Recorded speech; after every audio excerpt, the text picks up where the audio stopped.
Okay.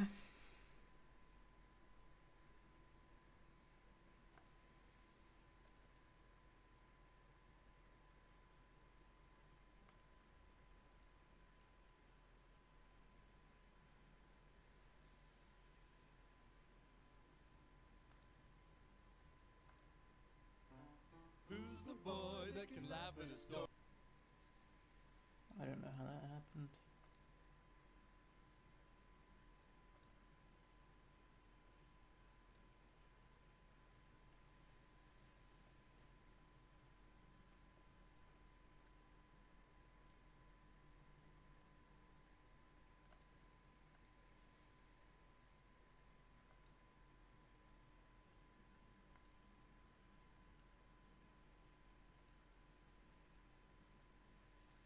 Hello, hello, hello. I don't know if I should switch off monster. Oh well. Monster cues are insane. I'll go as teen.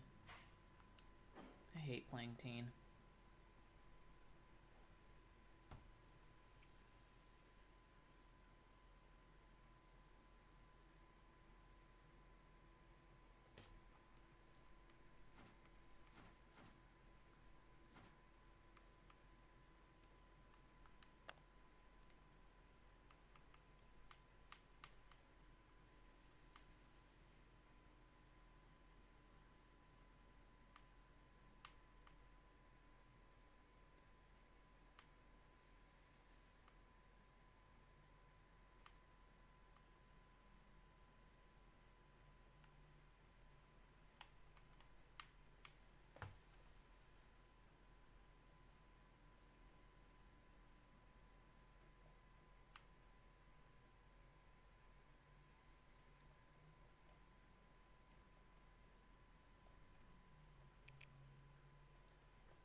Have any prizes?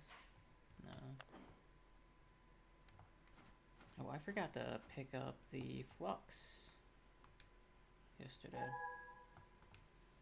That was dumb.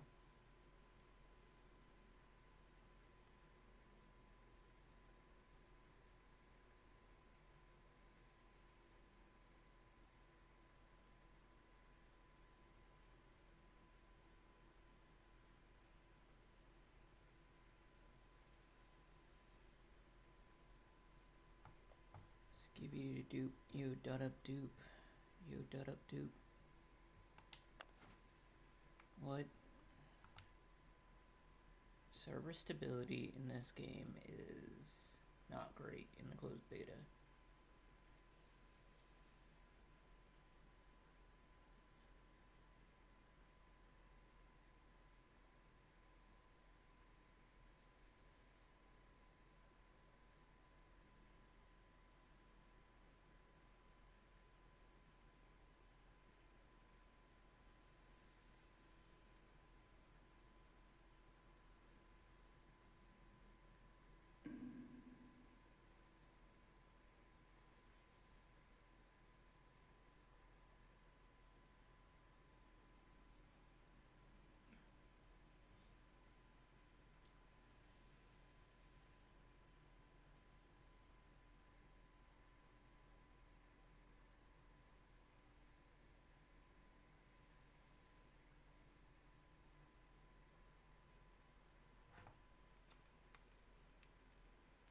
You know what, we're gonna play on mouse and keyboard.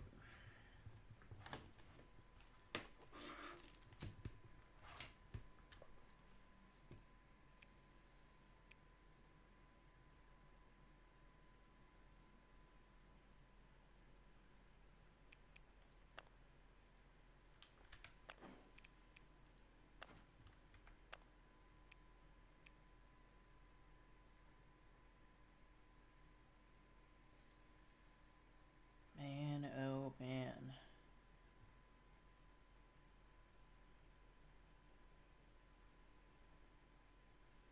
Servers are not great.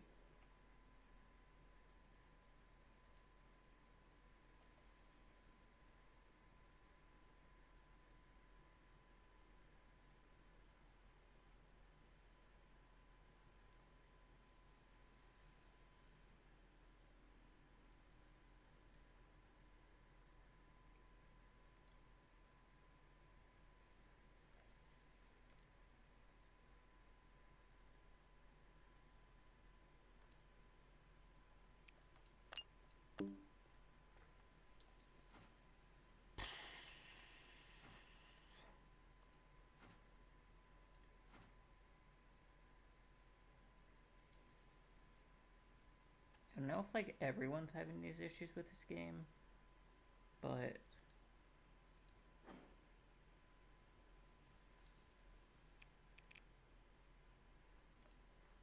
okay, how do I leave lobby? Leave lobby.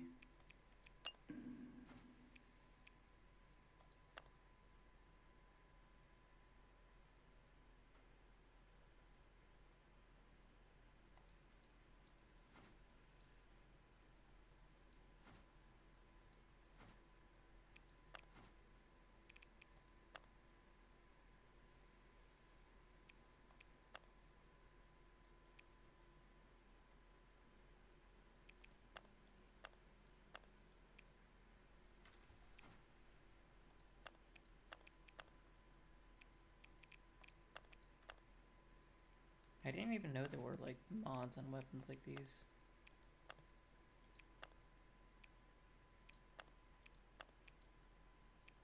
Oh, there's a slingshot. I wasn't aware that there was a slingshot with a holy weapon.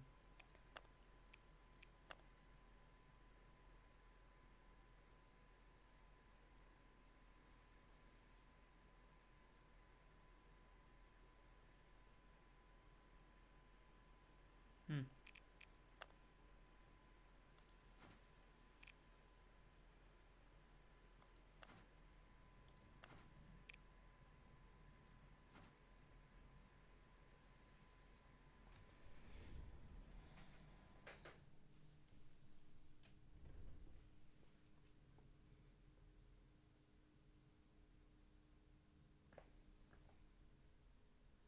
Wish I could like run around or play puzzles while waiting for a queue.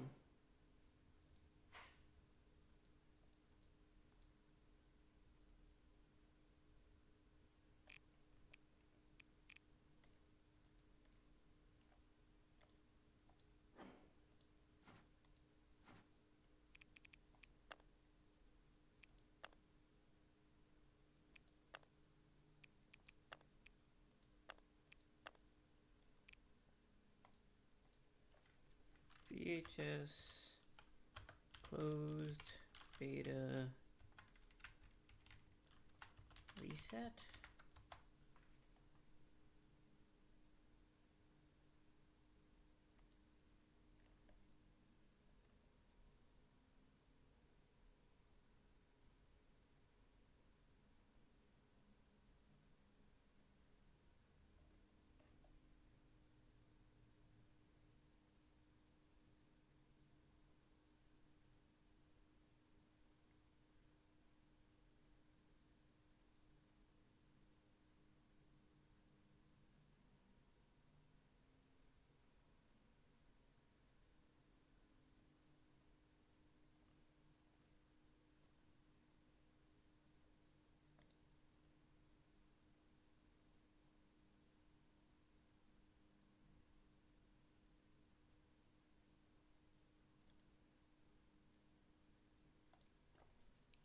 VHS closed beta FAQ.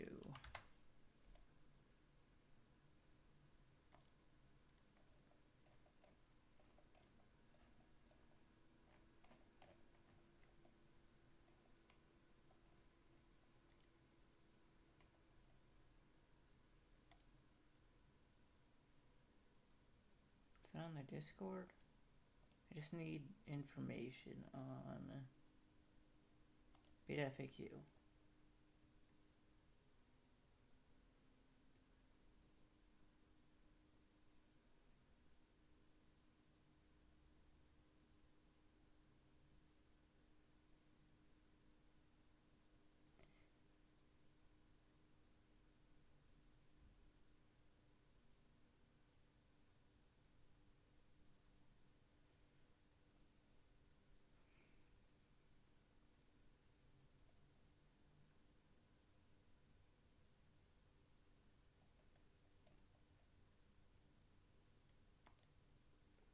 Okay, I'll wait till 5 minutes and then we'll just go to Code Vein.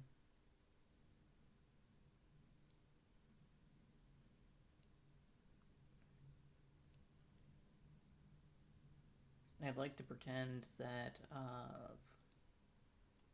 waiting forever is something I like to do, but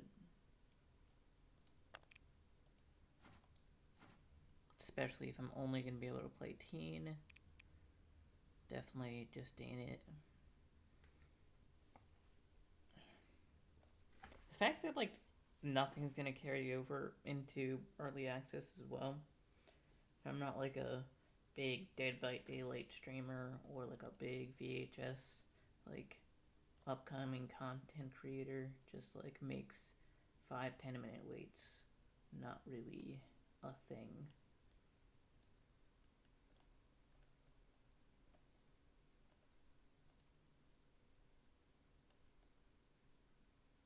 Oh, it's 5 minutes. Okay. Let's change things over to Code Vein.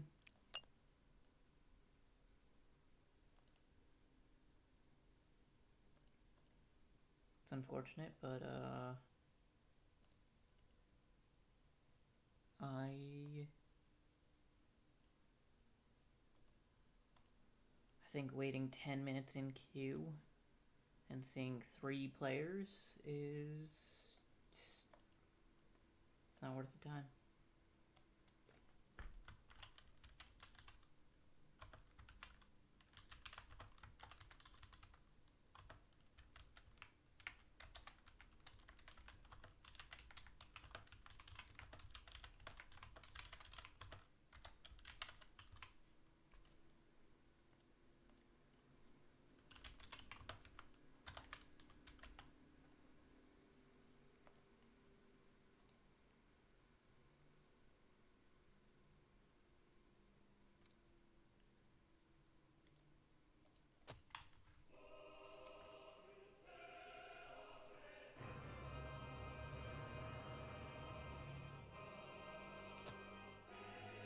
Really hope before Elden Ring comes out there's like a announcement for PC Bloodborne.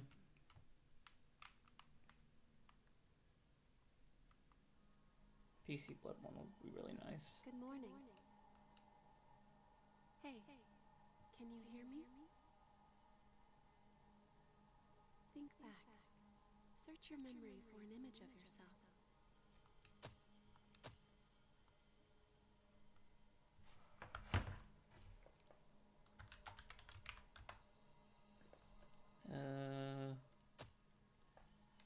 Just do Borak again.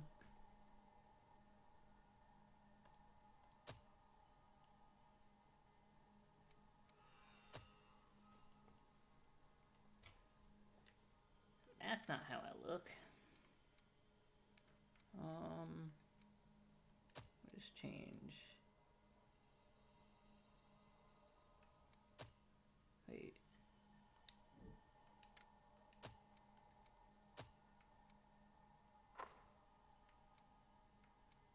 Skin.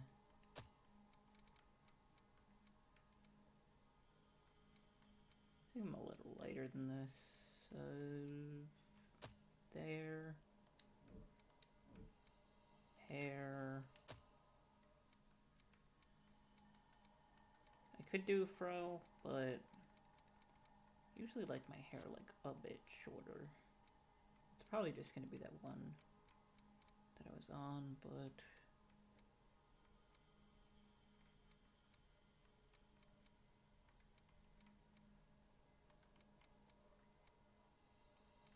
I'm a skater boy, not a seed later boy. It's fine.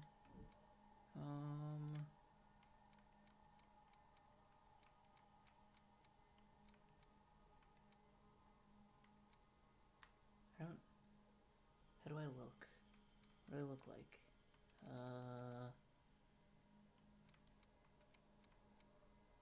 Sure.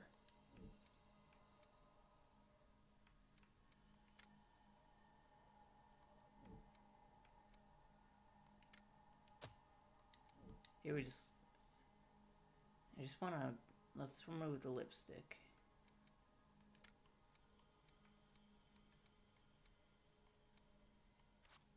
Yeah, this, not a big fan of the choker, but this one, clothing.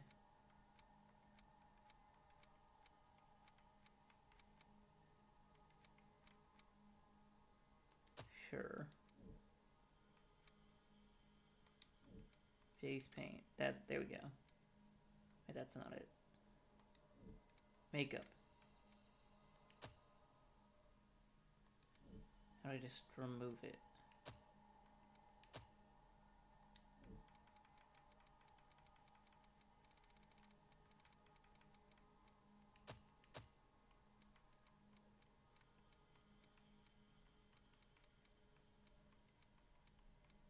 It's like my normal skin color. It all looks like makeup. Oh wait. Okay. Okay, just put all that all the way down there. Eyes. Black eyes. Just, oh crap, that's weirder. Pupil. No, that's not it. Wait.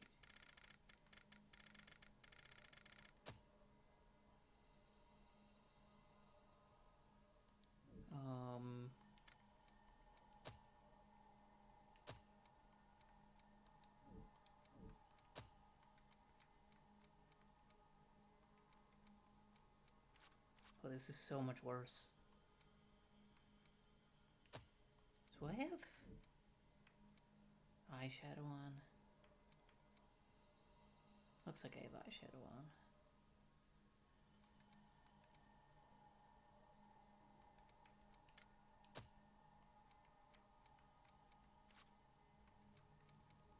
Oh, I hate menus like this.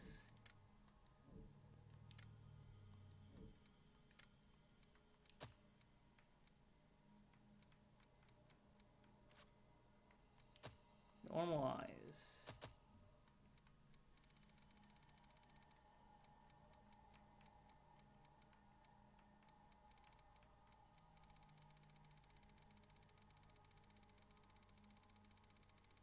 Okay. Let's get...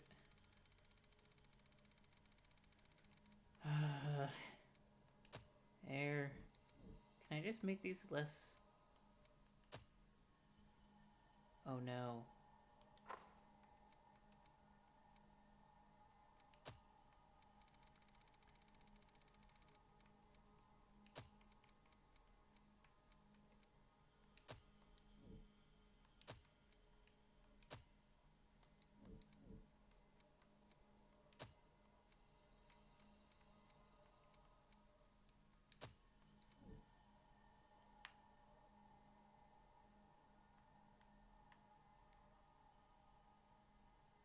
Look like I'm planning like world domination.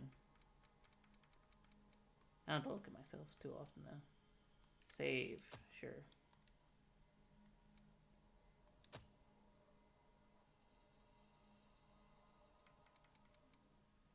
Confirm.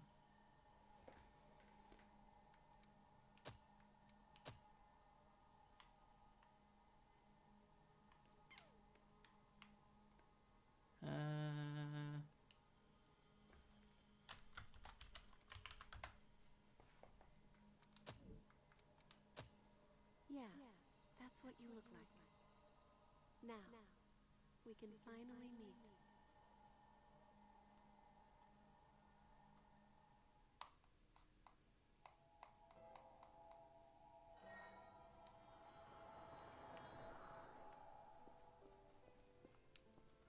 We will there each the best.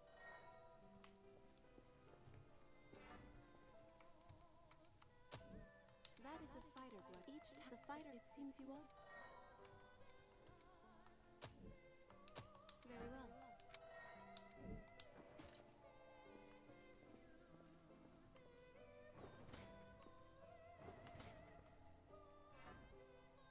Yes, that will do. Be warned.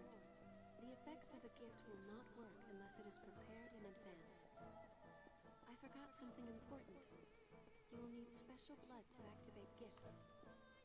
This blood comes from revenants who have forgotten themselves, and you can drain those are... Can I just skip the tutorial? There we go. Ordinarily, a revenant has only one blood.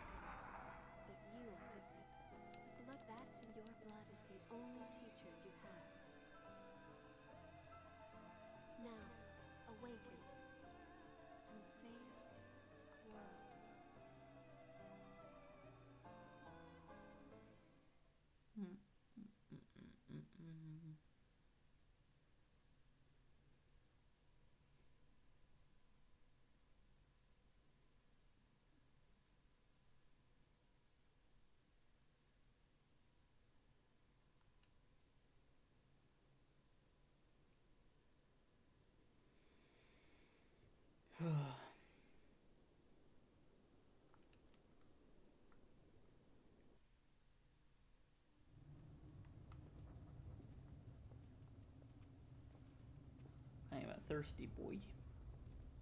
It's dry, isn't it?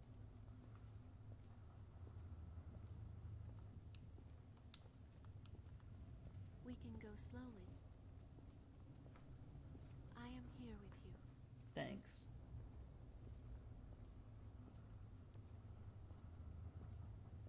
Just a bit farther. We're all right. A spring will slake our thirst.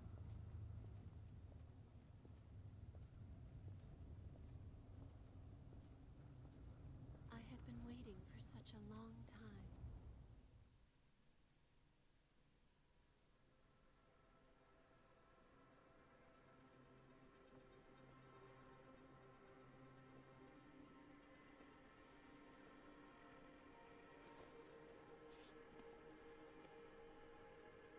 It seems everyone, everywhere, is thirsty.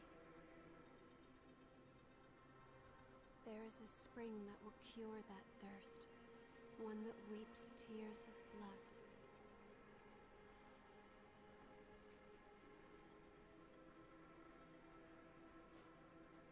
That's what they said, anyway. This way.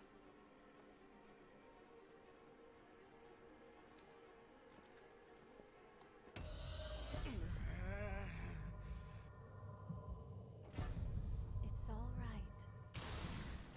It's all right.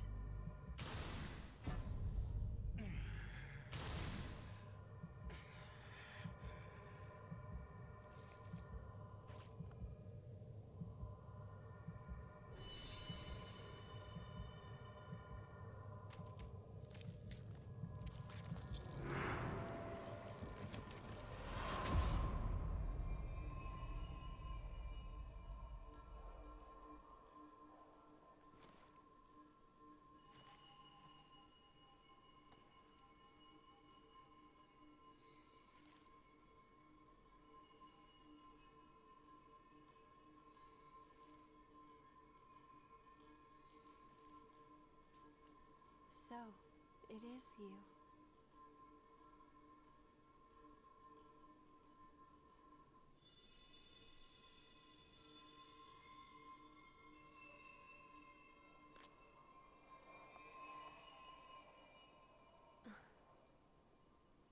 Here.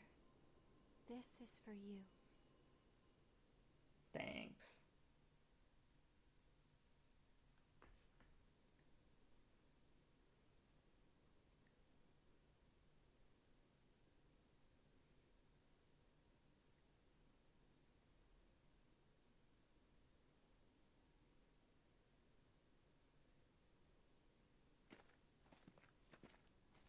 A new spring and a fresh source of labor.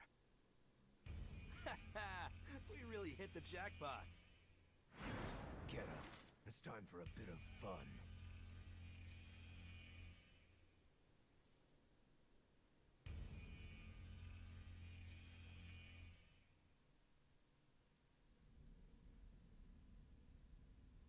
On your feet.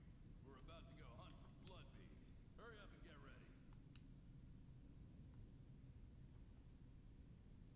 You awake then? Whoa, keep it down. Your friend just fell asleep. Number 3 and 4, newcomers too. Check your gear and come up.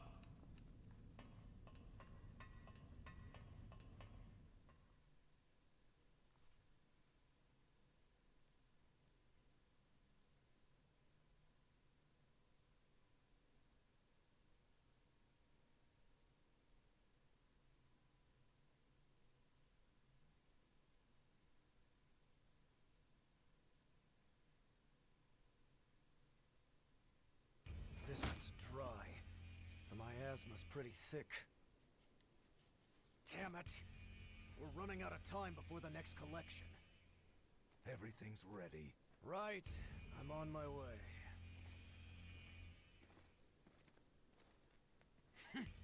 All dried up, just like the others.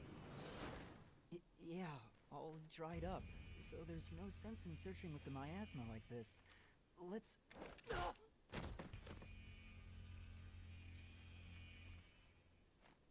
You know what these are, right?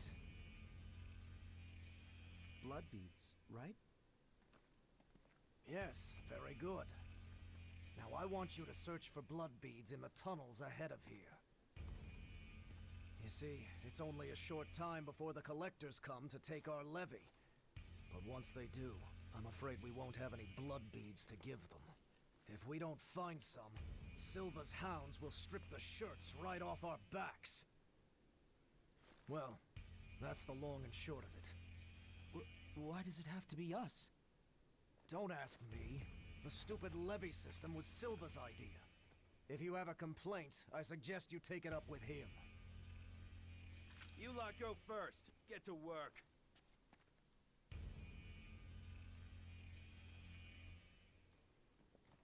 Don't. There's a better time and place.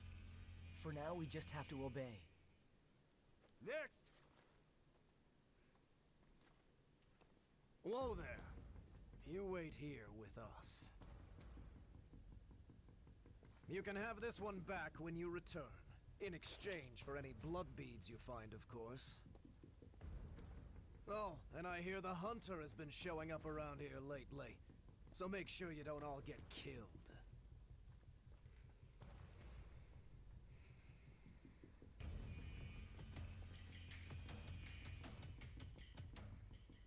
You heard him. Move it! Ouch. Hey, you okay? It looks like we can't get back up from here. We'll have to look for another way back. Oh, I'm Oliver Collins, by the way. Nice to meet you.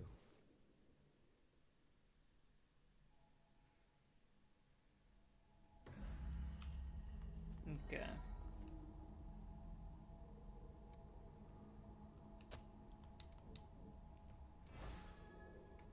So restorative. We're gonna find a blood bead bonanza.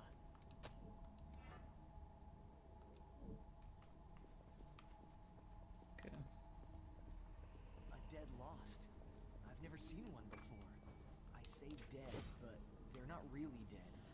It's just a dormant state before they turn into real monsters. Or so I've heard. Sometimes it takes years for the transformation to start, so you can just leave them.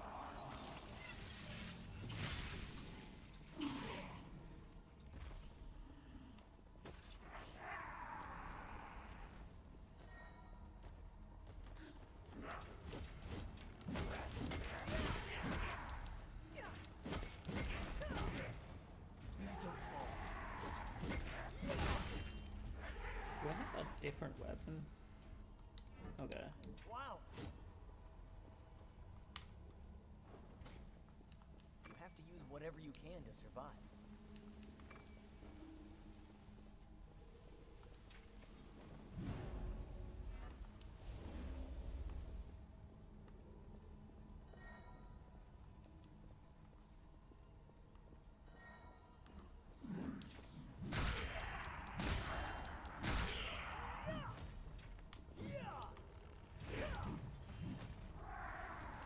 Nice.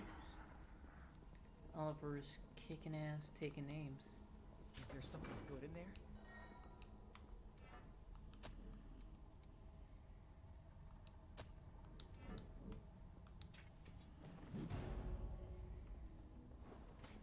Which way do you think is better? This way, dude.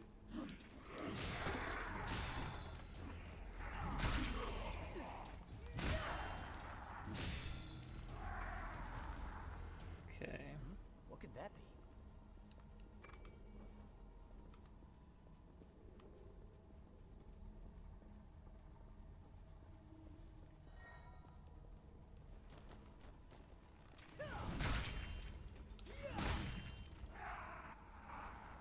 Wooden boxes. Who stacked them here?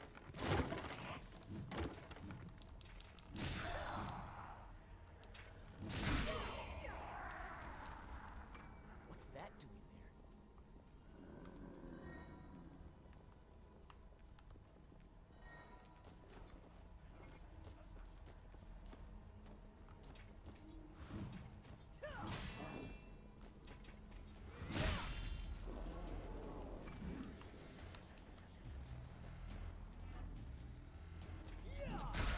Yeah, that's basically what it is.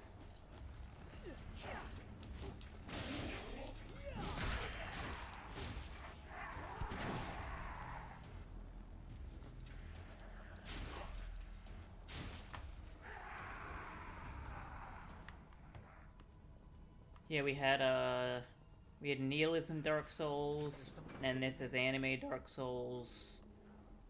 Lots of people like Dark Souls.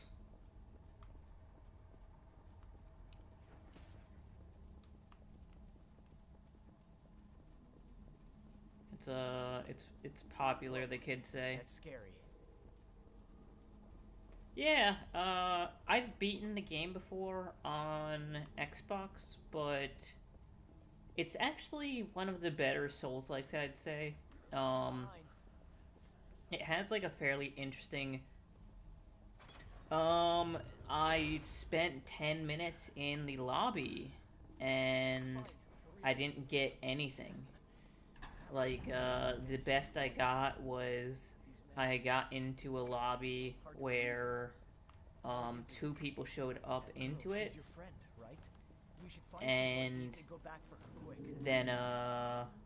then they left, and I think I was, like, in lobby for, like, a total of 12 minutes, and at some point I was gonna have to stop, so I just decided 12 minutes was enough.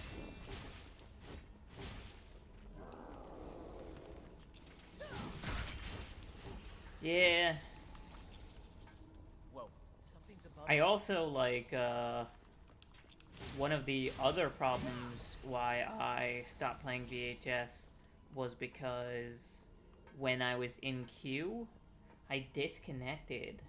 Well, the game's not even in early access. The game's in closed beta.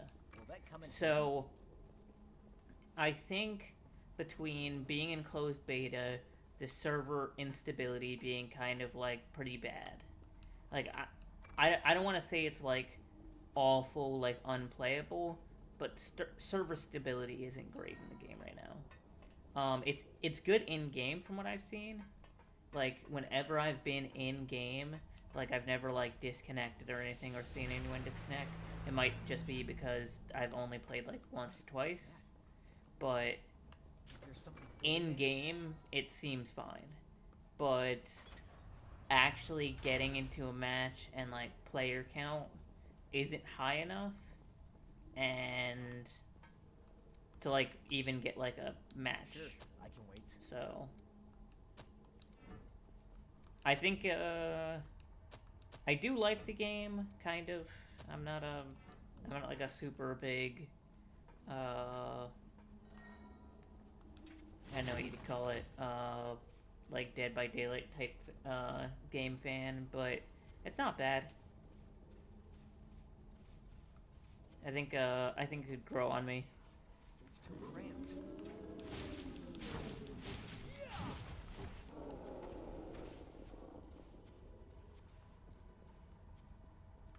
The other thing to keep in mind is that I think long term,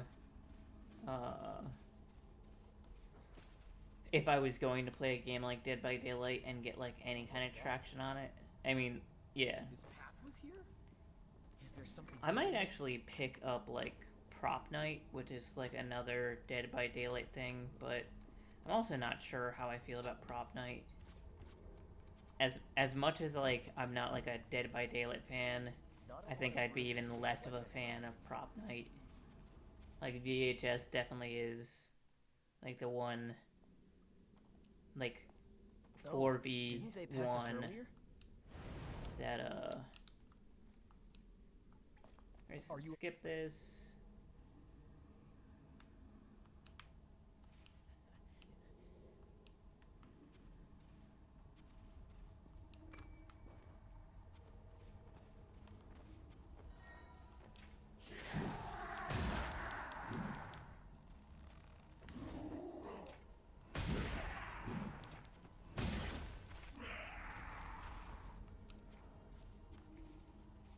Okay.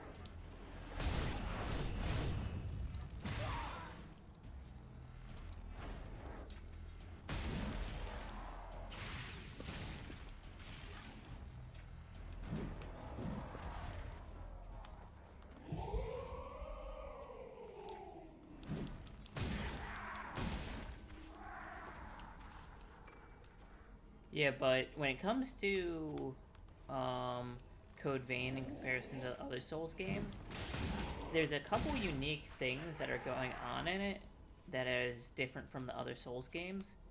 In this game, you only have like one level. So like if I go to my character, how do I do it? Yeah, if I go to my character, you can see I'm level 1. You only have one level. Like, there's no stats that you level up.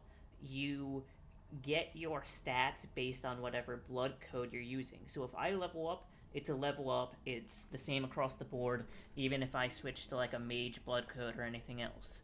The way you get your skills is by using blood codes, which I currently have Ranger, Fighter, and Caster. And basically what that means is that, if you ignore, like, equipment stuff, you can switch between builds and switch between, like, playstyles fairly easily by, having a high level or just switching between blood codes. So, like, right now, if I had the skills for it, I could just switch to Caster, and I'd be just as able to, use the Caster skills as I could use the fighter skills if I was like a higher level. Or even like, at my current level, there's the potential for me to be just as good of a caster as I am a fighter right now, because, it's just based on, the actual level of my character. I mean, I'm level 1, so obviously I'm not going to be very good at anything, but I think you get the idea.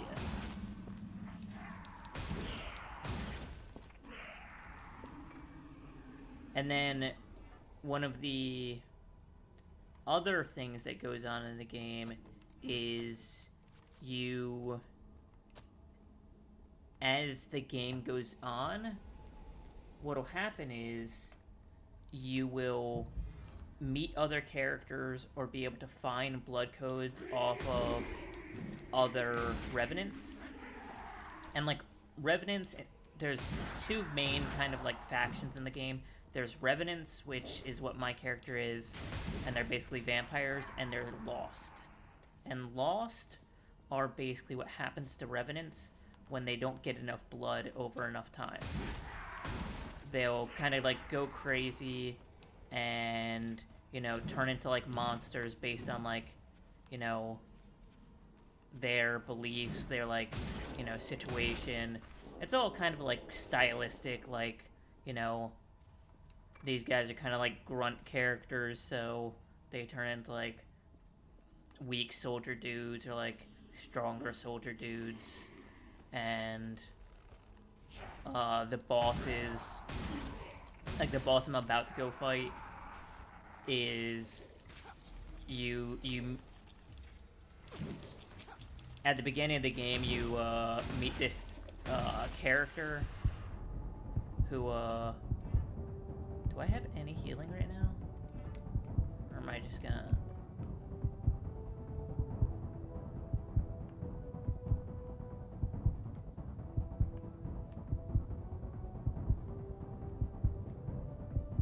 I'm probably dying. Yeah, I'm done. Yeah. So the Revenants, the Revenants are vampires, so they need to get blood to survive. And the Lost kill things to, like, I don't know, because they like murder. I forget the reason why exactly the Lost kill, but, like, it's like they have, like, some remnant of, like, violence or some shit in them, and they kill things because violence is super pog or something. They kill things. And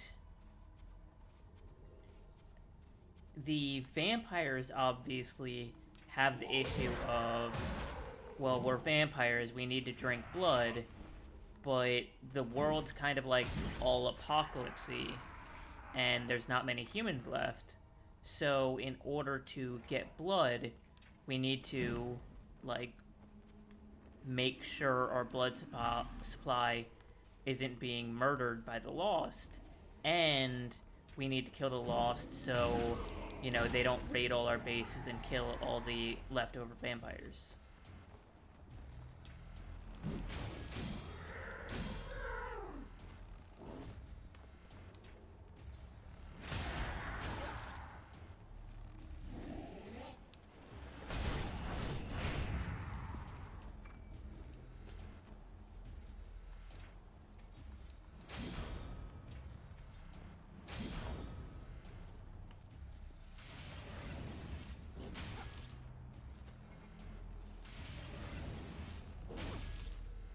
Okay, can you...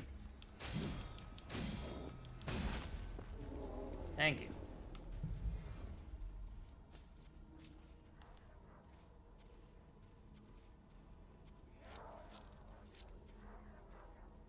So, like, while the revenants or the vampires are, like, enemies of the Lost, it's not like, you know, if the Lost weren't, like, actual monsters, that anyone would have, like, the desire to actually fight the Lost. It's more like a survival thing.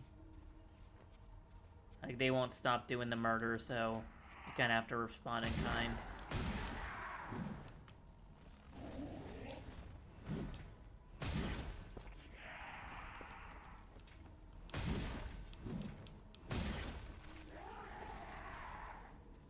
Also, the reason why,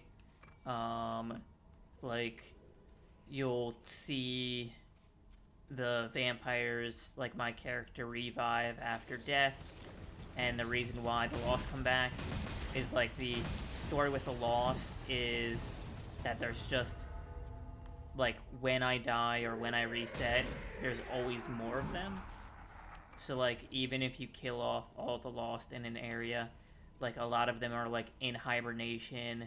A lot of them are, like, you know, hiding in the background. So, like, you'll see a bunch of corpses of them all over the place. And then they're just supposed to, like, those are the ones that repopulate.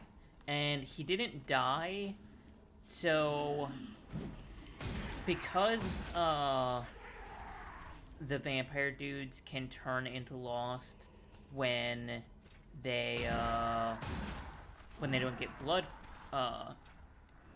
often enough.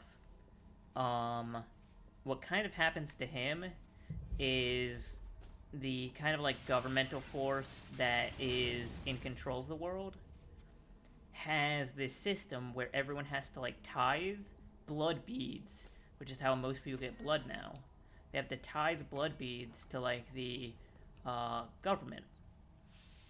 And that means that some people on like the lower end of society end up not having enough blood beads to survive. And if you don't have enough blood beads to survive, eventually you'll start going crazy, and eventually you will, you know, turn into a Lost. And he got like the wind knocked out of him, and he needed to rest because he didn't have enough blood. And spoiler warning, he's gonna turn into a Lost.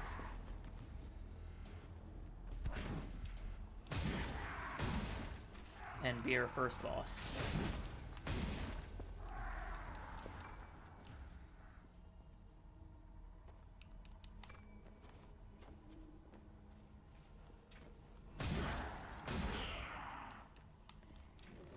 I mean, it's once you like kind of get into it, there are interesting aspects to the game, like especially the end of the game. There's lots of like interesting implications for like where they could go if they wanted to make like Code Vein 2, because to simplify like everything that happens, as you go through the game, you find out more about like the miasma, which helps people like turn into into vampires and into the Lost. and there is like a shield around like the area that you're in that prevents like the vampires from like getting into the outside world. That you don't know like what the shield, like how it came down and like what's happening in the outside world. The assumption is that like the world ended, but at the end of the game, well, near the end of the game, a creature breaks through the kind of barrier around the outside of the like city area, and it's like this massive beast, and it just like destroys a whole bunch of revenants. And this is like after you kind of like, you know, do the main character stuff of like, oh, I fixed the world. And the implications there like are pretty randy, where it's like, okay, maybe the whole reason why like they needed to turn everyone into vampires, and the reason behind you know, using human beings as like a blood supply to ensure that like people were powerful enough, actually wasn't some like evil plan. Maybe there is like worse things out there than evil vampires and zombie creatures. And as like a continuation with the game, I think like it's a bunch of interesting implications of like, okay, so this city chose like, you know, to do vampires. Is it possible like another city like had another way of handling the problem? You know, are there other you know, tests that succeeded that had like, you know, maybe all of the people in that city like turned into lost, or you know, the different forms that those creatures could take. There's a bunch of like, you know, super wacky things that could happen. That would be interesting to explore.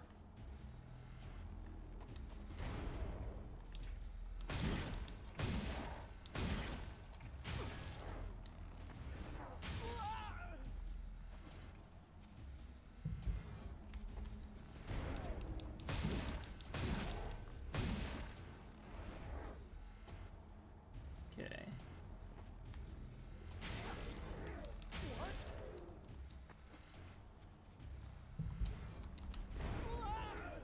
Can you not? There we go.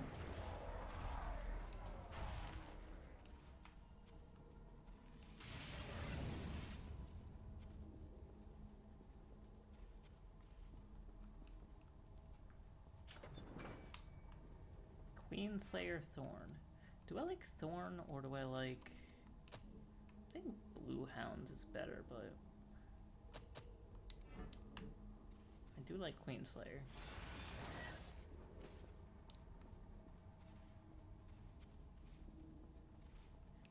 Okay. Rest the missile. Can I...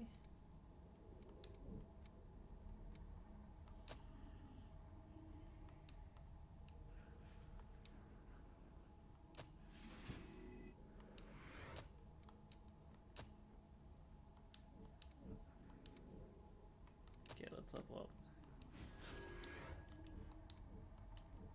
Do I have enough?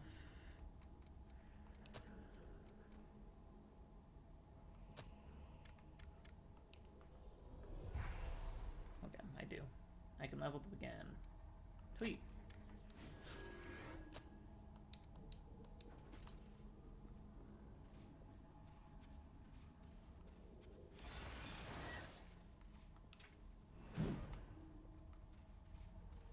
Are you a fellow I'm on my own at the moment, too. What do you say? Don't worry. I'm not gonna stab you in the back. Thanks a lot. I'm glad to work with you.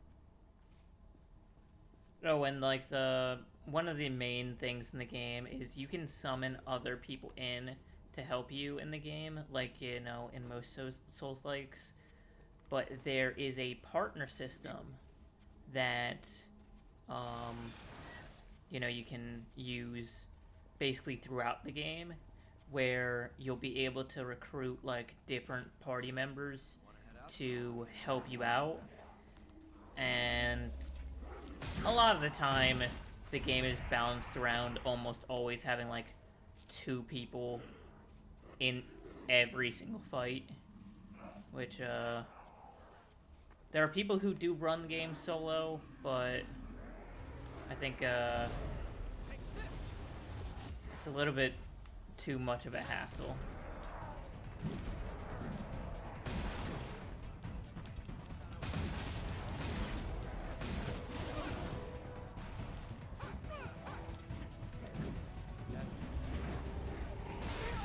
You piece of crap.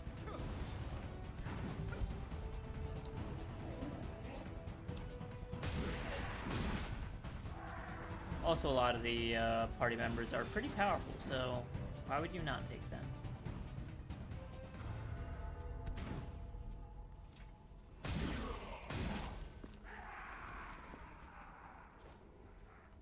Did you pick up something we can use?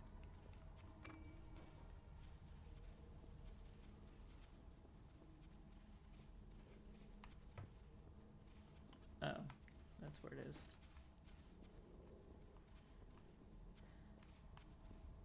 On my way. That was well hidden.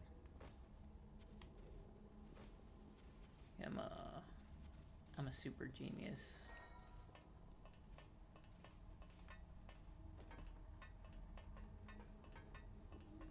Okay. Sorry. I'm on my way.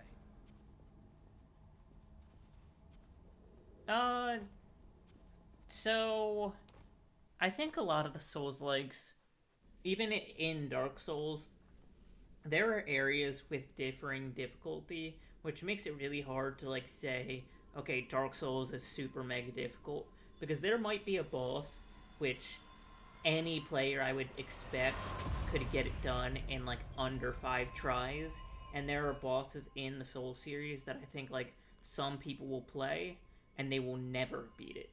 And I think like, I mean, maybe it's not never beat it, but in the amount of effort some people will want to put into the game, that I doubt that they'll ever actually be able to like have a win. Not to say anything about like, their skill, but some people just can't or don't want to struggle bust through learning a boss well enough, or do the research necessary to like make a boss as easy as possible for them so they could actually beat the game. And Could you fill me in on the details later? given that that's the case, or at least my perception of it, I think there are elements of Code Vein that are more difficult than some things in Dark Souls, but I also think that there's a lot of stuff that I'd say that because of the way you can level in this game, that I would think that a lot of people would find it easier to beat this game than Dark Souls, especially because you can like kind of frame your build exactly around what you need.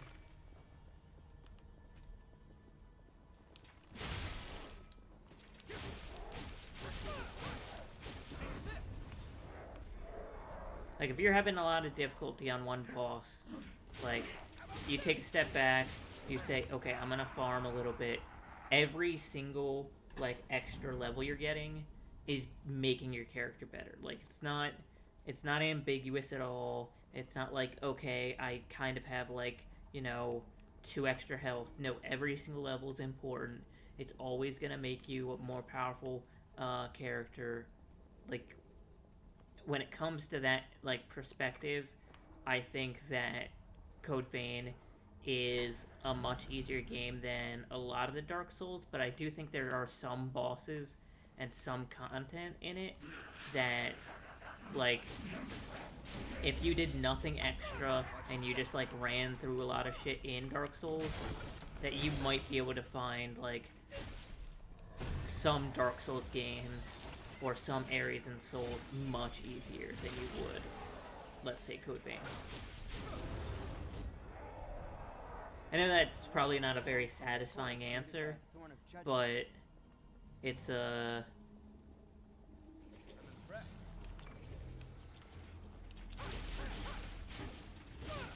I think that's like one of the issues with these types of games, where it's like, I think, like games with like difficulty levels that are like unambiguous, like Halo, where you can say, okay, Legendary is just harder than Heroic is, and Heroic is just harder than Normal is, and Normal is just harder than easier. Like, there's no ambiguous nature in there. Like, no one's confused. It's just harder, or it's just easier. Back on the surface again.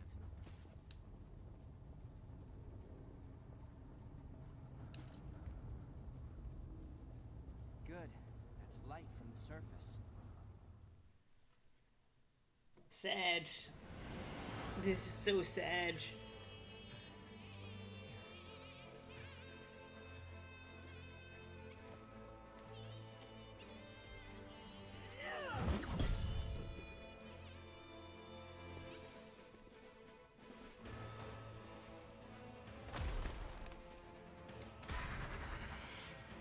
Once someone is lost, they can never come back. Cast aside your doubt. I mean, I've also beaten this game. So, like, you know, in Dark Souls, like, certainly, and even in this game, certainly you can just, like, get unlucky. You can just, like, play poorly, and you take a couple unlucky hits, or you're not careful, well, you're gonna take a bunch of extra damage, and you don't have, like, a ton of ways to come back from taking meaningless damage in games like these.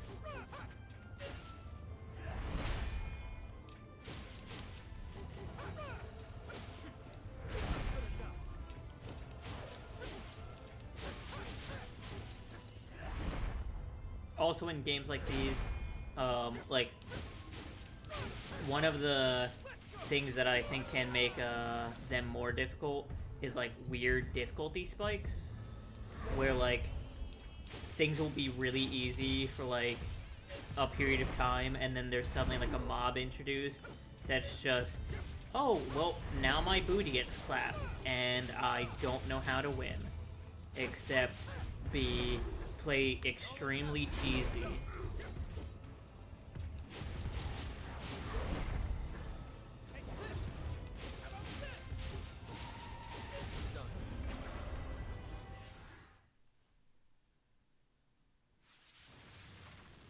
Yeah, this is very early on in the game. I mean, in Dark Souls, I think you are right, and even in this game, you are right that, like, there are mobs who sometimes will just, like, right. absolutely annihilate you. And By the way, both of you, I think revenants me must pay playing their through that section, There are no exceptions. vestige. Best to stay away from those stones. Anyone who touches them is defiled, transformed into the wait, lost. this. Don't listen to their whispers. Someone has to be sacrificed.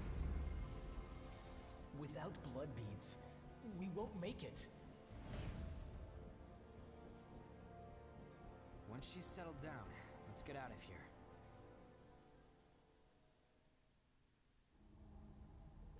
Yeah, so after you kill powerful Lost, they leave behind these thing called vestiges, and the main character has, like, a broken blood code as his, like, core blood code, which means, like, he can get these vestiges and, like, absorb, like, the mentality and blood codes of other people.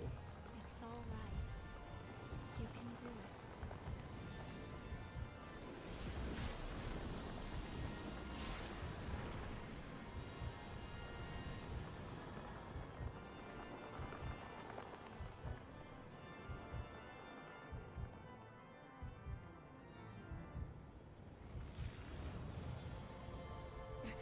What the hell?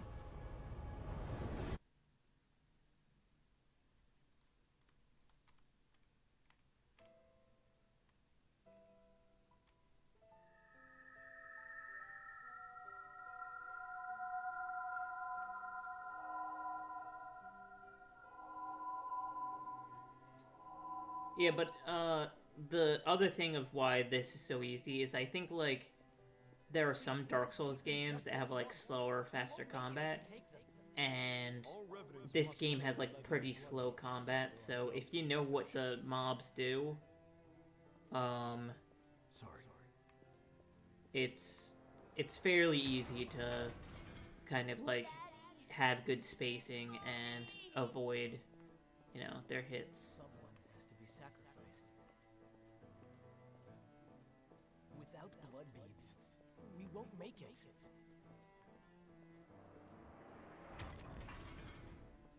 The few humans that remain are under Silva's control. Wandering revenants like us are forced to hunt for blood beads or face death. Even if some revenants must be sacrificed for our survival. Yeah, so you can kind of see the cruel nature of this world. Well, I guess you reap what you sow, right?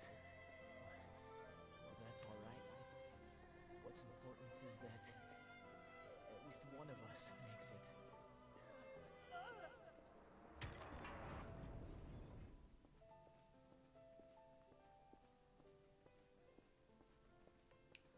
This is a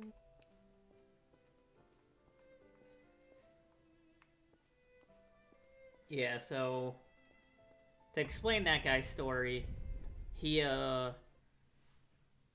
your main character kind of like wakes up with the thick thigh lady like being like, "Hey, you're thirsty, come get some blood." And then revenants show up and they're like, "Hey, we got this tree.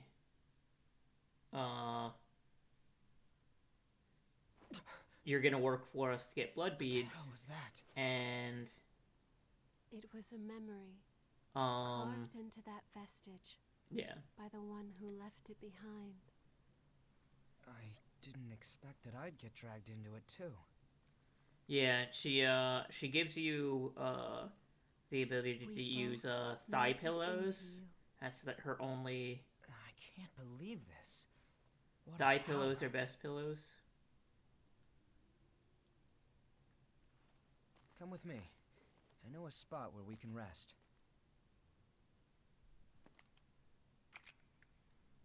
I'm Louis. I'm researching blood beads. Nice to meet you. Oh yeah, the reason why they wear masks is because of that miasma stuff. Like one of the characters that you meet later on used to be like a fucking major like crazy assassin lady, and like was like super killer mode, but oh, no worries. So about last night, again, I feel like I talk too much, and I think I play too into situations and almost like do like a player end of like railroading things, and I don't like that. I feel like I'm just like guiding the group around. I think you did fine with the character interactions. Um, Ugly, isn't it? there are questions I have, but I don't think I can like. The only The way Red Mist showed up a short time after the Queen I was think I defeated. should be able to get answers is like after the fact. Like When it did, when it comes to like the trapped mayor everyone dude, I and have questions of everything like, inside. what you're trying to Giving do birth to the with like society his of revenants interactions, ruled by Silva.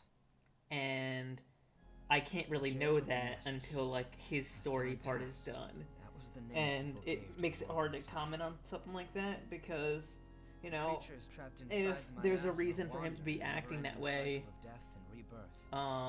or like, Always searching for blood beads I'm to just sustain like them.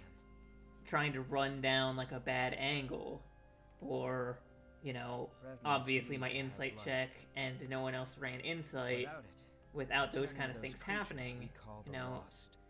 the like The revenants who captured you fueling were the desperately story searching through for that blood, angle terrified of is losing going to be themselves. more It's a difficult, common fate obviously. these days. So I don't really think you're doing anything The wrong. ripples are beginning to form. I think You cleared the if miasma and revitalized the blood spring. obviously like the RP in the group wasn't like super overboard. Where did you learn Like to do that? I think, you know, Tyler had some like points where he definitely popped in. You've forgotten? I think Sam had like one or twosies, Anything you do remember? but it just might It's mean unusual. Losing you so kind of much have of to your memory. focus I suppose on it was the same for her. what do you call it? More Just take it easy. puzzles and combat interactions. Maybe like have more NPCs in combat, or you know, situations like the bar where like there are NPCs that almost like, hey, Hewfire, Torcus, use a bitch. Your ears are ugly and you smell like poopy. Like, drawing them into conversations, like, you know, having, like, let's say, I don't know if, like, this was one of the things you were trying to run down, but let's say, for example, there was information that, like, the mayor could have given us. Maybe, you know, like a druid or, like, someone with the Raven Queen shows up, or, you know, some source that Tyler could recognize, or like some, you know, some like, you know, I don't know if like the bard swords bard has like any way of recognizing like I know like certain types of rogues can like recognize like certain kind of like secret messages. Same thing with druids. Like maybe that kind of stuff can show up. Or another way would be like rather than like a wizard next time, you have like a druid or a bard or a warlock show up, and like those are the people that take over, so that like it would make sense if there was like some kind of like subtext that like some of the one of the characters could like, you know, pin down into and be like, oh, this is where we could lead if like other things didn't happen. Also, I got informed that you're playing D&D with another group. Are you cheating on us? Looking a bit friendly. Are you It's warm here. Everyone wants all Okay. my name. I'm not one does, and from I was I just like if we in the beginning, like where we're at right now, like just to get them, so it's not just us like going back and forth for 2 hours.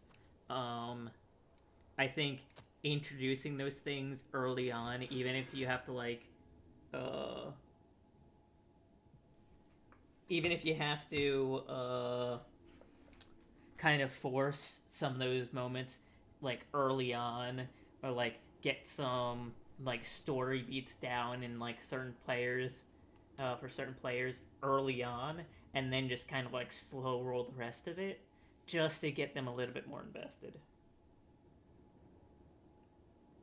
Okay. That is you're a cheater, pumpkin eater. And I don't know how I can look you in the eyes anymore. I'll take care of. You're an unfamiliar. Well, anyway. How do I talk to Louis? Okay. It'll take a while to get the results. Take it easy in the room back there while you wait.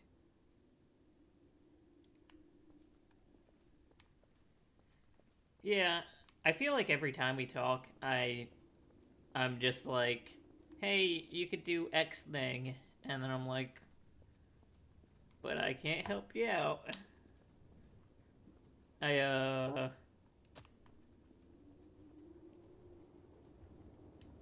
Revenant, however, What are you you're playing in your other game? Suppose I'm going. If my theory is correct, well, here goes.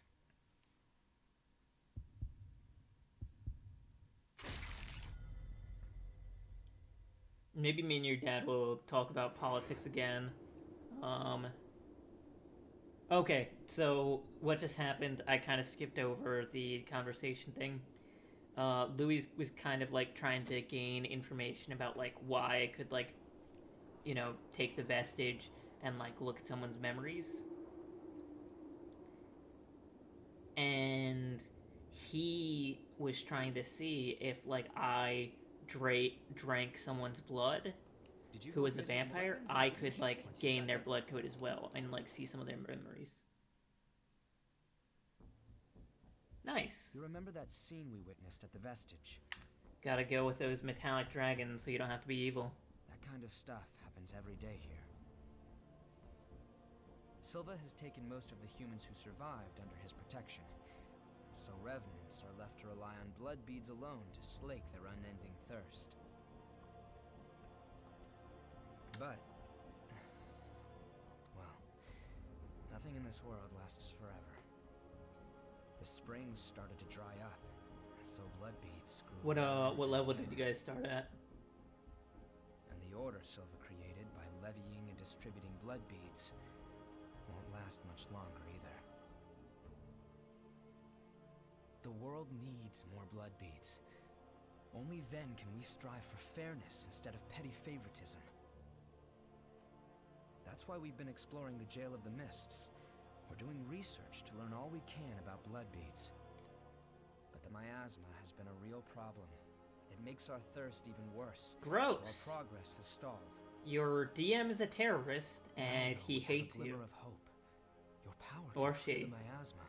If you could help us. Okay, so you're actually playing D&D now. That's cool. I like actually playing D&D. Still, the truth is, we don't have a lot of hope without you. Seeing as you played like a level 1 character for a bit, and you've seen level 3 characters, do you kind of see what I'm talking about? Like, where you're playing half a class before you hit level 3? So, it's a done deal? Well then, from now on, you're one of us.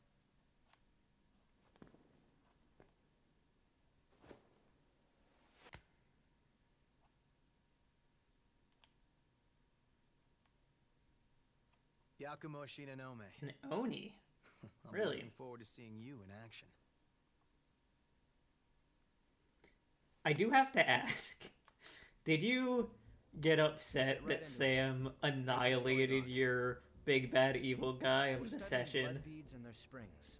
We want to know how and when blood springs appear, their cycles for producing beads, and the composition of the beads themselves.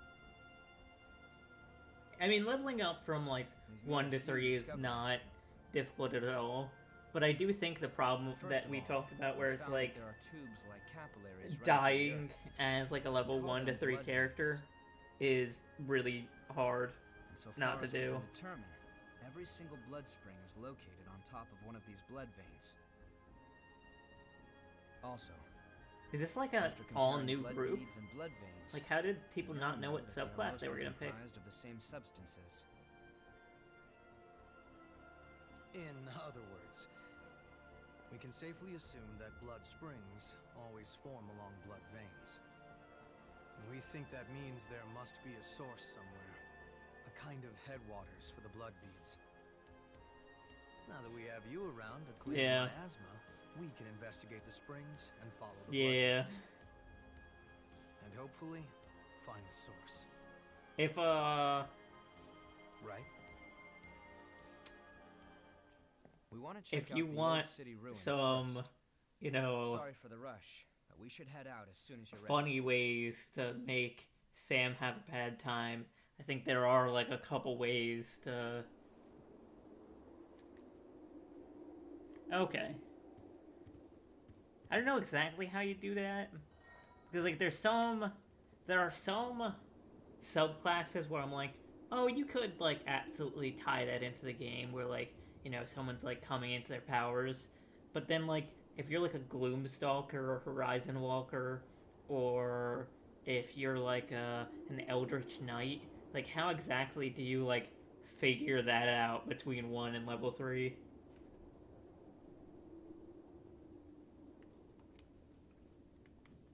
Yeah, even if Clark had done things a little bit differently, I think like if Sam had played her spells well after she had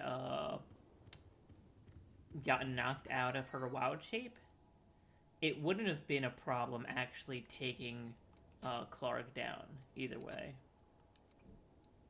And to a certain extent, because she was rolling well and because it seemed possible that she could win those fights, I think if at any point you were going to like skew things like even slightly in her favor, like once your dad went down and she was like actually wrecking the whole room, that might have been one of those areas where it's like, okay, maybe we just let this happen.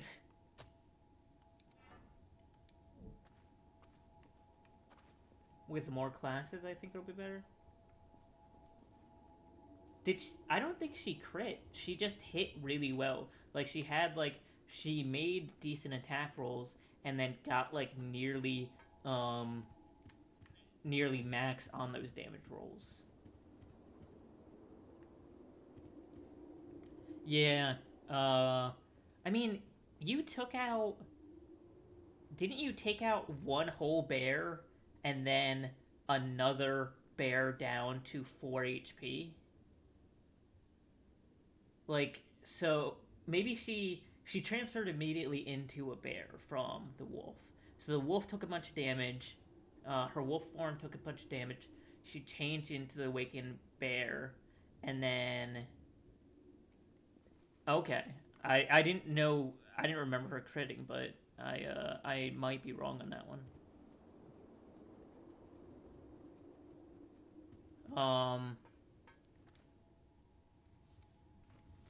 But yeah, he absolutely like if we had fought him and it had been like anyone else except for me because I have like a really high AC right now, I think anyone else would have at least one of us would have died in that fight.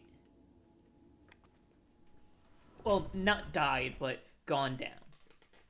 Except if like, we did what we did, like what me and Tyler did where we actually used our spells well.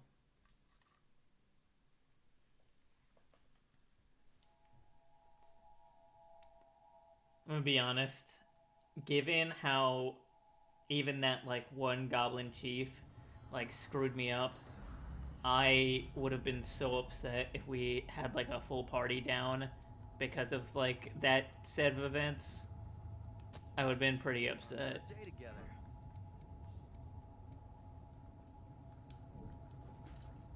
Oh, I'm a merchant of sorts. My asthma has gotten. I haven't seen a fellow. I'll be around here for.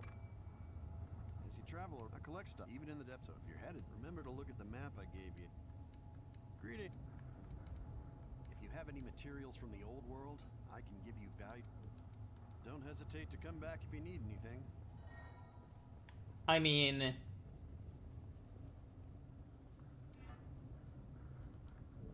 not to be again not to be a coot, but yeah, I was not prepared either.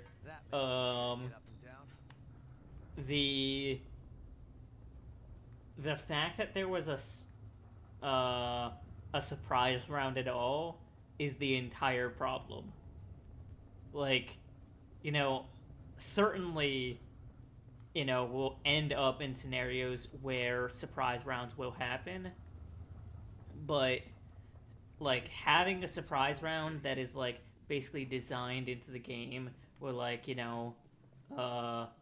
just the scenario itself is making a surprise round possible, and actually just like walking out with your cock out being like yeah, no one's gonna be able to defeat me. I have these huge nutsacks, and I've played Skyrim before.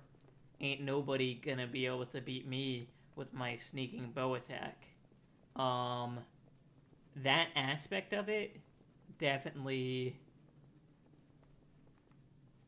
added an extra element of awfulness to that fight itself. Absolutely, the wolves did help out, but actually, my original question was going to be, is Tyler in here? Because I don't want Tyler to hear this. If okay, so Tyler's not in here. Did you kill the wolves off intentionally? Because I made the argument to Tyler, and I believe to some extent that after seeing like the 7 goblins almost all die to those wolves, that you might have introduced the vital to our operation. There are more blood springs ahead. See, but my asthma is blocking the way forward. So the way me and Tyler did it, like where we stealth through, or like I think Tyler has an invisibility spell as one of his level 2 spells. We know where 2 springs are thanks to past expeditions.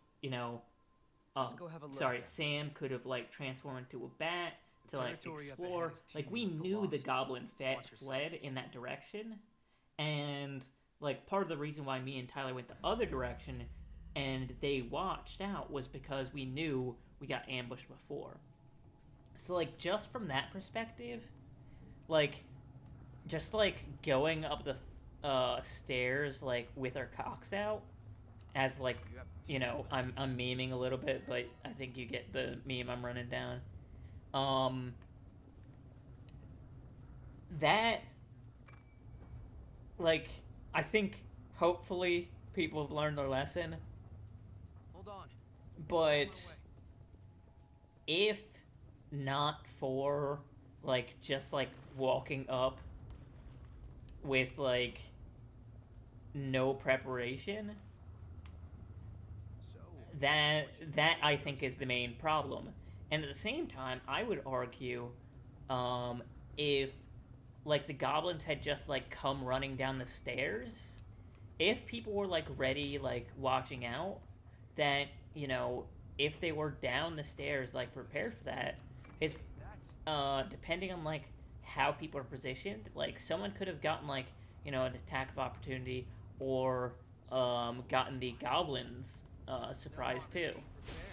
Maybe not all of them, but someone could have taken like an extra hit like on the way down. And I think like the only reason like that didn't happen is because the method by which, like, you know, you acted. Well, not you, but people.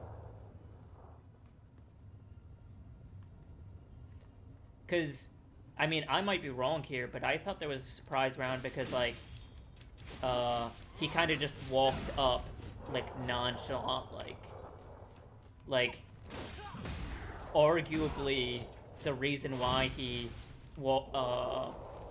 a surprise round happened is because he kind of walked up in a way where he wasn't, like, you know, watching out for the goblin. He wasn't, like, alluding to any of that.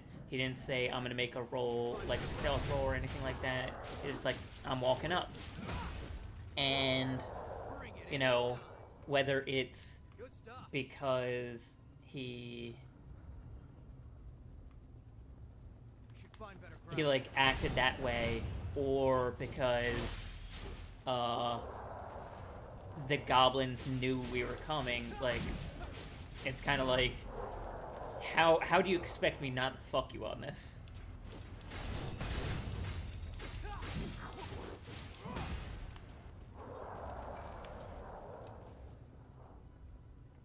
Yeah, so, like, it sounds like you're agreeing with my take here, where, like, if, like, because they didn't come immediately running down the stairs, and because, like, Clark was in there with them, they, like, had, like, some security, like, oh, just shittier goblins died.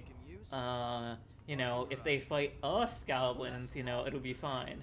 You know, they'll come up and we'll beat them. And if, you know,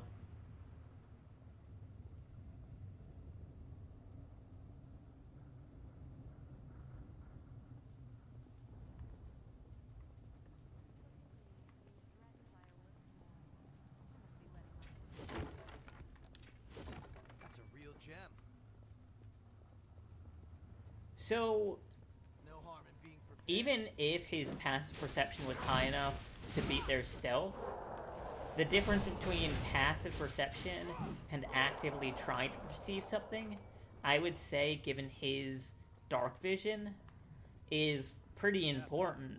And, like, if he had been stealth, like, they would have had to, like, roll against his stealth roll to even see if they saw him. And I'm pretty sure he has, like, a decent bonus on stealth. And if not him, the wolves and Bellaluna also could have had that. And given how long their movement is, like, you know, For an ambush. charging like the 4 wolves in once they get like a sight on the goblins, like if they knew where like 1 or 2sies of those goblins were, just like charged in on them full dick, like that's a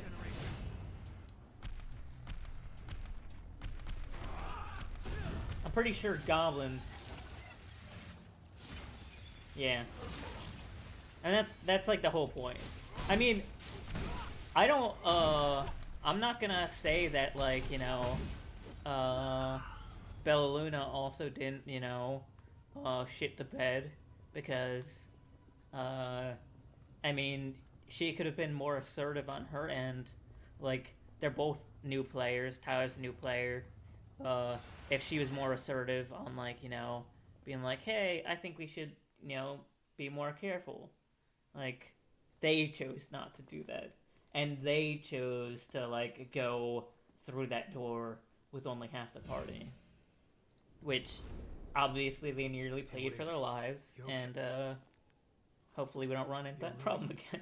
You smell that? Yeah. Human blood. An escapee. Now, where did she run off to?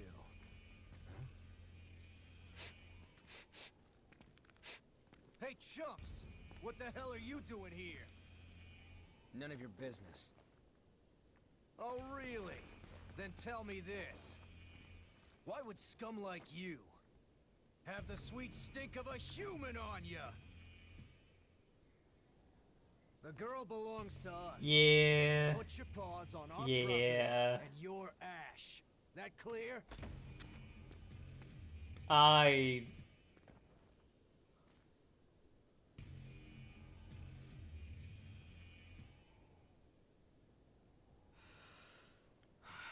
Sometimes I want to, like, Powerful stuff. you know, You just, hanging in like, there? snap a vertebrae and, like, jump So, inside of his head what's and, the like, plan pilot now? his character like a We fucking know it's just a Gundam. matter of time until they find that missing human. Because, like, No using plan. one of his 2 spells to, like, travel 30 feet Hell yeah. and then still Let's hope be she hasn't basically been in devoured combat by with 2 horrors yet. creatures, just... Oh, man. Oh, man.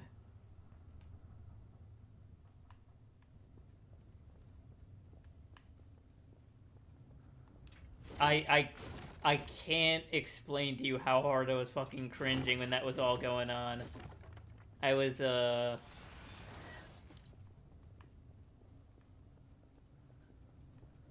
think I do have an issue where I'm like, hey, you should do X thing a little too often. But when he, like, ran away and I thought they were coming to us with, like, 5 goblins and what we now know as a bugbear, I was just like, you need to kill some of these guys. Like, someone needs to, like, you know, go balls deep and kill some of these guys so we're not getting, like, Making sure your DP'd gear's by, what, 12 goblins? No thank you.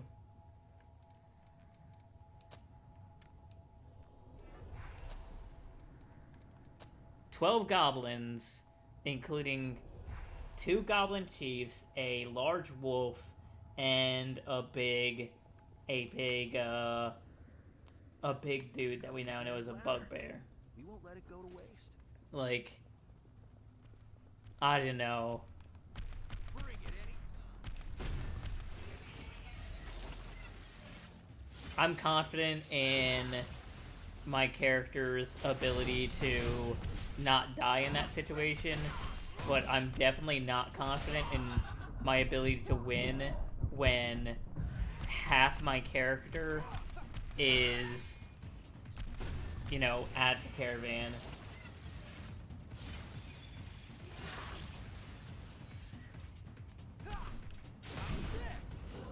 Oh yeah, the only reason he decided to like at all be kind to us or like talk to us is because he was outnumbered and all his dudes were like out for the count. Like if we had, even if we had killed like one or two goblins,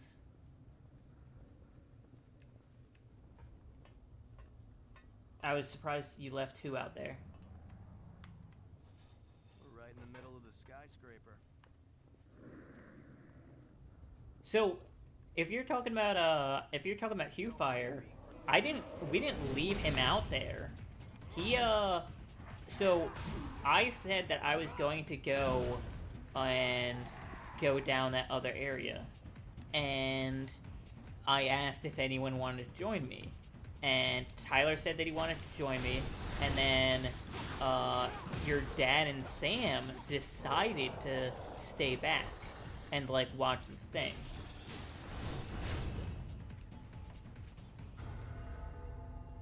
So from that end of it, like, I guess that worked. I mean, I'm not gonna, you know, handhold people to like be like, hey, this is how you should play the game, especially if it's like a small thing like, you know, do you want to stay and like wait while we search through some stuff?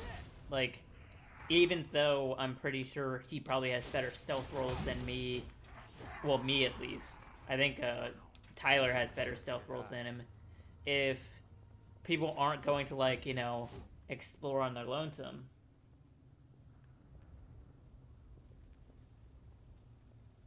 Oh.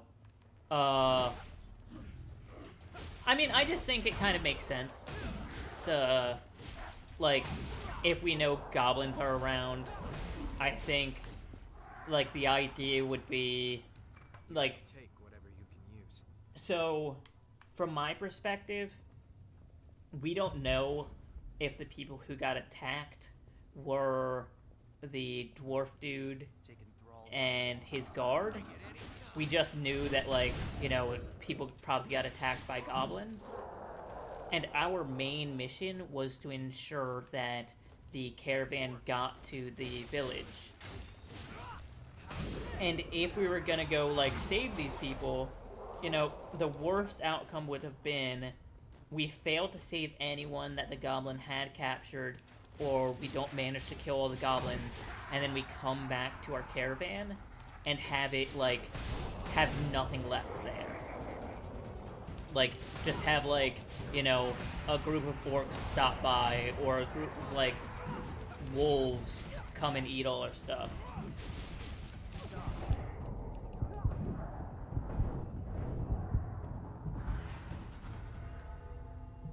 I mean, I didn't like doing it. Like, if I took half of anyone else's class and said, you know, hey, you're gonna lose this for a pronounced amount of time just so you can, you know, behave appropriately for the story. If anyone else in the party said, no, I'm not gonna do that, I'd rather have a full-powered character, I get that. I think that's the appropriate choice out of game to make, but, like, I do like the idea of, like, making decisions not necessarily based on like, I think this is a game, but based on I think I'm a character in this world, and at the end of the day, what's best for my character might not be the best metagame thing to do, because for, like, me outside of the game, if I don't complete this quest, it's not like there's a question on whether or not I eat next week.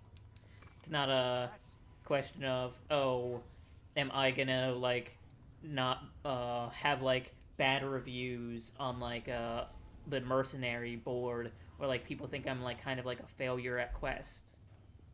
Like it's just, oh, I didn't save the person, sad.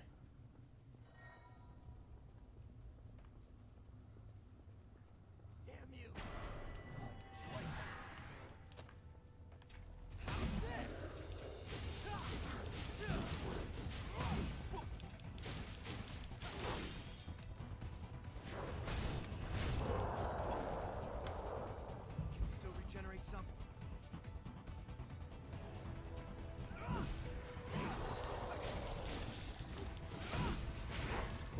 Why did you need to take an exhaustion point?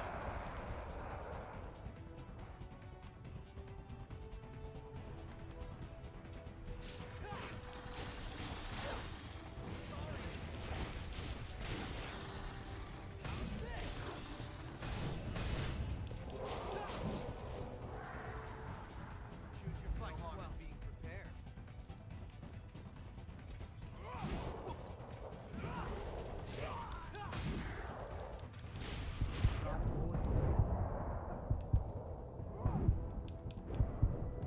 I would almost say, like, if, like, unless, like, your character couldn't sleep for whatever reason, I would almost say your group isn't being very, caring.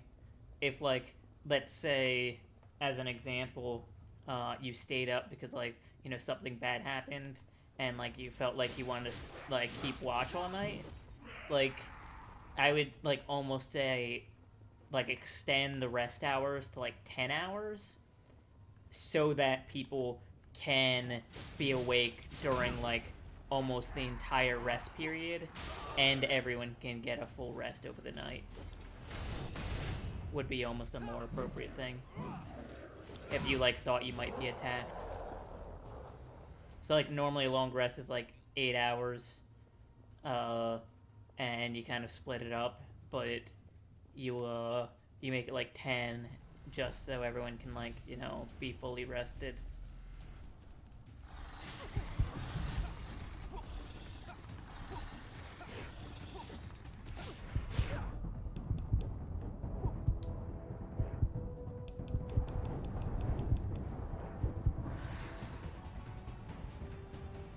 We went to a place that was near some dragon remains.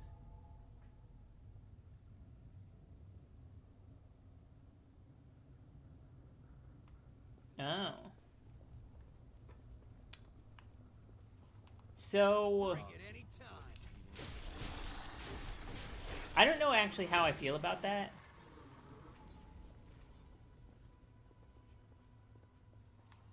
Okay.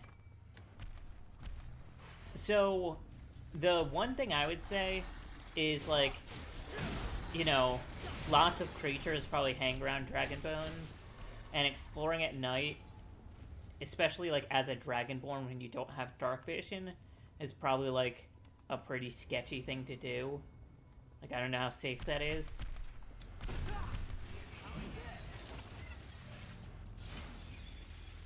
So while, like, the search that you were doing might be appropriate, you know, as a character part, like, I mean, it depends on, like, how obsessed your character is, because I do think, like, some levels of obsession, if, like, you note it in your character or you want to RP it that way, yeah, that's reasonable to me. But, oh, okay. For some reason you said Draconic Sorcerer, and I was like, okay, so you're, yeah, I gotcha. That's a real gem. Oh, does that, so...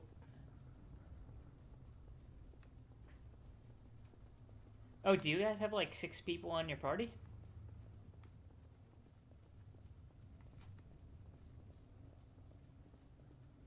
Or do you have, like, 2 elves? Or 4 elves? Or a bunch of people with, like, shortened rest periods?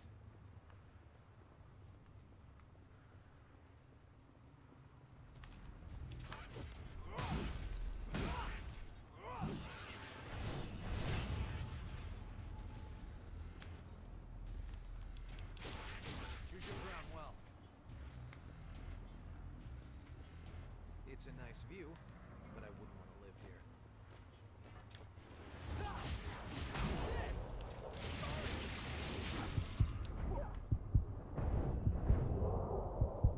Okay.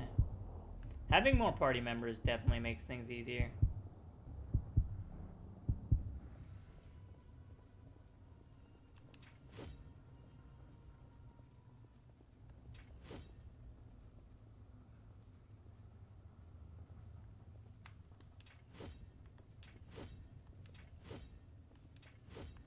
V.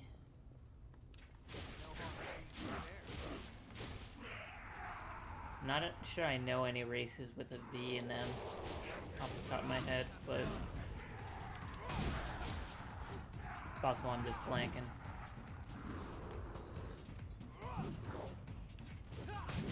Is it a lot of new players? I mean, one player is, like, if you run a D&D campaign with one player, you might as well just, like, I don't need to watch my back. play Divinity Original Sin instead. Just you and your friend co-op. Looks like we're back in the parking garage. I think 3 to 6 is always, like, an easy number to pick for me. I think 6, while it might, like, complicate things, 6 definitely means that, like, there's more opportunity to have, like, fun stuff happen, where, like, you can kind of go, like, full tilt with, like, certain aspects of the... Like, you can go a little bit more aggressive with bosses, or you can go a little bit more aggressive with encounters, and think, okay, there's enough skills in my party, there's enough people in my party, that they won't die if I, like, give them a little bit extra. Okay, if I make it a little bit harder than I think it needs to be, like, there's enough there that people can, like, cover down.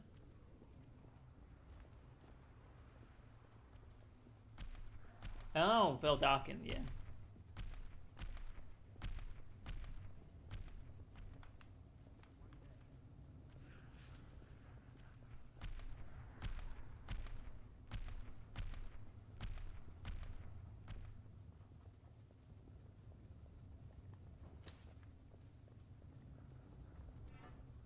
I feel like...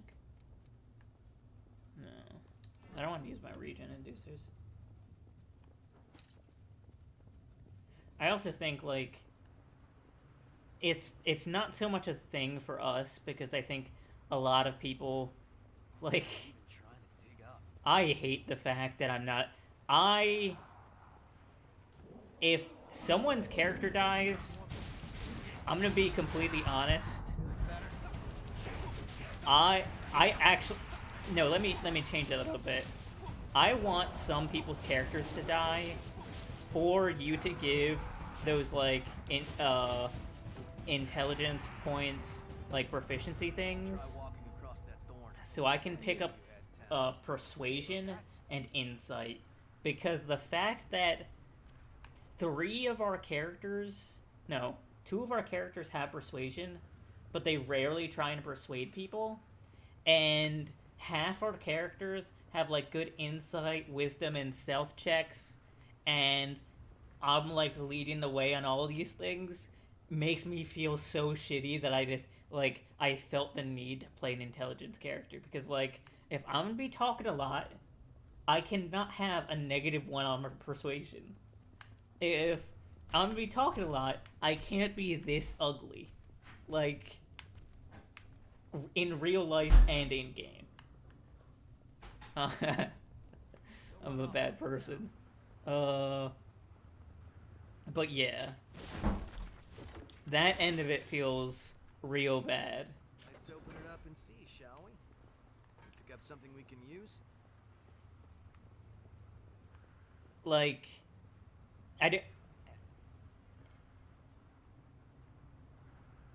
well, so we have 2 charisma classes and a wisdom class who has, like, somewhat decent charisma.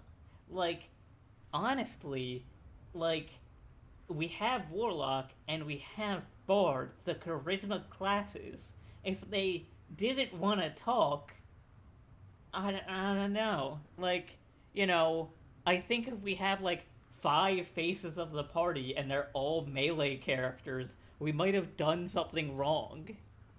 Don't fall here. Might be a good time to run.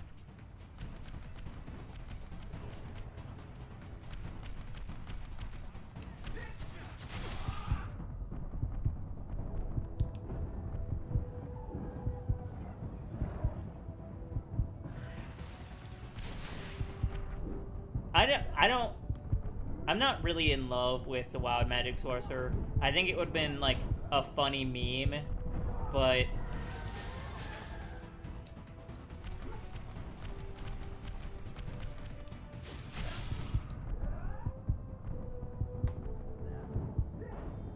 yeah. Because I don't ever want to or like to play paladins. I played a paladin once in a game, and like the kind of roleplay that I would like to do in paladin is probably just bad for group dynamics, I think. Might not be cutting it. And especially if like you can't be certain that your party will like, you know, allow you to actually be like a paladin. Like if every time you get into like a combat encounter or like anytime anything happens, people are like, okay, let's torture the goblin, or let's pull out the bandit's teeth. Like you can never be certain that your party won't like just troll you like that. And in my first campaign, which might be just that I'm triggered from the experience, but in my first campaign, our DM told us that we were playing a homebrew that was like based on like fighting a necromancer and like trying to save like the kingdom from like a bunch of undead and like an undead army, and like we got told this at the beginning of the thing, and I'm like, okay, I'll play a paladin. That should be really fun. There's like a lot of like cool things that I can do in game if I like played a paladin against like a necromancer thing. And like everyone said they were, you know, there was like a couple, like one guy picked a warlock, one guy picked like a dampier witch hunter, and the party immediately became murder hobos and like genuinely like evil characters. Like one of them became chaotic evil, one of them became neutral evil, one of them was lawful evil, and they all were like, no one gave me the laydown on like that's what I'm gonna do before the campaign. So like at one point I'm like, I have to stop you. Like you do understand that like you knew what I was gonna play, and you do understand that like if I let this happen, I will lose all my paladin levels. Like because we were playing Pathfinder. We were playing Pathfinder 3.5e, which meant in 3.5e, if you break your paladin vows, you lose your paladin levels. You need to go to a church to regain your paladin levels. I would have been a level 0 character if I just walked away.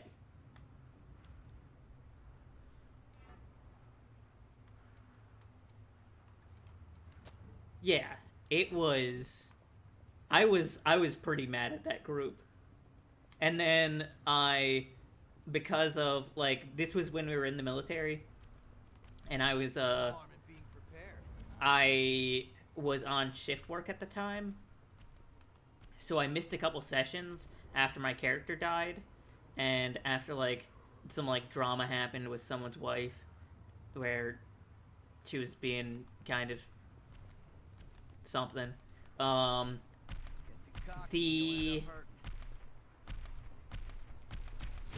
I ended up coming back and playing Harry Dresden the Wizard for our final session, and I literally just trolled the game. I just, like, a couple of the player characters, like, ruined his big bad evil guy, and I was just like, okay, well, I'm gonna ruin this army for you. And I just put, like, walls of stone up in front of the castle gates and prevented it from getting through. Yeah, yeah. I felt bad because, like, I really felt like I ruined the end combat by, like, playing the wizard like that, but I had some strong feelings. See, after, like, doing a bunch of research on, like, what wizards can do at, like, I think we were level 10 in that combat, I literally, I don't think it's responsible for me to play a wizard unless I literally want to, like, commit to only using, like, evocation spells. Like, if I'm just like I'm a boom wizard. Anything else, and I think wizards are, like, your DM has to kill them. Like, I'm almost convinced that, like, if your DM doesn't make it, like, the point to actually try and kill the wizard in combat, which I fucking hate when my character goes down, like, it's almost like the DM is choosing not to have fun by having a wizard in the party. Like, I told you about, like, the Wall of Force, there's Wall of Stone, there's Wall of Fire, there's, like, Haste, there's a couple other spells that, like, you start playing with them well, and, like, you know what you're doing, you can ensure no one has fun but you. Clerics can also kind of do that, but, like, because clerics have, like, you know, different gods that they'll have, and, like, you can kind of, like, thematically play a cleric where, like, you know, they can just, like, I love doing the healing spells, even though I could be, like, a damage dealer, even as, like, a life, cleric. Like, if you ignore that kind of stuff,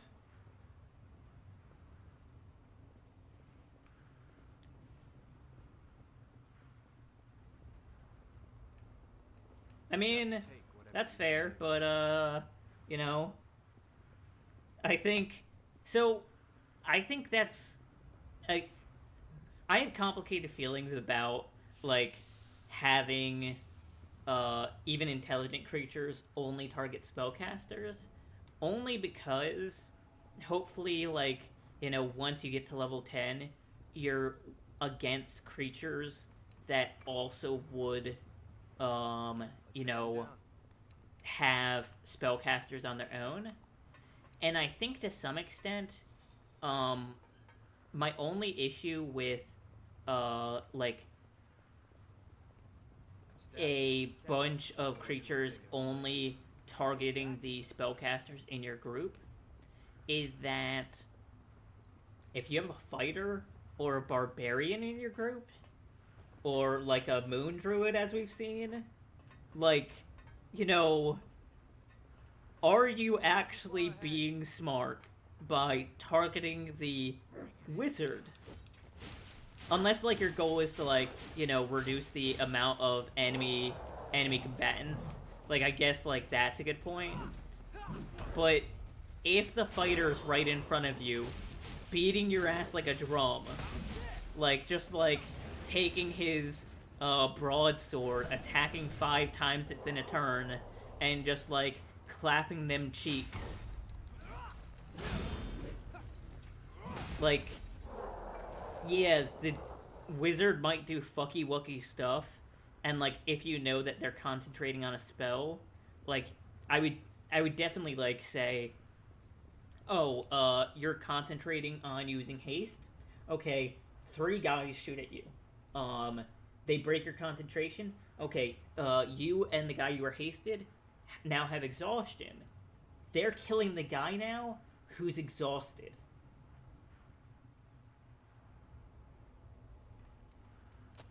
Well, so the critique I'd say to that is, I think most parties who are like playing intelligently should be like pushing certain targets down as fast as possible. And if like the enemy team outnumbers you, which often they will, like the best thing for like, you know, in our current combat with like the 6 bandit dudes, if like I'm surrounded along with the rest of the party members, like if I'm surrounded on 3 sides and at the same time like Hugh Fire is surrounded on 3 sides, it probably seems like I'm a more vulnerable target, even though my AC is higher than everyone else in the group. So they would probably attack me because I'm shooting a gun, that type of thing. But at the same time, no, sorry, not but they could just like, you know, all slash at one of us because we have 5 members, including Mr. Bigglesworth. So they could each slash at one of us, but I think like the best thing to do was if like a bunch of them are able to, they slash at one person, unless it's like one-on-one combat type of thing where like, you know, they are all trying to hit like, you know, the target right in front of them because they're like shitty bandits. It's really complicated on like how you feel like how smart the people are, how well trained they are, like how they're gonna do that type of thing. I'm sure like on your end of it, or like as like a DM, as like someone in control of all the people, there are obviously different like tactical approaches that any group might take or might not take, but I think you do have to like almost take it on like a case by case basis. But I think like especially in like a world where like the big strong dude actually is as dangerous as like casters. Like casters might be able to do a lot of interesting things, but until you get really high levels, like casters and melee characters are either interchangeably equally powerful, or I think in a lot of cases melee characters can just like straight up outpower casters if you're not like having a bunch of rest. Like a wizard with at level 5 with like 3 fireball casts. Yeah, you know what? The wizard's probably the most powerful person in your group. I don't care how powerful the moon druid is. Like the wizard's the most powerful person in your group. They can literally take out an almost infinite number of enemies 3 times, and even if they can't take them out, they do basically murder all of them. Yeah, they're basically impossible to kill. You play an early Totem Barbarian with Bear Totem, okay, you have a high damage character that's impossible to kill. I'm sorry, I think that's very powerful. I would almost say that, like, you know, you have a level 3 Totem Barbarian and you have a level 3 Moon Druid. The Totem Barbarian might kill the Moon Druid. Just because Rage, in the rounds where the Totem Barbarian can be enraged, he's going to murder that fucking bear. He's gonna murder the fuck out of that fucking bear. You give him like a +1 magic weapon and like decent rolls, he's gonna murder that fucking bear.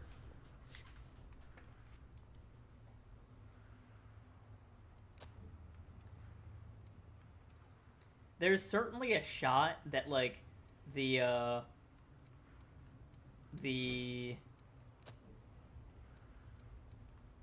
bear could win, but it's, I don't know, it's questionable. You got like a 50-50 maybe.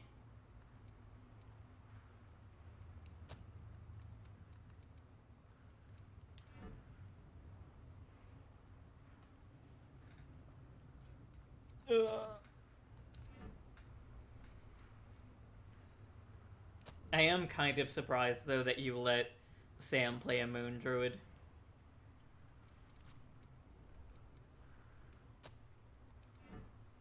I'm happy that I got to see it played, but I do feel a little gypped on it. I feel cheated.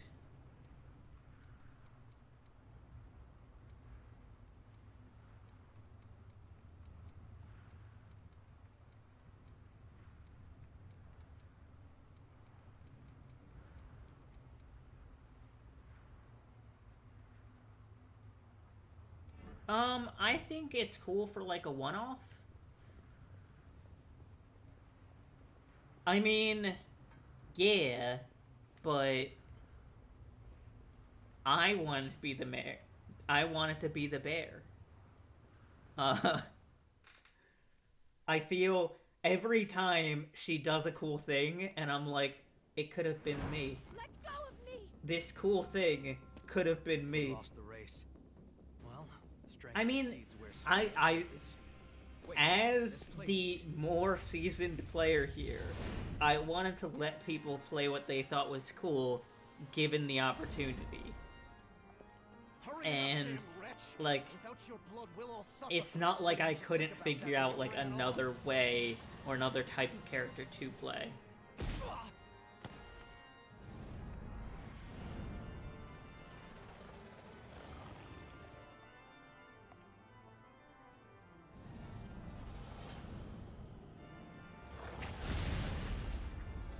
Take him somewhere safe.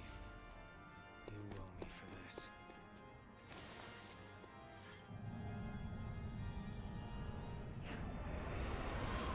Yeah, don't tell anyone that I did, though. I have to keep convincing people that I'm a cunt.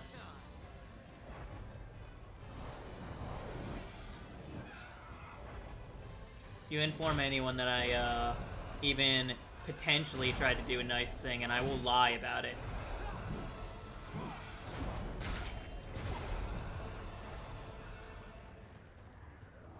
So, I think the one problem with, like, 1v1 gladiator combat is, like, I think you have to run it in, like, a smaller group for it to be fun. And then at the same time, I think, I think it would be interesting as, like, a one-shot, but I don't know how you make it into, like, a larger campaign. Only because, like, a lot of characters, like, RP and growth wouldn't really necessarily be appropriate in, like, gladiator combat. Unless they were, like, the premise of it was, like, the gladiator combat was, like, level 10 characters that got, like, enslaved by, like, dragons or some shit. Like, a bunch of, like, chromatic dragons, like, enslaved a bunch of people and were like, hey... Like, you'd need, like, incredibly powerful creatures to, like, get higher level player characters in there. Which is, like, the only way, like, characters could level up in certain classes, I think. Where, like, they already have their, like... They have enough, like, background to it to be, like, understandable that they could, like, grow on their own as long as they, like, kept fighting. I kind of just need to die. Also, I don't like this weapon.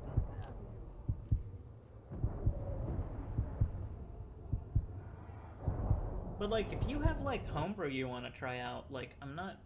Like, you gen up stuff and, like, spend time on it.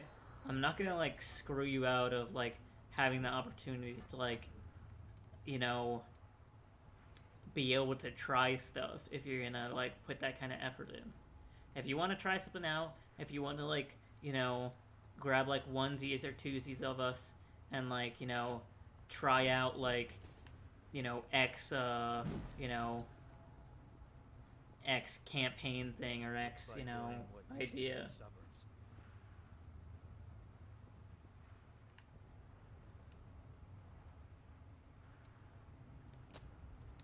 I think,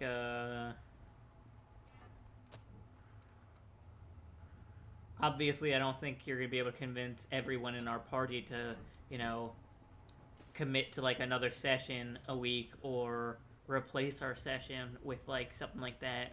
But if you need, like, more people to like, you know, run down this idea in your mind. Like I'm willing to, you know, try out your homebrew idea.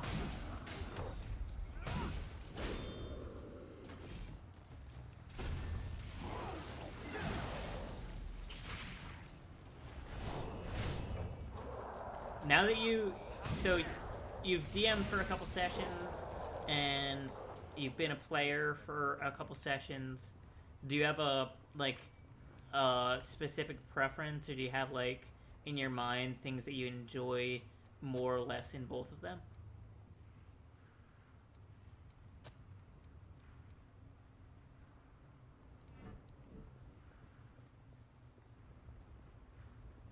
How fast are you gonna run? I'm gonna try to get the drop on him.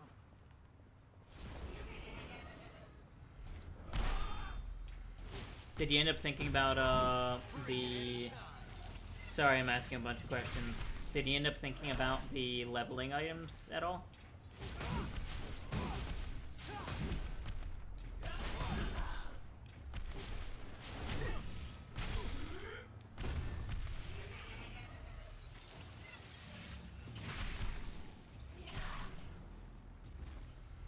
Just as a... So I would almost not want...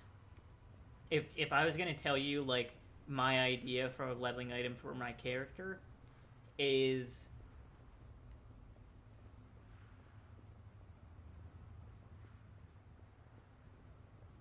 Yeah. I'm a control freak, so, like, that's part of the reason why I kind of wanted to DM, is because knowing what's gonna happen and, like, seeing people ruin my stuff and then ruining their lives for ruining my fun is an experience that I think would simultaneously drive me nuts and also give me a lot of enjoyment. So Nice place to hang out. well, I will give you my idea on, like, a leveling item for me, if you don't mind me you know, shooting my shot. I think the best kind of, like, leveling item for me would be my book.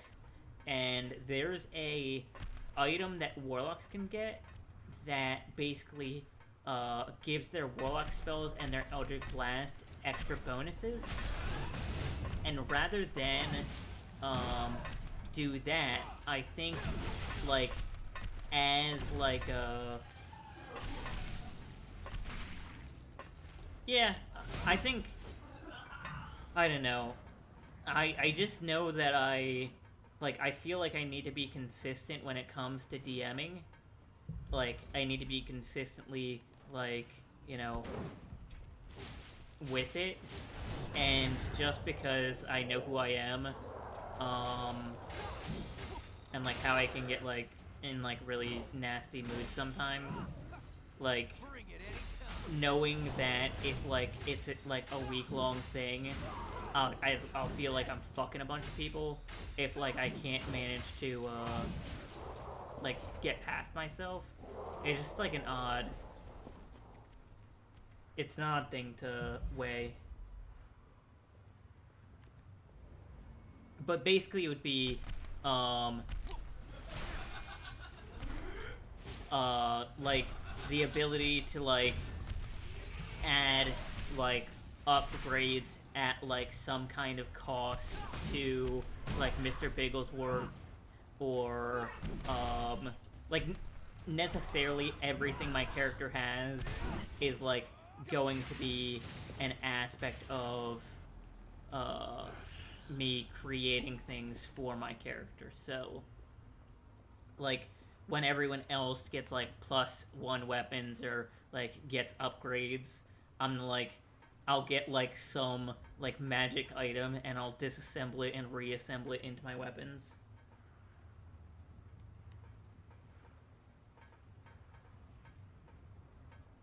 Yeah. Was Quildor your Gloomstalker? Or is that your, dragon, your sorcerer?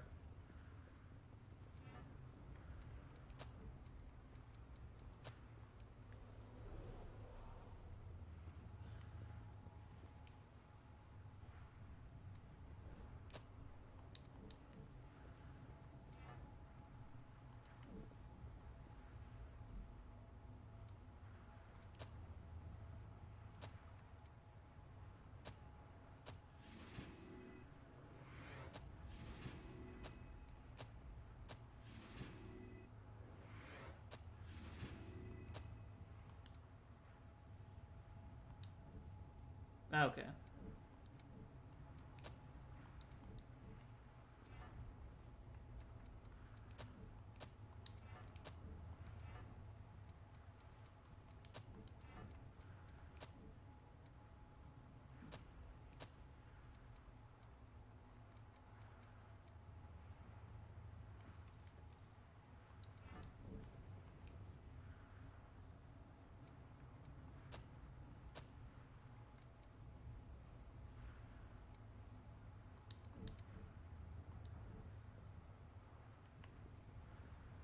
Yeah. I'll keep thinking about it. Or I'll find a one-shot that I really want to run. No harm in being prepared.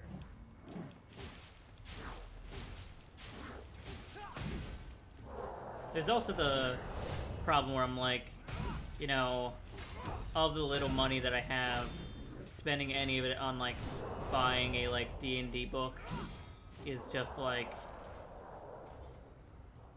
ew. Like, no offense against you guys, but I don't like you enough to spend like the extra $100 that I have spare in like a month to, you know, buy a nerd book for nerd stuff. Because 100%, I do not feel like making. I mean, I'm sure you've seen how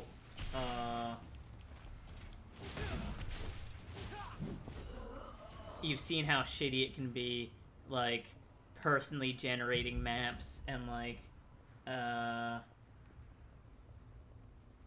and that type of stuff. It's an experience that I don't actually feel like doing at all. Time for some payback, huh? Oh, is there actually like good stuff on there?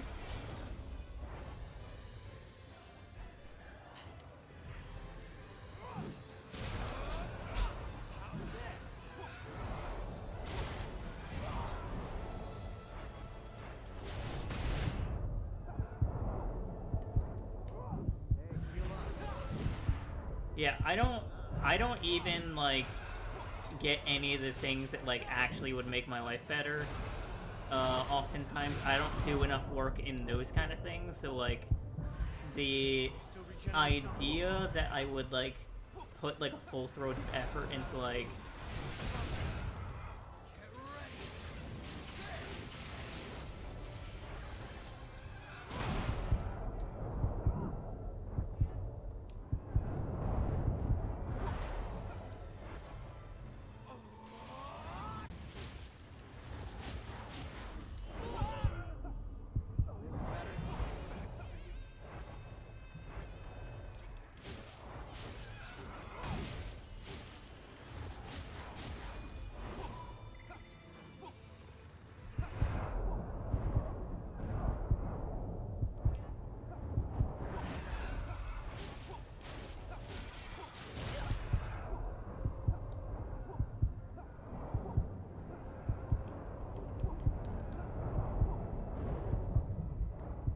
yeah, like, so I was telling you earlier that like there's like weird difficulty spikes in games like this. This boss is like, I don't know how this is the second boss. This boss is like so much more difficult than all the other content prior to this in the game, and it's just like a really awful piece of shit.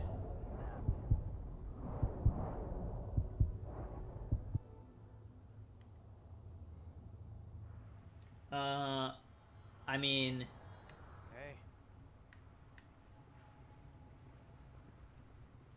Hey. if I didn't like, I was pushing D&D on you for like a hot minute because I thought you'd enjoy it, and I'm glad that my recommendations to my friends still I'm still pretty good at it. I feel confident in recognizing people's interest when stuff like this happens. No, I don't usually think I get things wrong, but like on, you know, this kind of like thing, but getting such like a full-throated like endorsement based on behavior is super sweet to see. So the more you enjoy D&D, the more I can stroke my PB to be like, I'm so smart. So don't think you're only doing yourself a favor.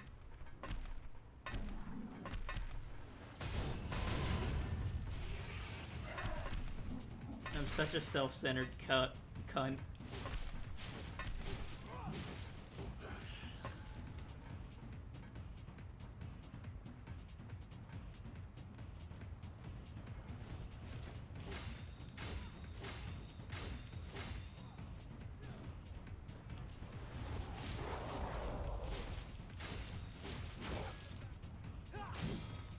I believe it's Big Papa.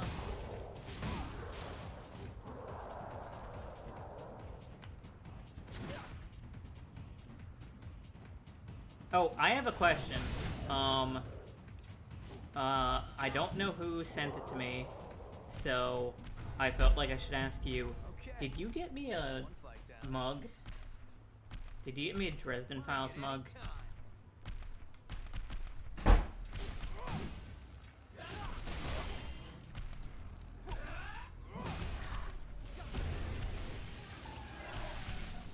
I don't know who got it for me. I haven't been told at all. Like, no one's been like, hey, have you gotten a mug? So, I'm just going through and asking everyone who might have done it. But I got a Dresden Files mug, and it's pretty solid. Okay. I'm glad, because I wasn't gonna get you a Christmas present. Well, don't get me anything, because I can't get you anything. Okay. Thank you very much for your present. It was very kind of you.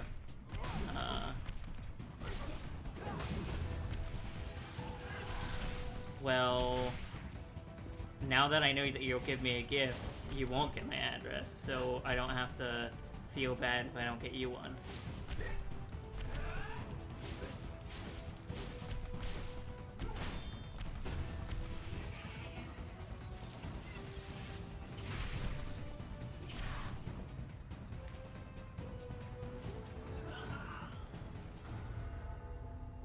Yeah, that's how you know when you're truly based and Sigma pilled, when you're just like, I don't make decisions based on, you know, reasonable things. I make decisions, but so I don't feel obligation.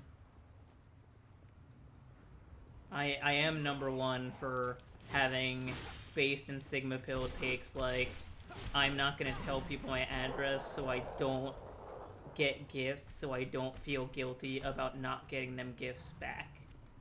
Based and Sigma pilled.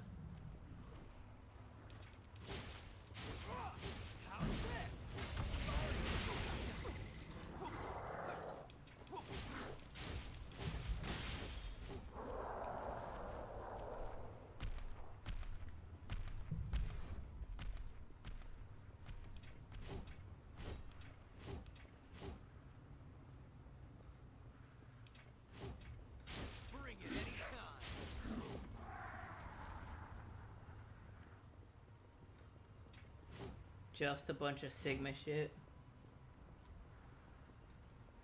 Is that a emote for like rolling a nat 1, or is that like a D&D number 1 emote?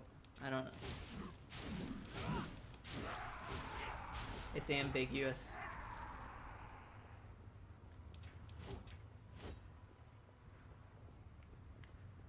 Okay. Do I have enough to level up?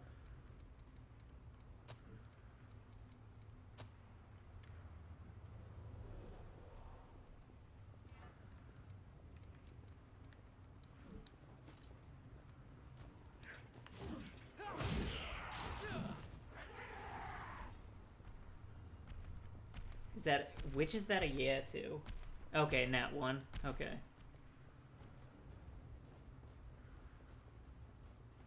Yeah, that speech I just made was a nat 1.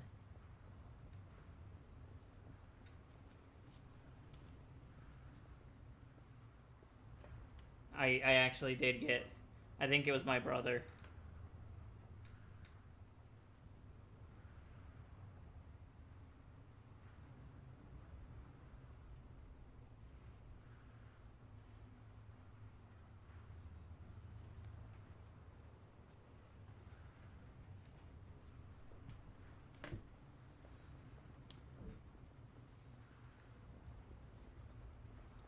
I'm pretty sure it was my brother. He just messaged me if I got a package today.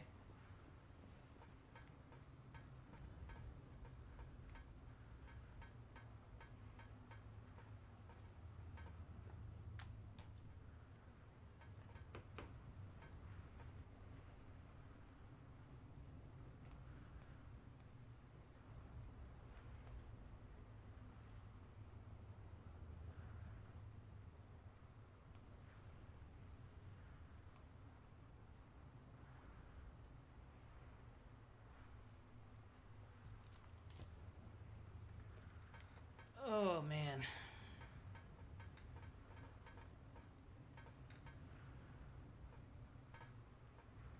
bet this park was a nice place to hang out. I'm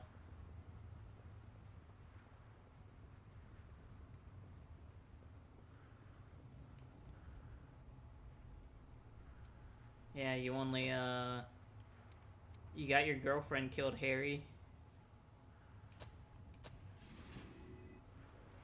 What are you doing, Harry? It's still makes me sad. I haven't recovered from that event in the Dresden Files. Harry Dresden might be the worst wizard. Yeah, he might be the worst wizard I've ever heard of him, but I have heard of him.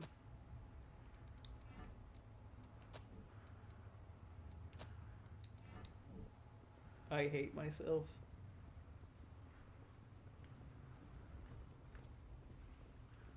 Dude, I check a Jim Butcher's website all the fucking time because I really desperately need to read the new book 1 year, and I feel cucked every time I don't see any new announcements.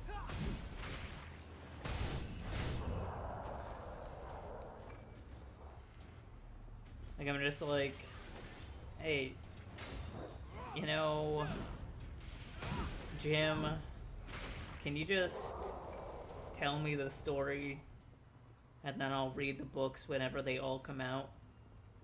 Just let me know what happens. I need to know. Avoid fighting for now.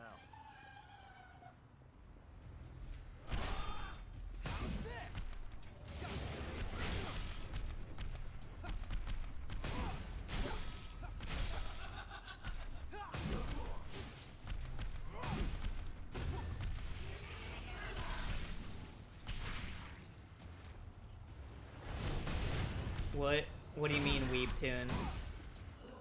What Weebtoons are you reading? Take whatever you can use. It's entirely possible that I've read most of the Weebtoons that you're reading.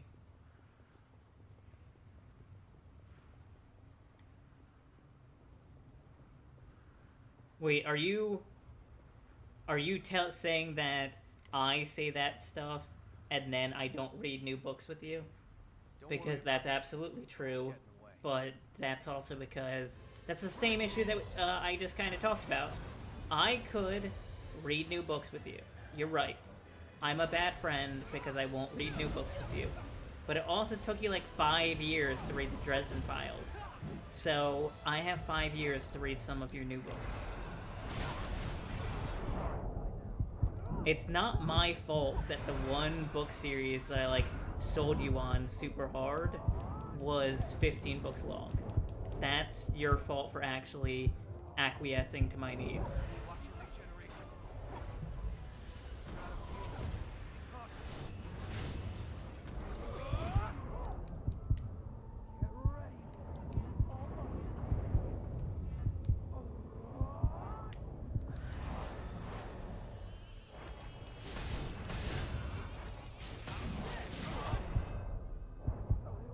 revive me. You stupid bitch.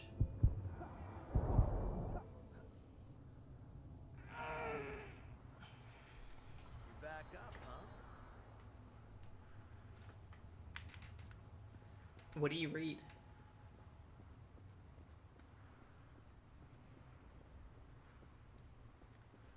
Yeah, but like, it's not like 5 years ago you told me to read a book. No harm in being You told me to read a book like 6 months ago.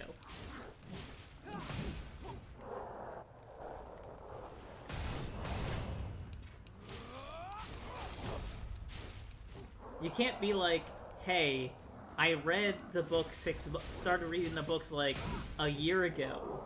That means, and it took me 6 months, which means you need to read it. Dune sucks. How about Dune Try to sucks? get the drop on him.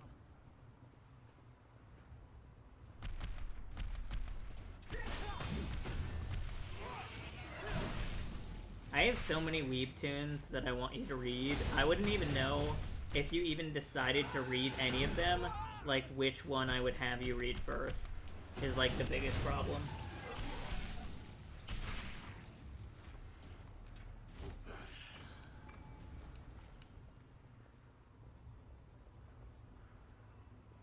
The band? What is that?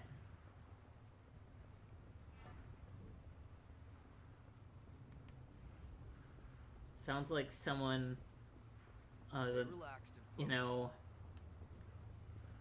thought Band of Brothers was like too wordy of a name.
So you can read books about ecological and like civil stuff, but you can't listen to me give your dad the business about political takes, about his bad political takes. Oh man.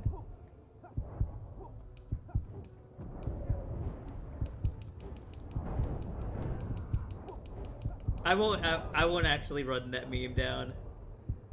I imagine it's difficult talking to your family about, you know, things you might not fully agree with them on. Then again, I argue with my mom all the time. I tell her she's dumb as hell. Maybe that's part of the Sigma shit that all you normies can't enjoy. You? I remember you. Where's the girl? Answer me! Where did you take her? We're taking custody of the girl. That human belongs to us. We will take her back. Humans aren't property. They have the same right to live that any of us do. Don't give me that noble act. They have no rights. Shouldn't have joined the Marine Corps then, cuck! We're the ones keeping them safe after all. Why were we kicked out of our Also, graves? you know, for all the die for? conflict we Again had, and again at the your Queen's dad hand. still wanted to talk to me. He said he was gonna call me sometime this week. I mean, I doubt he'll do it, but, you know. And for whose sake? It's all in the I'm only service really of bad humans. about being a cunt on If text. blood is That's the only it. price they have to pay, then they have a pretty good deal. That doesn't mean you can just do whatever you want with them. Rock, paper, scissors, gun.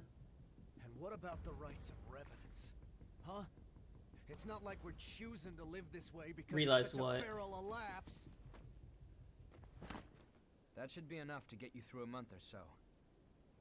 Whoa, whoa. Hold on a minute. Just make sure that you and I never cross paths again. This is your one and only warning. No way. The Crimson Sword?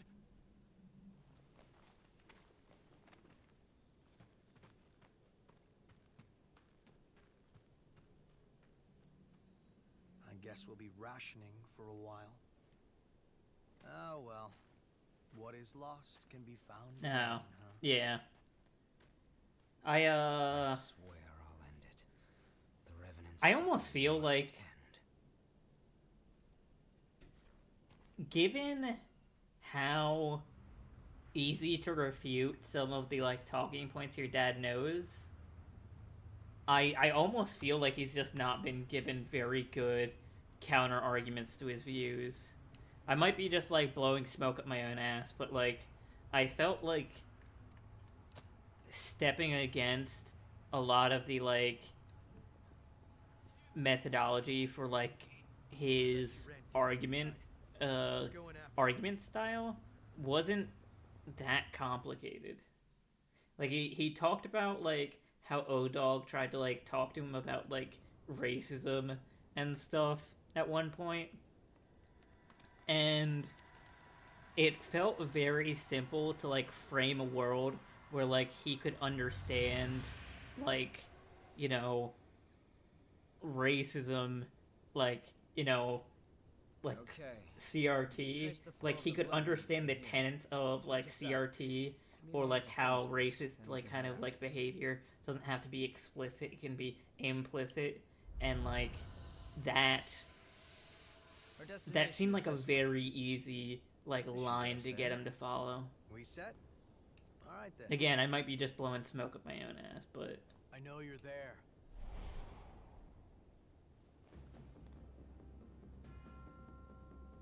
What are you? Stay back! I'm the one who decides how I live. I won't listen to you anymore.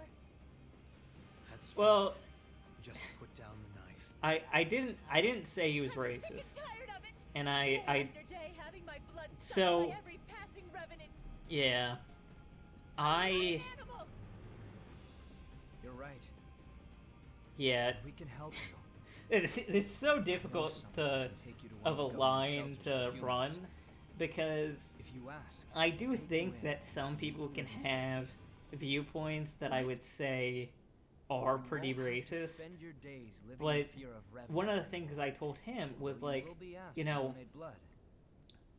there are KKK members, there are neo-Nazis, there are it's a actual trick. Nazis who Do you really all, think I'm going to fall for that? you know, who could be loving fathers, great sons, great parents, Everything you need great, to know is you on know, that paper. daughters, you know, wives, etc. You're the one who decides And how it you doesn't live. necessarily mean they're bad But people why? despite them doing time those for things. sacrifices It is just over. means that they can That's have racist ideology, All right, we racist should hurry. perspectives, and that, you know, separating those two things can be difficult because, you know, you can find out that your, you know, friend for 10, 20 years who's just like a wonderful person in his personal life is a neo-Nazi or wears a fucking Klan robe on the weekend when he goes out to drink with his buddies. And navigating how you feel about those two things, like, even if it's not, like, so demonstrable that it's, like, he's an actual Nazi or, like, well, he did, like, a lot of the colorblind stuff. He went for, like, a lot of the, hey, the Irish and Italians were treated pretty poorly, and I got beat up, and I got treated poorly, and people called me, like, a wop and stuff when I was younger, and I never complained about it. That wasn't racist at the time. 1 second, I gotta replace my battery. too hard to work with.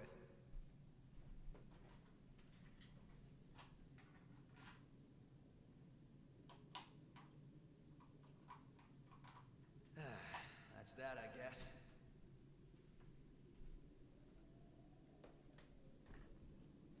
Yeah, and the way so he talked about housing stuff for a bit early on in our conversation, which was a wonderful jumping off point for that, because he made that argument, and I'm like, okay, let's imagine everything you're saying is true. So I gave my own example. I think I told you about it previously, how I like went to a school in like Maryland where like people were like throwing food at me and like calling me nigger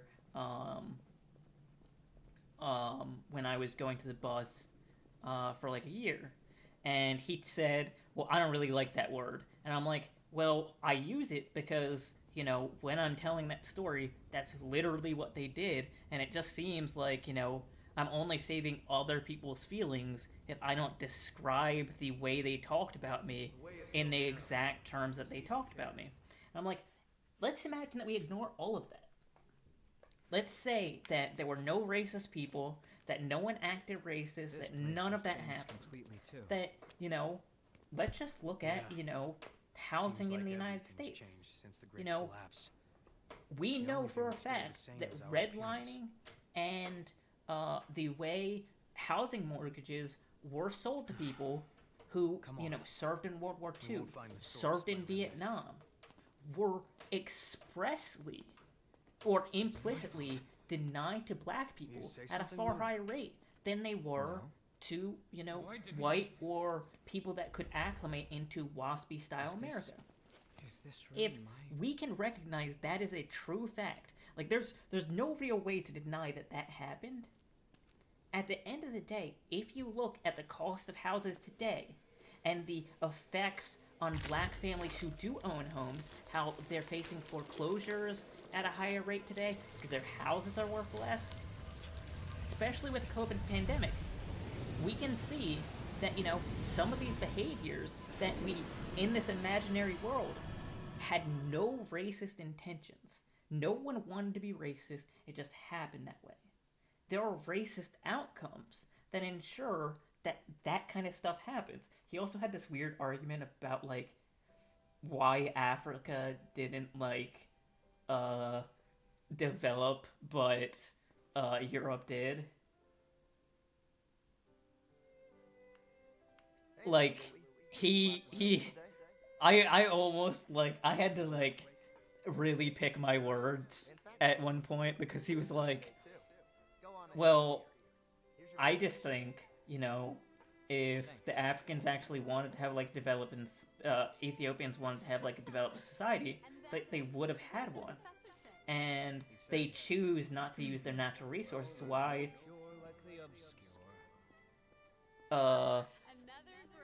And that they kind of just chose to, you know, be on the, you know, shitty end of it.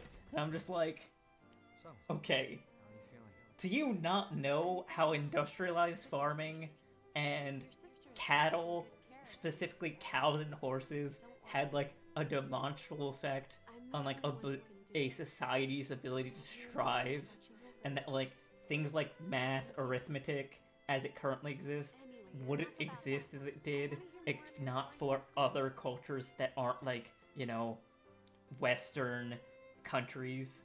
Like, I had to, I was so close to something. When we were talking about that, I was so close to something. Yeah, the professors are devoting all their time to research lately. How's Cruz? Well, we're having a hard time suppressing what's... I don't mean to... I know he's your dad and all, but when he went on that line, I was just like... Really?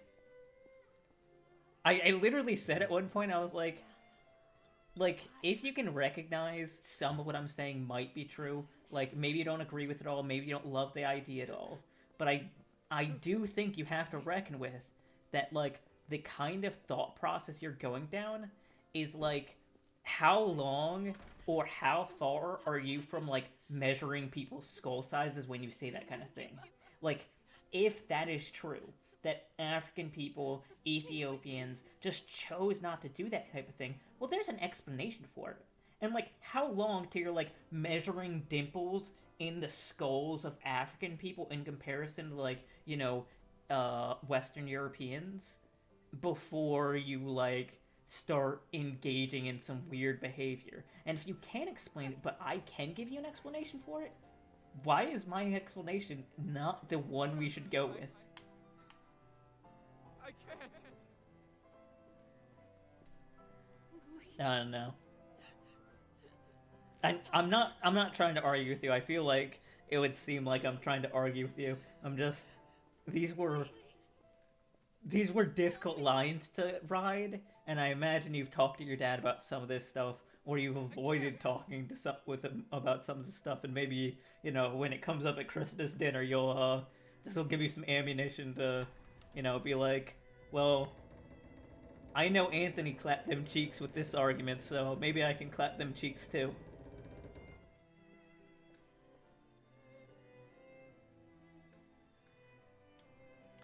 From racists.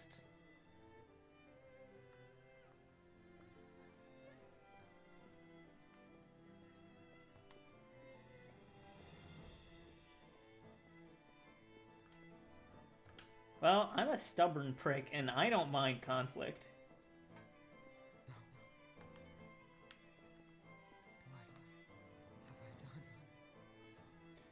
So, I mean, I don't know if this is necessarily it. Maybe I should be giving O-Dog these rhetoric lessons, because I almost felt like, well, when it comes to talking to your parents about certain things, they can discount your opinion as their, like, child a lot of the time. So I don't know if she's necessarily, like, giving bad arguments, or like the fact that he's her father, and those kind of, like, overlaps mean that even if she had, like, the perfectly framed argument that's perfect ideologically suited for him to understand, that he would just be like, pee pee poo poo, you're my daughter, you're not smart enough than me, I've been in this world a lot longer than you, I made your life all hunky-dory, you don't have the perspective to actually understand any of these things, bee bee poo poo.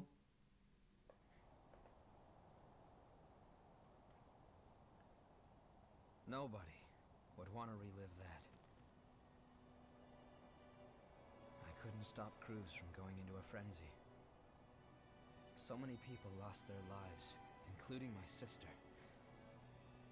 I wanted to forget my frailty. But if we can find the source and ensure a stable supply of blood beads, then revenants will be freed from their thirst. Once that happens, there will no longer be any need for Soul's system, and humans and revenants will finally be able to live together in peace. I'm going to take responsibility for my past. I think it's the least I can do. Then stop talking about it. Let's get it done. Are we ending this nightmare or what?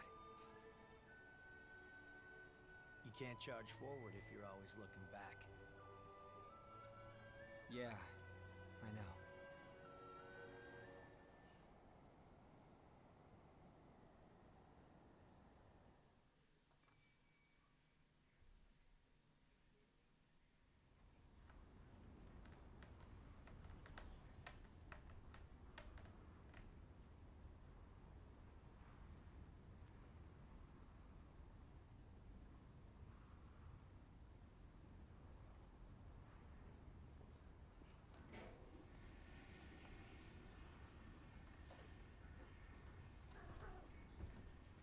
So,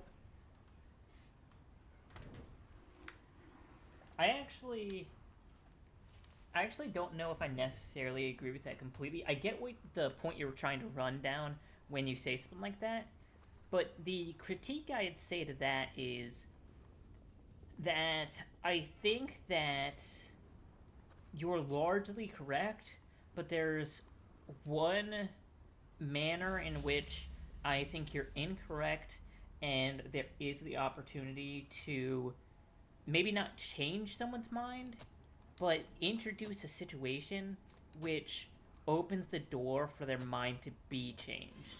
And what I mean by that is, I think that, like, what I did with, like, leveling with your dad and, like, providing him a separate narrative that says, hey, this is what you think, this is why you think it, okay, why does this not make sense? And I'm not trying to convince you of the point. I'm not trying to, like, say your way is wrong, my way is right. I'm just saying, why don't our facts match up?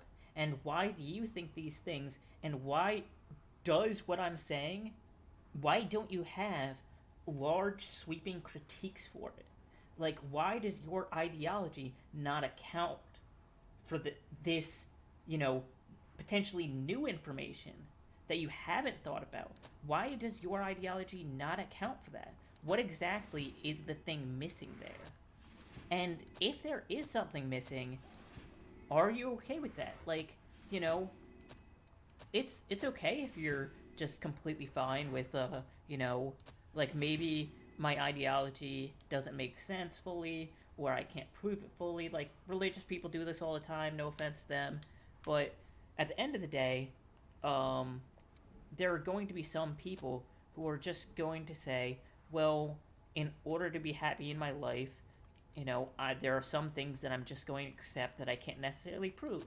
And I don't know if there's necessarily a problem with that perspective. If someone's brave enough to, admit, this just makes me feel better, I'm going to keep believing in this because it makes me feel better. I can accept that. But for people who do talk like your dad, who do talk, at least, notionally, like they could have their minds changed, and like they're willing to hear people out, I think the manner in which you talk to them and the hostility you show, which is why I kept hammering in, I'm not trying to offend you, like, means that this is kind of like the same thing I do with Tyler, is it's always like, hey, we're gonna bring this back down to ground level, and we're friends. Like, remember, I'm not your enemy. I'm only telling you what I believe because I believe in it strongly, and you're willing to hear me out. And I think when it comes to framing things in that sense, there is a greater opportunity to get someone to, hear you out. It's not an always thing. It's not like a, I'm like, I'm a hero for doing it. Like, I'm not trying to run down any of those memes. I think a lot of times in, like, modern discourse, like, my urge to be pretty upset when he, like, said, like, Irish and Italian racism is the same as, like, Black American racism, and, like, the, like, almost allusion to, like, kind of eugenics, explaining why Black people became slaves as, like, a larger ideology. If you break those things down, like, so why did Black people sell each other as slaves to white people, and why did they become enslaved in America? Is, like, that would be, like, if you explained why they didn't have, like, societies like in Western Europe, like, why Black people in Africa became slaves is also just as easily explainable by those same things. And you don't get to take one and not the other. Like, it's just, I get why a lot of people have difficulty not feeling emotionally charged when those kind of implications are intentionally or unintentionally put forth, because I do think a lot of people, like, think things like this, but don't necessarily understand, the implication of your statements is maybe Black people deserve this. Maybe if they didn't want all these things to happen, they should have been society builders. We can head.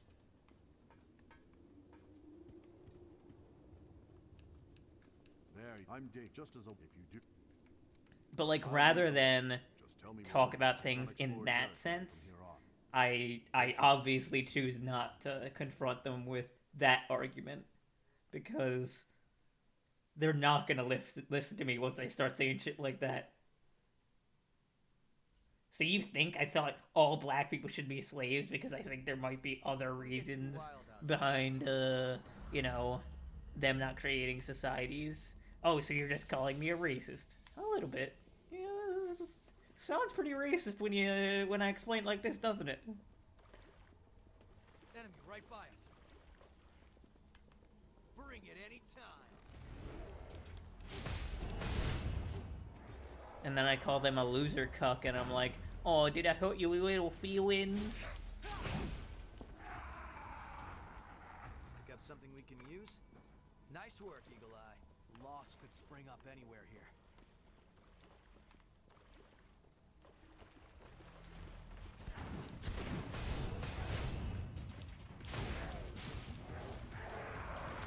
I mean, I'm not saying that I don't do that, because I absolutely do actually engage like that with some people, but I shouldn't, and it's irresponsible to do it.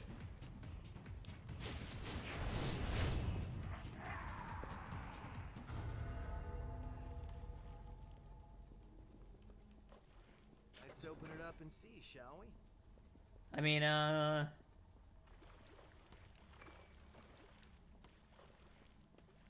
I don't like group arguing with people. Like, having to, like, argue with someone. Oh. I mean, I imagine if, what do you call it?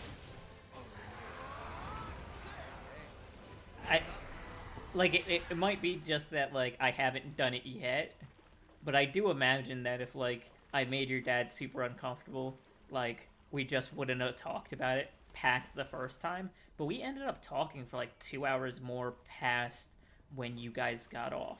Like, Tyler popped out of chat, and then he rejoined chat after he thought we were done.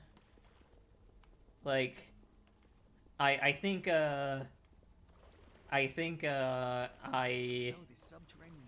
I definitely didn't do enough damage immediately, like, from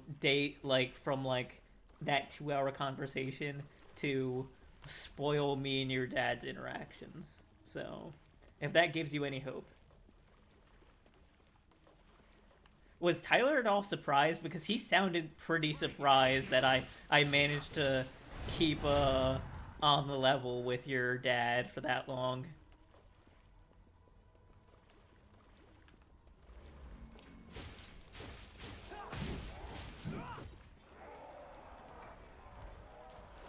You have to take whatever you can use.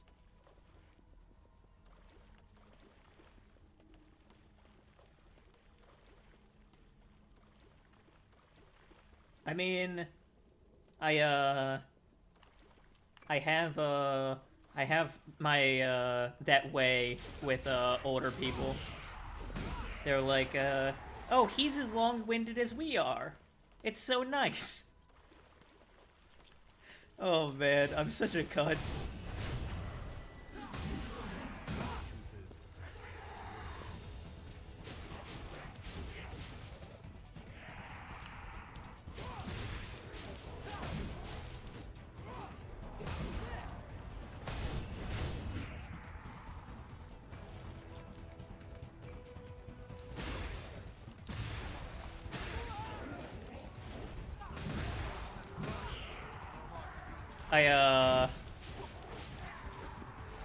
There were a couple of times when your dad would, like, go on these, like, 5-minute rants, and I was just like, can I speak back? And all I wanted to do was, like, meme on him and be like, I can tell you do podcasts, dude. Okay, well, thanks for stopping in, dude. I really appreciate it.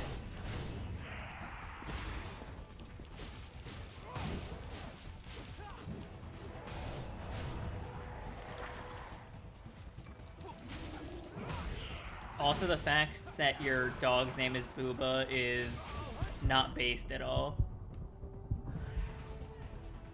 People naming their dog Booba is gonna literally get me blackmailed.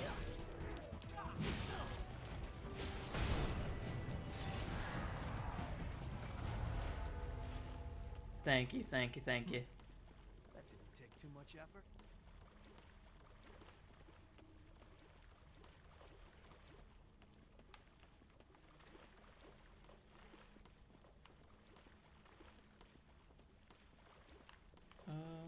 This way?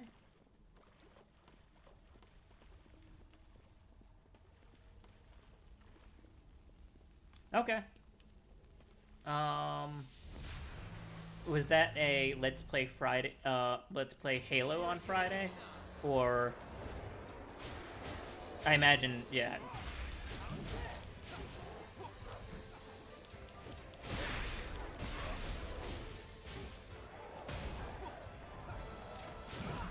I'm probably gonna be playing a bit of Halo once the campaign drops, so maybe that experience will make me wanna give the multiplayer an actual full-throated college try. I see something. I think we can put that to good use. Ugh. Nice, nice, nice. Yeah, I'll try and warm up my social battery over the next couple days, and try not to drain it too much by talking to the screen. And my cats. Sad times when I drain my social battery by speaking to my cats.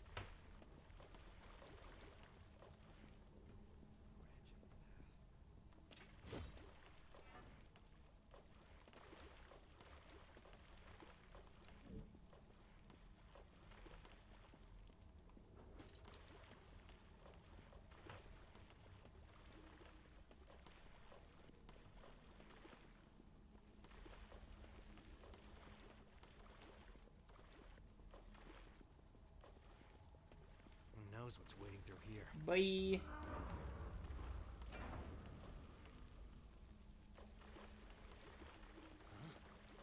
That one sure does swagger.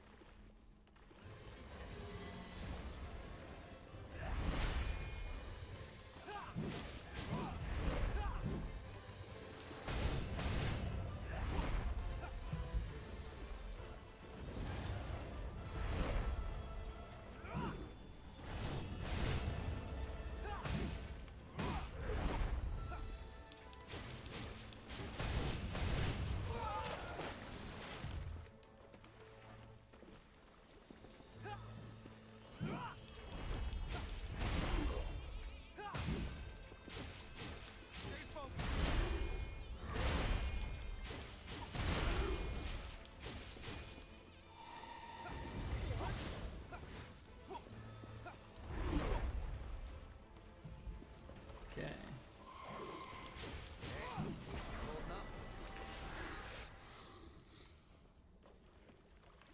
Nice, nice, nice, nice, nice.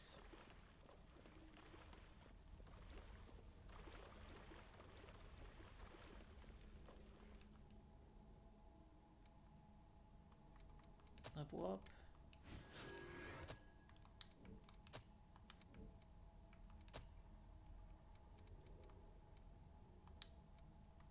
And then Not too hard to work with. teleport back to home base.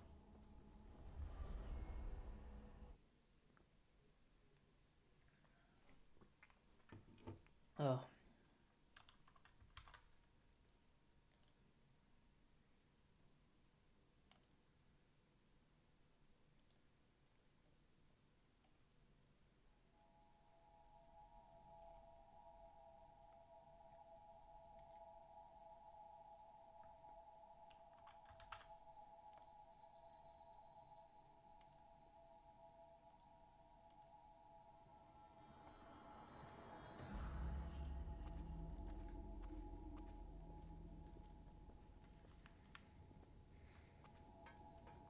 I hope you're able to. Fascinating. It would be an honor for you to take mine. I'm curious to see Nice. how you.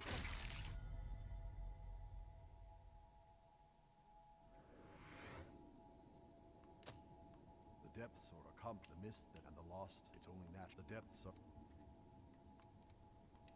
I'll lead the way. Just tell me where we're going. It's And of unexplored darkness. territory from here on. Take care.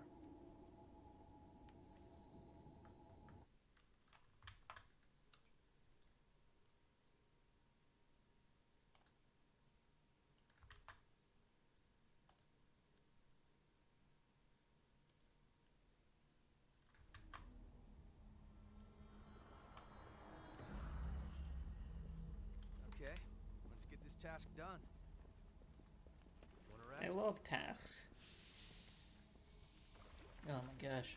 I like something stuck in my throat there. Pick up something we can use?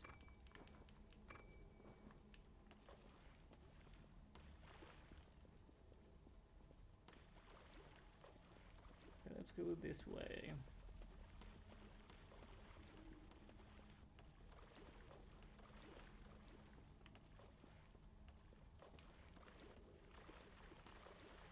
Choose our path. Just go. Bring it anytime. That's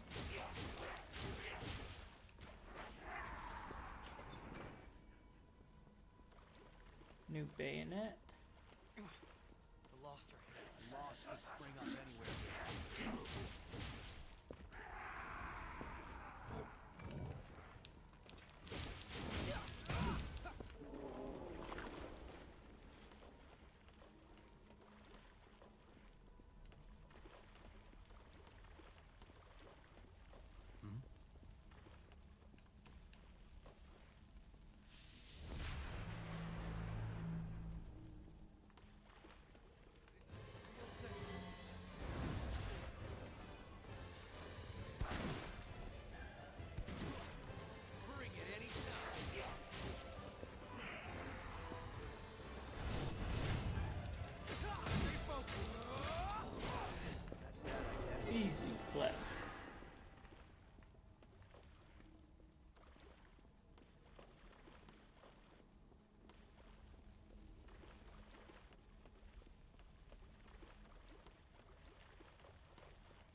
think we can put that to good use.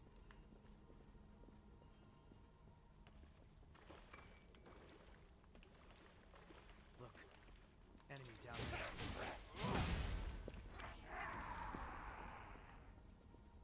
Okay.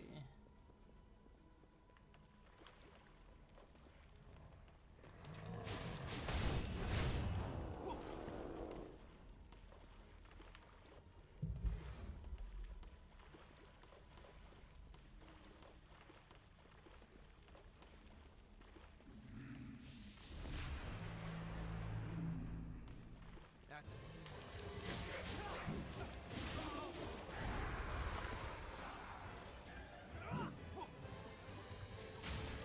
Bring it anytime.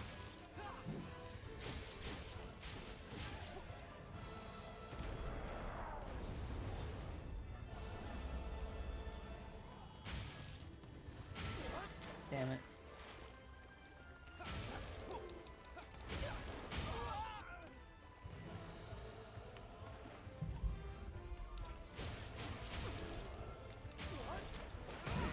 Bring it anytime. Nice.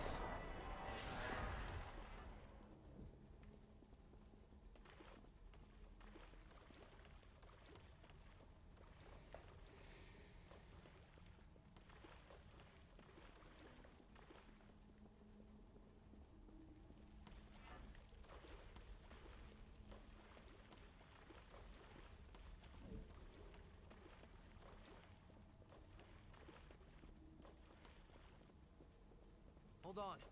I'm on my way.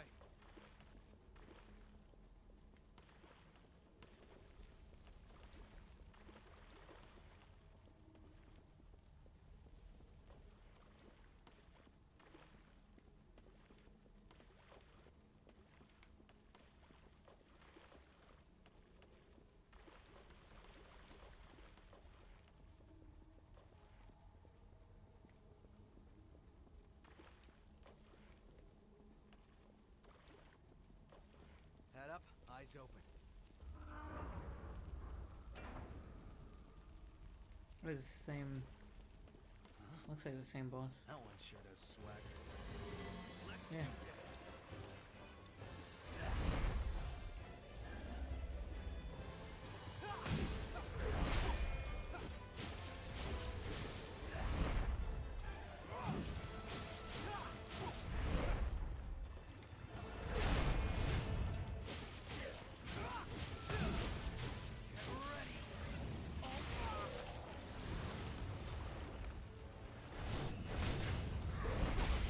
No harm in being prepared. Stay focused.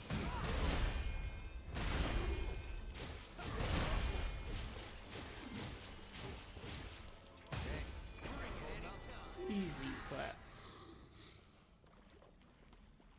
1, 2, easy game.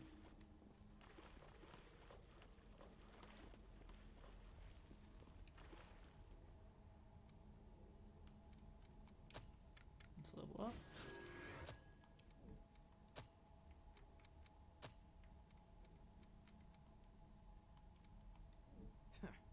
You aren't too hard to work with.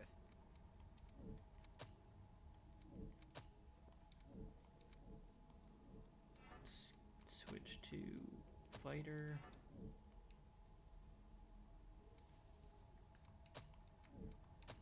Teleport.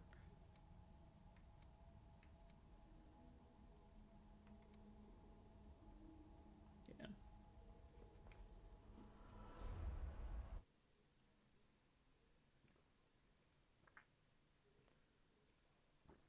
Ugh.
I'm in a tight...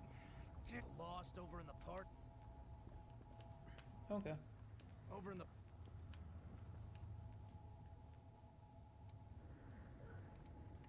Teleport.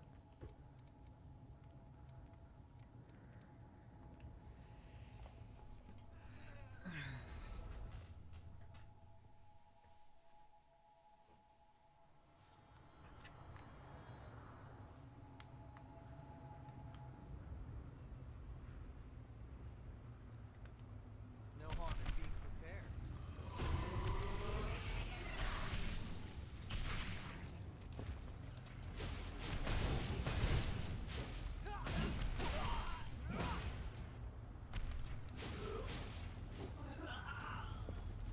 Bet this park was a nice place to hang out. Pick up something we can use? You're safe for now, at least. Teleport. Parking garage.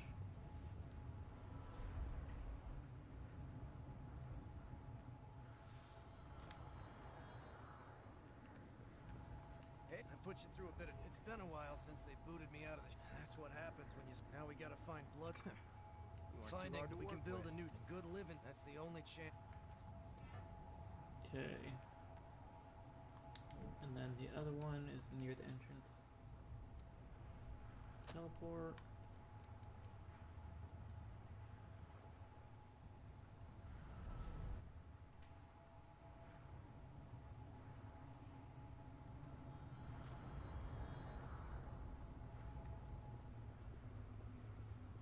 Oh, this place is nice and open. I woke up and I have no map, but there's a monster. Please do something. There's a... Bring it any time.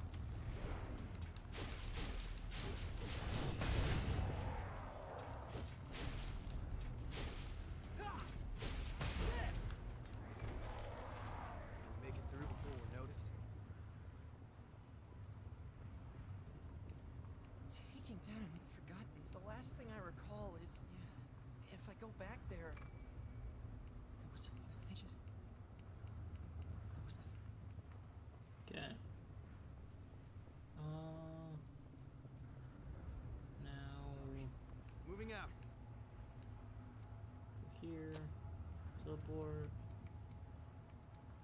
Parking garage. Parking garage. See a ladder over there.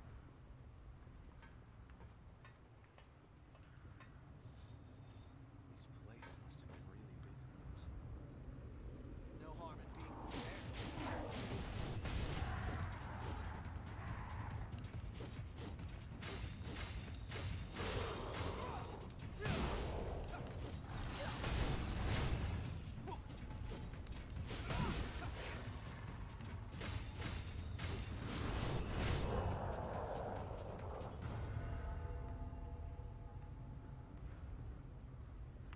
No, did I miss a... Or was that a drop from one of the dudes he killed? It's probably a drop. I'm not sure it is a drop from these small guys. Hold on. I'm on my way.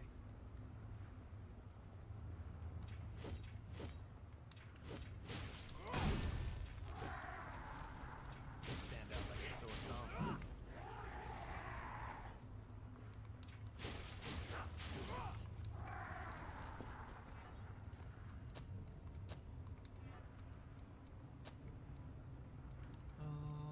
Blood guard. Wait, we should put blood guard down here.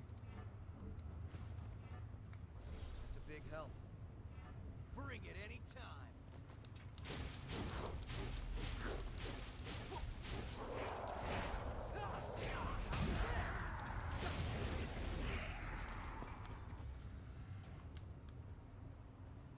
Are we gonna wait for him to pass or what?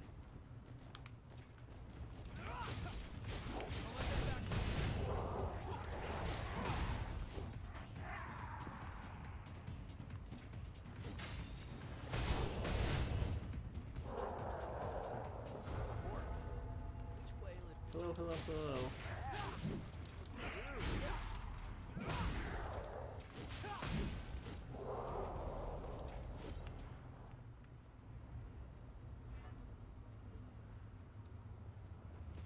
What is that?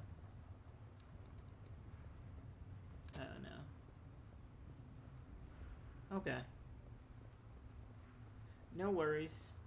You're the only one in here, so I just I wanted the more than just me in here.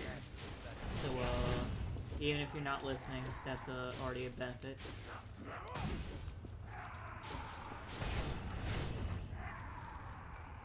Pick up something we can use?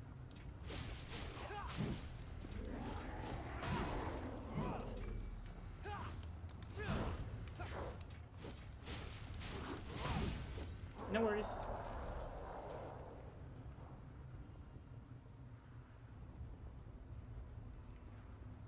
Don't fall here.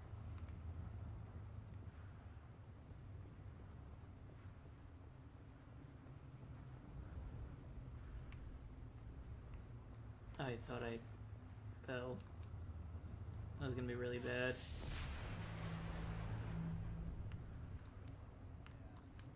He's so lucky. Be sure you don't fall before we can get down.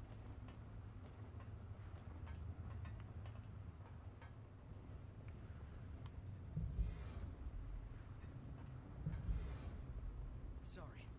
Moving out. Okay.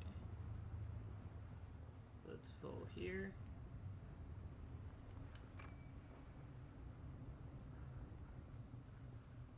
And then let's fall here. It's like the gaping.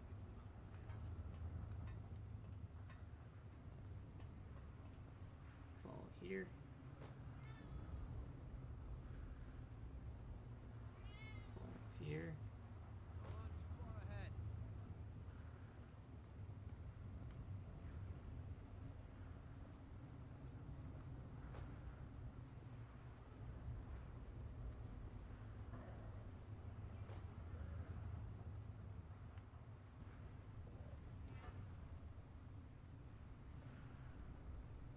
Make sure you're good and set before we go.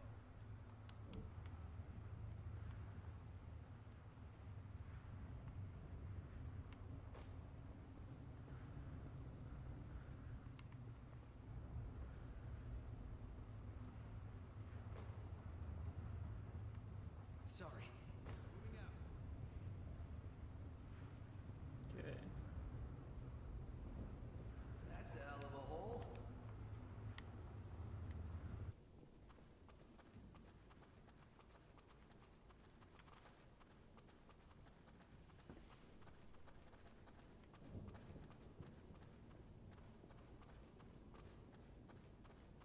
Hold on. I'm on my way.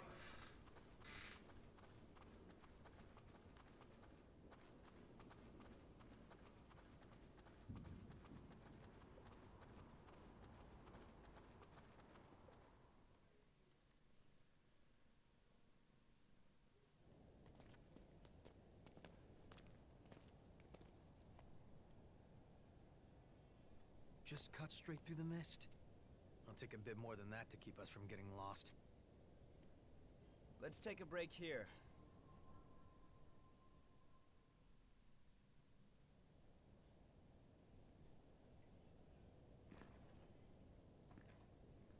Oh, this? It's called onigiri. It's a kind of food that's easy to carry around. Not that there's any point in eating food for a revenant. Although we may thirst for blood, we never grow hungry. Still, I think that makes eating all the more meaningful for us. We fight. We drink blood. We revive. We fight some more. Our lives are pretty much one endless loop. But every time you go around, you almost forget that we were all human once. If I completely lost the memory of my human past, I wouldn't be me anymore. I would just be something in the shape of me. I'd look like a revenant, but on the inside I'd be no different than the lost. What's the point of living like that? I served in the army, back before I became a revenant. We always used to eat these things when we were out on missions. I guess it helps me remember. It was a miserable time, but I made some good friends that I shouldn't let myself forget. This stuff doesn't really taste that great, but eating it always reminds me of those friends. So, I guess you could say it helps me stay me. It's been an important companion in my life. Okay, all set. Come on, let's get going. There's a blood spring up ahead. Be careful not to lose your bearings, all right? If we get split up in this mist, we may never be able to find each other again.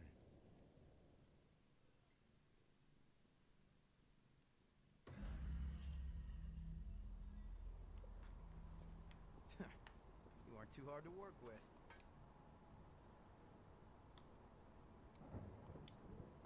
Wanna try Okay. operating it?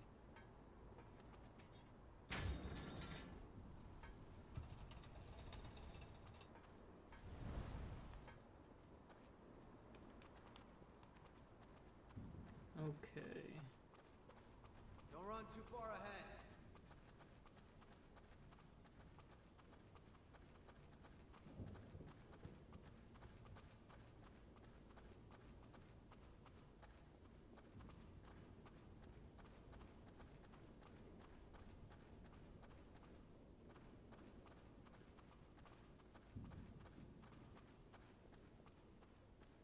This elevator is safe. Yes, I'm sure.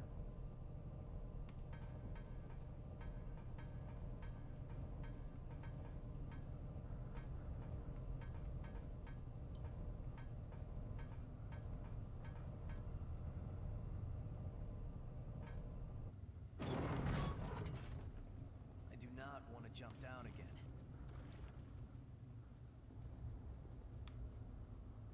You afraid of heights? Keep your eyes on your feet.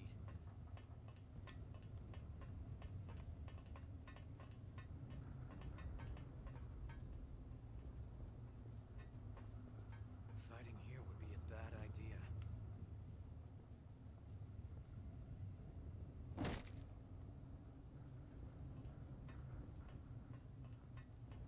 Sorry. Moving out.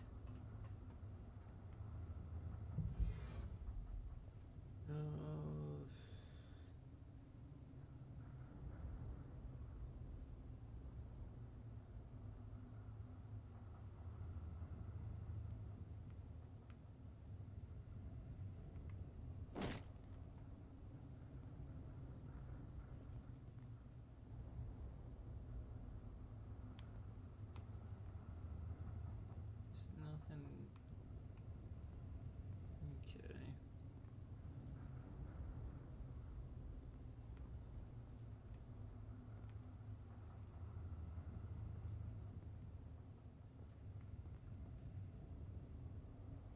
Okay.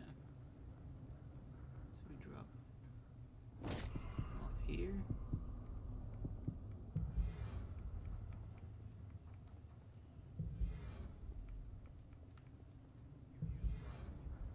Be careful from here on.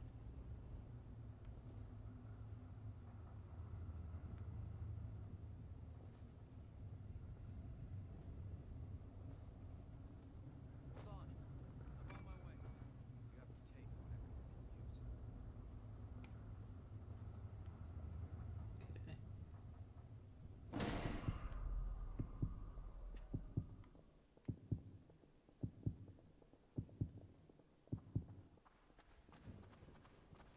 Is there do I have an item for?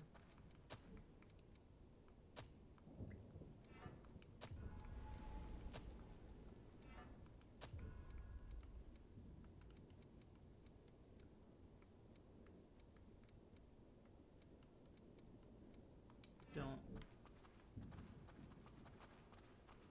Don't run too far ahead.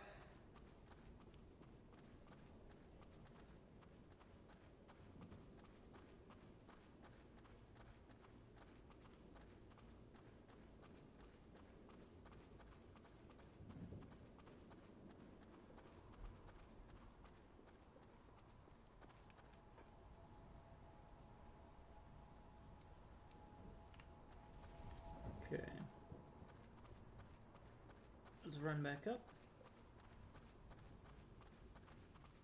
Also, could change my blood code.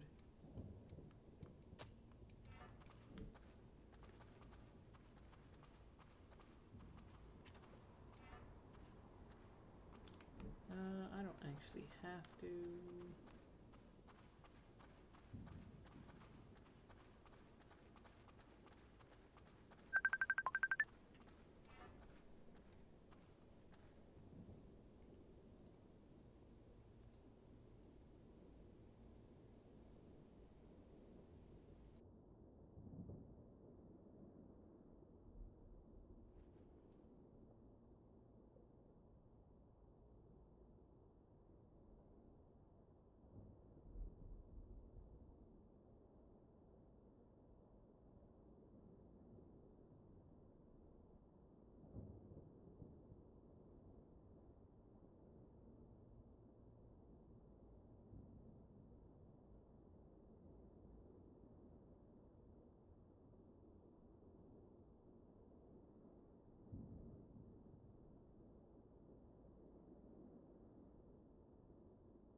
I am no longer muted because I'm no longer on the phone. I'm very impressive. High tier streamer. I would never forget to unmute myself after I'd be pretty bummed if this thing wasn't after that. working.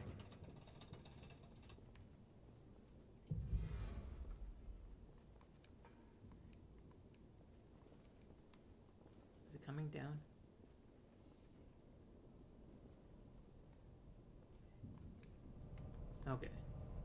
takes a while.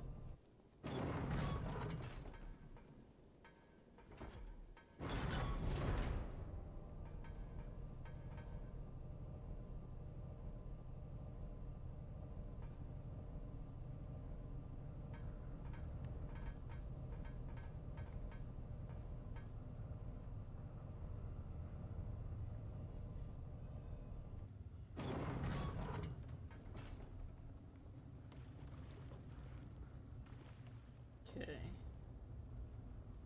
Now I forget where exactly I need to drop down.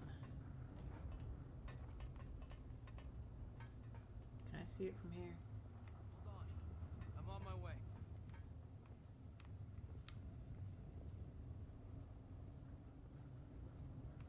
No.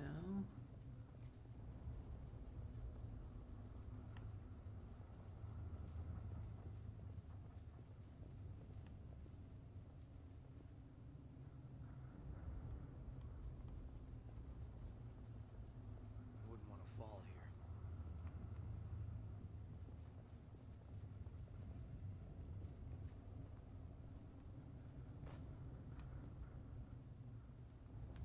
Sorry. Moving out.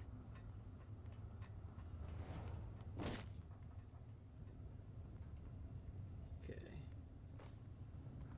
You have to take whatever you can use.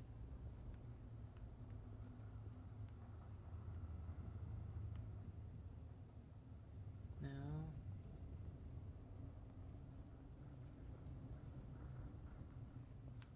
Okay. Thinking it's that one.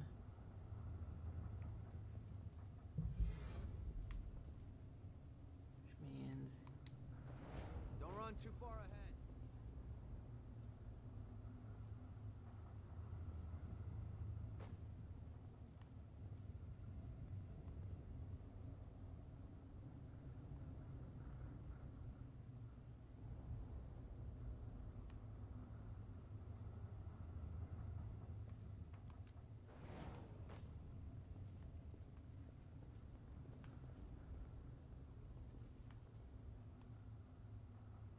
I must have missed something. That?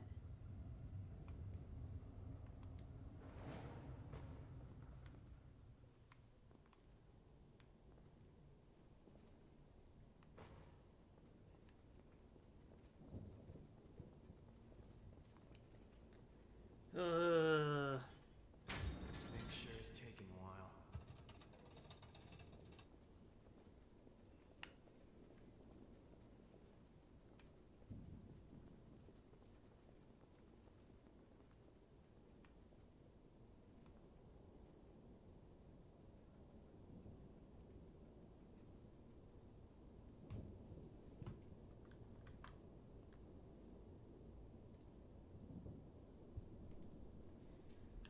Code vein pit. Items.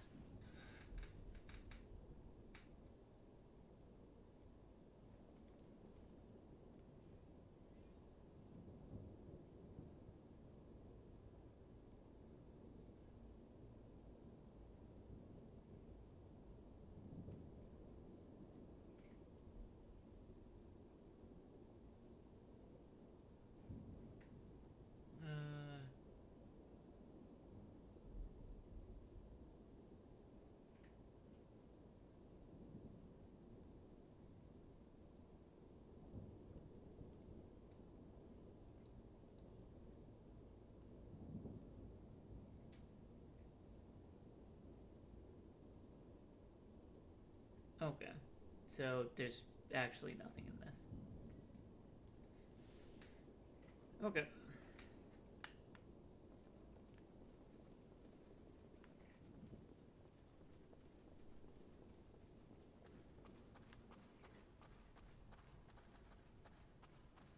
Sorry. Moving out.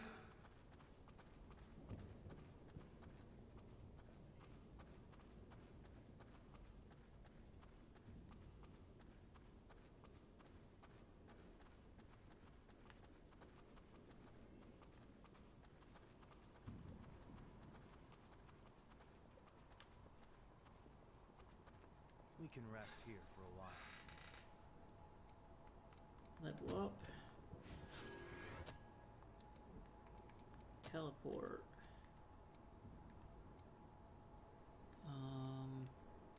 Oh, it actually says Howling Pits.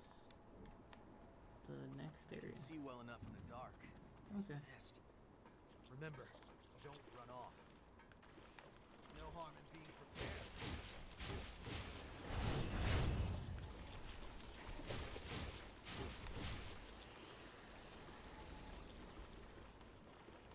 Be careful not to slip. You be careful not to slip. Got him.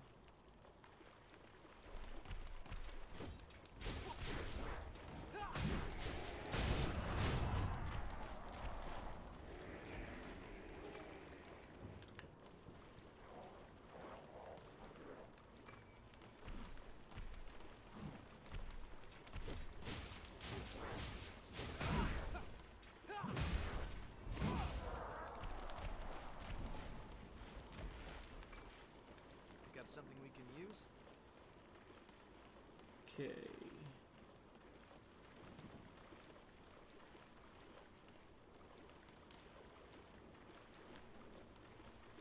This area's really good for farming. Can't say I'd like to stick around.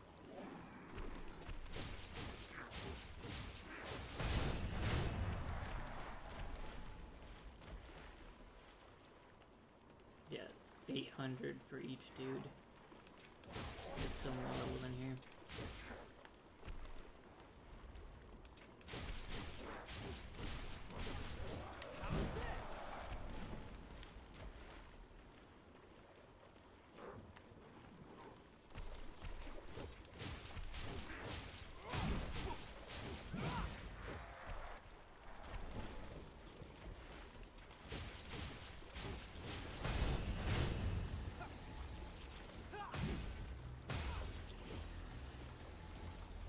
Looks like there's some high ground here.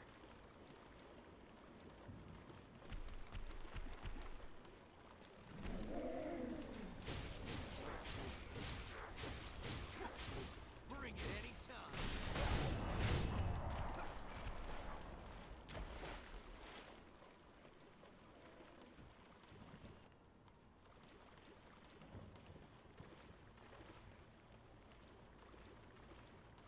We're bogged down here.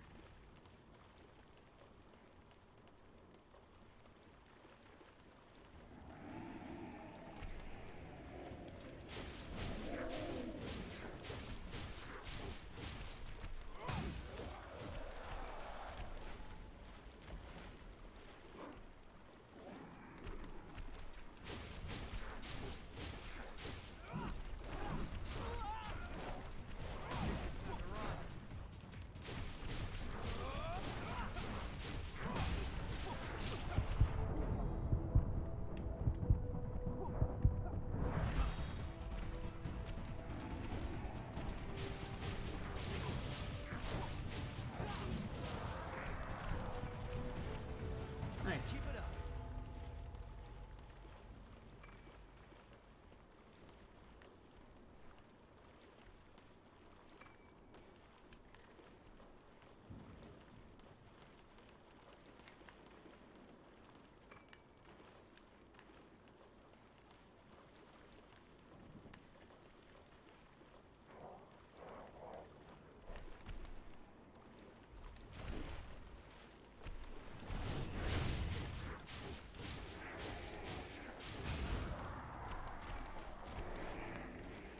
Man, I'm good at this game.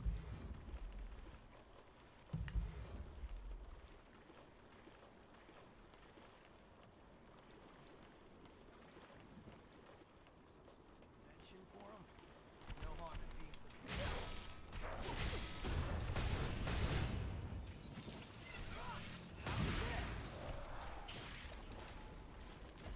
You have to take whatever you can use. You've used a lot of healing. Be careful from here on. Oh wait. That's a real gem. Regen extension factor.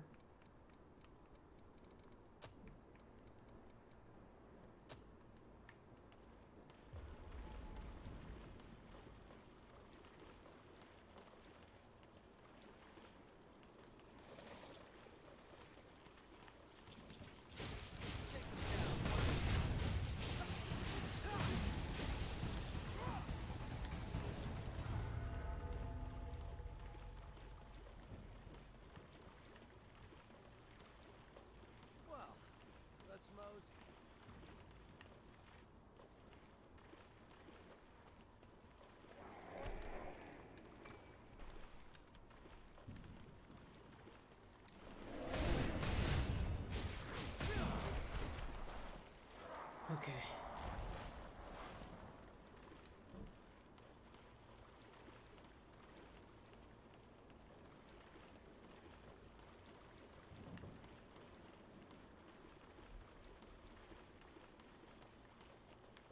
Thought I saw something over here. Maybe not.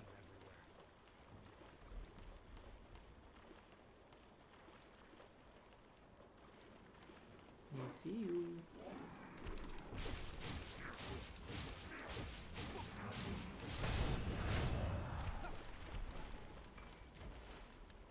Sound suppressor. I just like make it easier to walk up on dudes.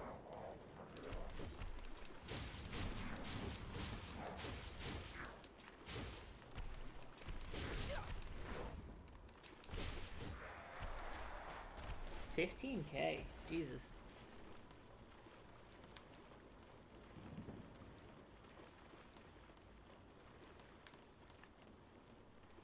Okay. Your healing doesn't look too good. Don't take any chances. Out of healing? Maybe we should turn back. Let's get this. It'd be nice to have a landmark to use. Enemy spotted.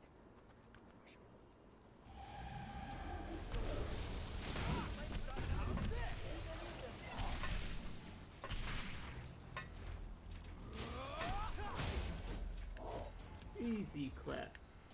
You have to take whatever you can use. Hey, that's...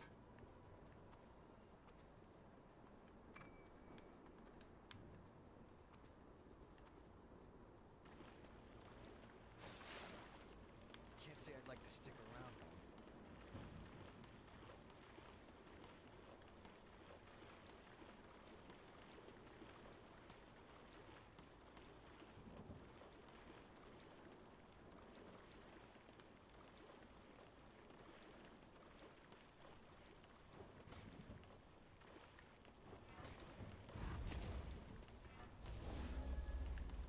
Hold on. I'm on my way. One Piece thing that was just...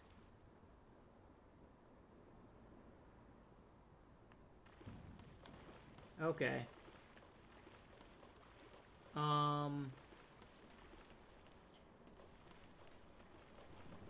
Also, not related to One Piece thing, but related to manga in general. So obviously, the author of My Hero was like potentially throwing us all for a loop with the reveal of like the hands of the invisible girl and talking about the betrayal. It's possible that that was all just like a ruse and that wasn't really an intention. But stop scratching me. I do wonder if you think that there's still the potential that she could still be the traitor and that she was like kind of monitoring him and his family, or if it was just he was trying to convince the fans that all the fan theories were wrong about who was the traitor, because it was pretty, I think it was pretty ubiquitous that that dude was the traitor. And like Deku's commentary about it, I'm on my way. and like it's all kind of like exactly what the fans were thinking.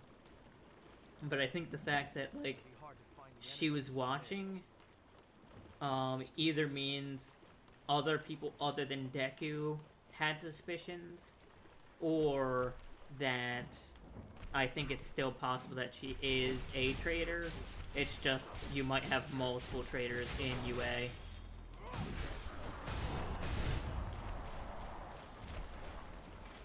Got something we can use?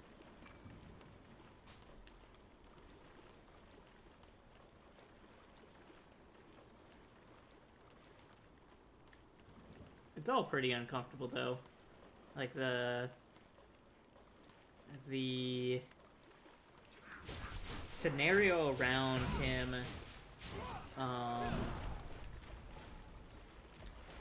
like the reasoning behind him being the traitor and how his power was given to him by All for One and how his parents are like well off but like couldn't allow it to be found out like what they did for their son to get a power.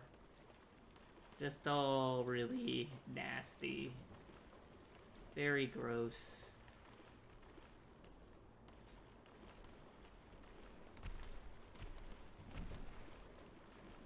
Not great in tight quarters.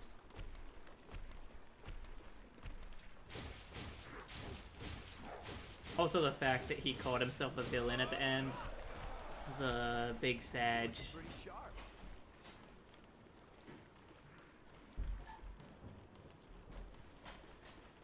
We were mauled to death real by gem. horrors after the Great Collapse. Not great in tight quarters.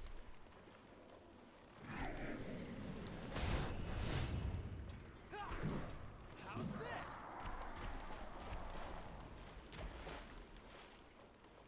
Right now I'm actually like far more than Zoro's like I'm interested to see in like what kind of power up or what kind of like storyline is actually going on with Zoro fully. But to be honest, I'm way more interested in Sanji right now.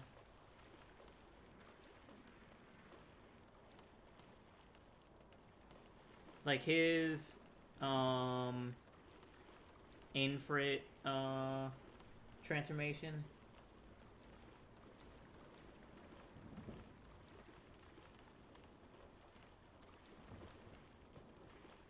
Yeah. I mean, I think it would be hard to find a villain as powerful as All for One, and especially with the showing of like the strongest hero getting killed by All for One. Like, I think the series is like it's hard to imagine where they go from here if the series isn't ending. Like, if Deku or like there's some culmination where like All for One is defeated in some way, or like Shigaraki takes control and kind of like, you know, makes peace. However that ends up, I think it's pretty hard to imagine like My Hero continuing on as like with Deku being in the lead, at least without like a time skip. But the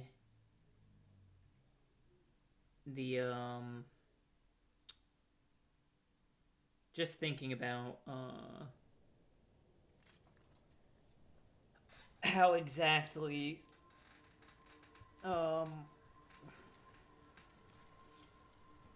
the final few reveals that will happen in this arc of like who's gonna die, who's gonna live, who's gonna be loved and hated by the end of the series, and like how the author wants to like run those things down. It's pretty interesting.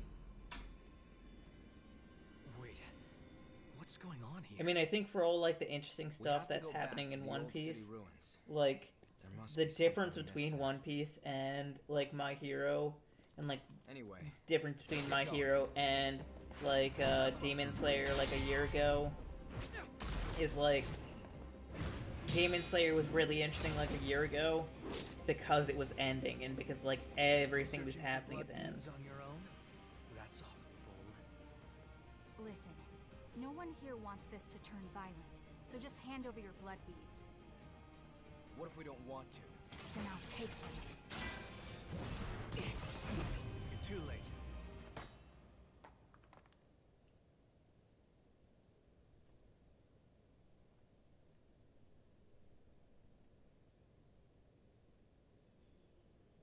A kid? Get away from Mia! Nicola! What are you doing out here? Because you... He's on the verge of a frenzy. That's why you want the blood beads, isn't it? If you lay a finger on him, I'll carve out your heart. This storyline in this game is just so sad Especially if you Here, kill take this. Nikolai. Like, oh man. That's for him. Give it to him quick. No, you haven't had anything to drink, Mia. Don't be silly. Go on. It's for you.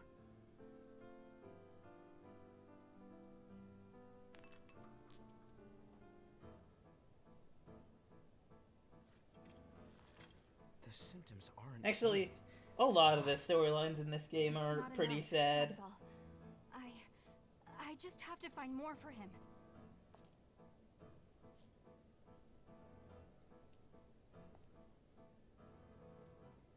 Hey, come on. Going out on your own is crazy. Thanks for your concern, but we'll be all right. Come on, let's go.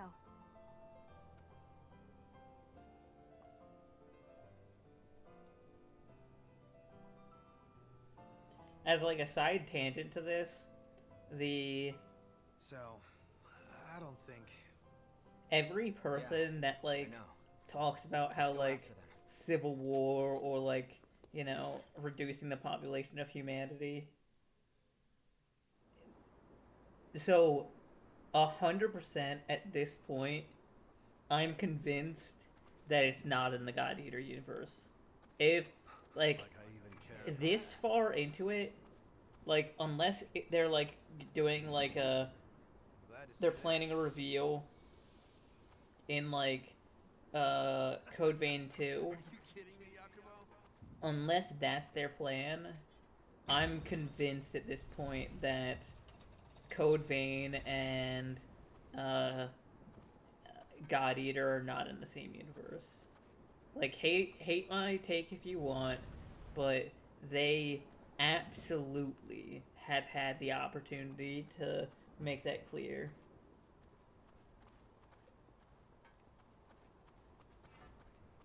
I think if you like somehow like convince yourself that like it's still up in the air whether or not God Eater and Code Vein are in the same universe, you're on drugs.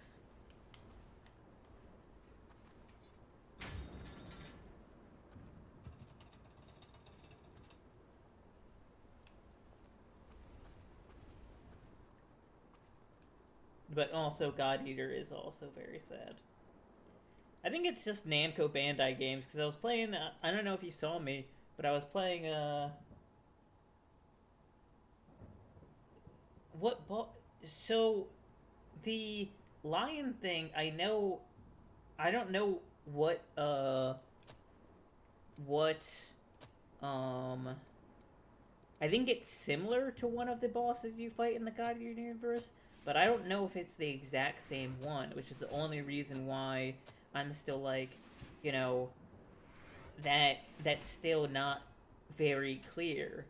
And at the same time, like, I was talking to my buddy earlier in here, and I think, like, on its own, like, the Code Vein universe, I think, would almost be more interesting if you didn't, like, have the God Eater universe tied into it. Because there's so much in the God Eater universe that's already kind of, like, explained out. But, like,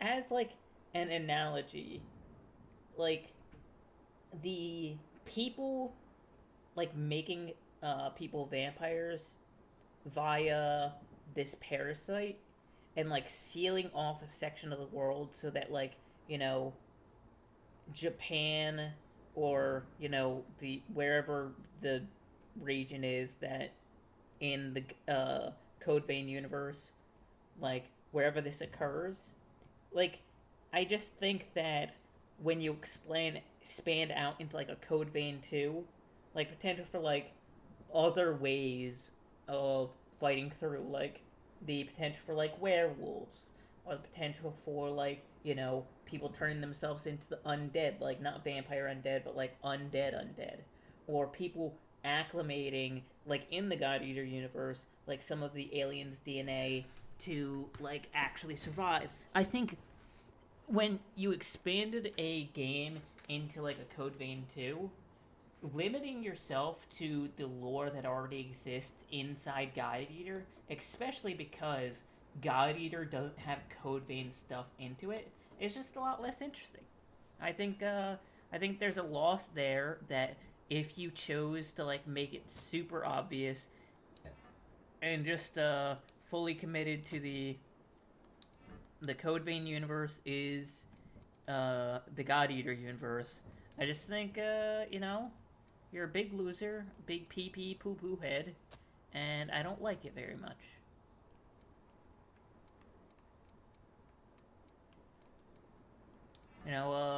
Other people may disagree, but that's my take.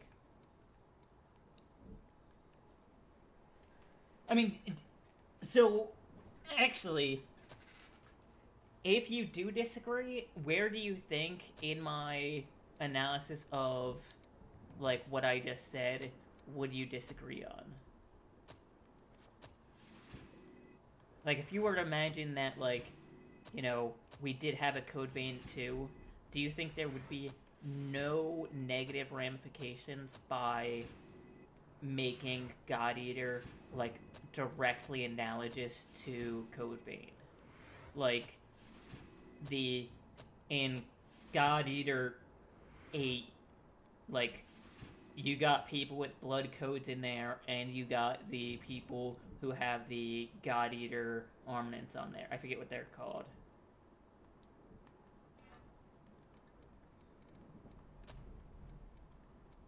Like, are you convinced that it's not kind of shitty?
Also, on that same note, I think those kind of like exact kind of issues is why we might not see like an explicit, like, even if they alluded to it being similar, like not committing fully to that type of thing is, I would say, almost like an exact explicit approval of my perspective by the devs, because again, they have the rights to God Eater. Like, they could be making these things like really explicit to like tie some other thing in later on, or just as like a funny tee ha ha meme, but they don't. Or at least I'm not aware of anything explicit in the God Eater universe that like denotes the Code Vein universe. Like, I think a good example of this is how in Control and in Quantum Break, I don't know if you're familiar with either of those games, but they have explicit references to Alan Wake, Control, and Quantum Break inside of the games, and the newest DLC, the final DLC from Control, made it explicit that Alan Wake and Control are in the same universe, and Alan Wake refers to, like, he comes up as, like, a major character in, well, maybe not a major character, but, like, a tangential character to the final DLC in Control. I can't say I'd like to stick around. We should find better ground. Bring it any time.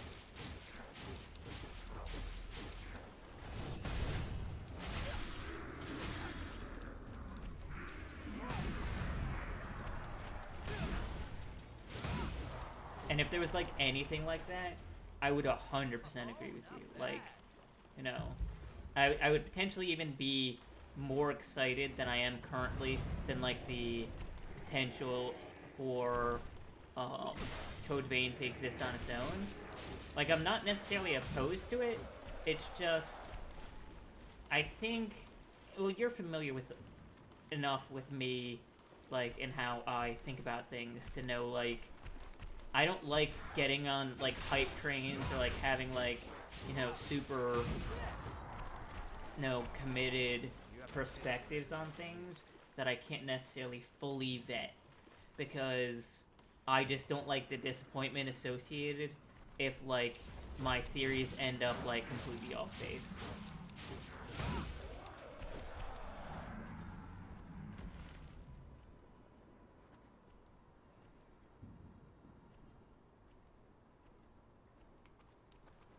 Well, yeah, but, I mean, I think we talked about that aspect separately from this. I think if you're going to say that, like, there's similar mobs in God Eater and Code Vein, and that, you know, they worked on it and they have the rights to it so they could do it, I absolutely agree with you. But that's why I would say, like, it could make sense that they would have, like, mobs that are similar. It's because the same teams make both games. Like, if they really like some character, some mob in God Eater, and they just, like, really want to run that meme down, I think it's completely appropriate for them to do that. There's nothing wrong with that. I actually think, like, you know, when those illusions happen, you know, they don't always have to mean, like, Easter eggs, like, Dark Souls fires in, Borderlands, with, like, it's explicit that, like, in Borderlands 2, there's, like, a Dark Souls fire, and, I think, like, one of the, Dark Souls devs even commented on, like, the Dark Souls fire, and how it was, like, a cute little, like, thing they did to show, like, the Borderlands guys are also Dark Souls fans. Like, I think it's fine for that to be just, like, a thing, where, like, sometimes there are, like, explicit, like, Easter eggs that don't necessarily have to, mean anything more.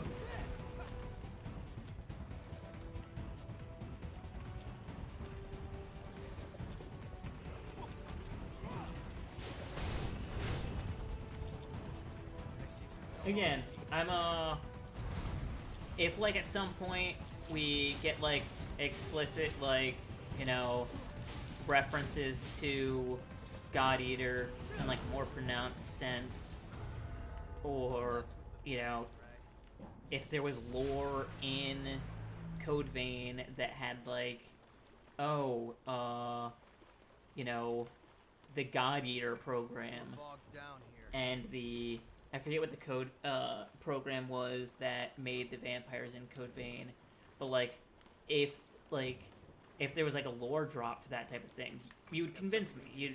You'd win. I'd be convinced. I'd be like, okay, maybe they'll never showcase, like, God Eater. Like, maybe by the time God Eater starts, the Code Vein guys are dead, or by the time Code Vein starts, the God Eater guys are dead. Like, maybe there's never gonna be, like, overlap where, like, your favorite characters from God Eater are gonna meet your favorite characters from Code Vein.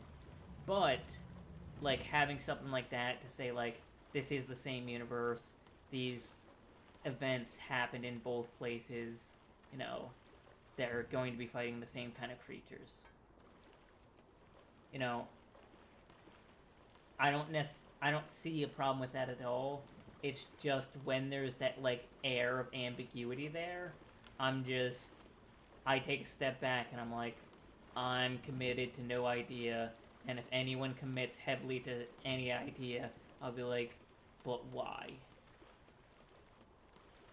Like, no hate, but convince me of your perspective.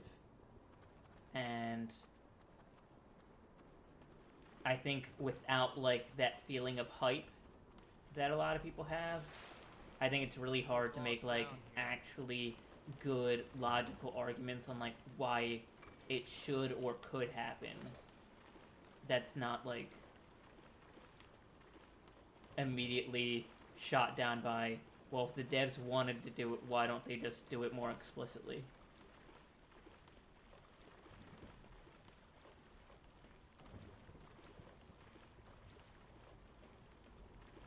Sorry. Moving out. But, you know, aside from that, like, let's pretend, like, for a second that, like, the God Eater stuff didn't come into place. Do you think that it could be an interesting thing for, like, you know, if we got, like, a Code Vein 2, if, like, if, like, as they, like, you know, explore out and, like, start fighting the, like, beast outside of the, like, veil,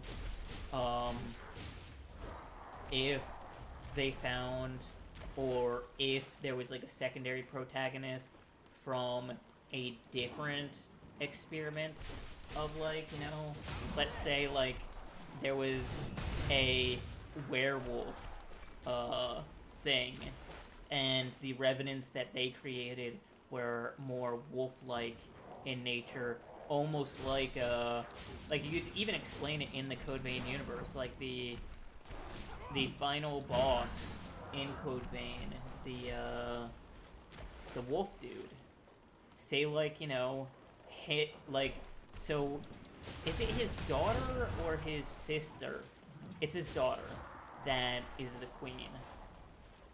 So, like, the final wolf dude, just say, like, he was part of a separate but similar program, which is why he had, like, you know, he still had, like, you know, the blood stuff, but, you know, there was a separate, similar program that was going on, and he was one of the first test subjects, but, like, that program got shut down, but when everything fell through, like, you know, a doctor managed to create, like, X number of, you know, valid subjects that had, like, the more wolf-type thing rather than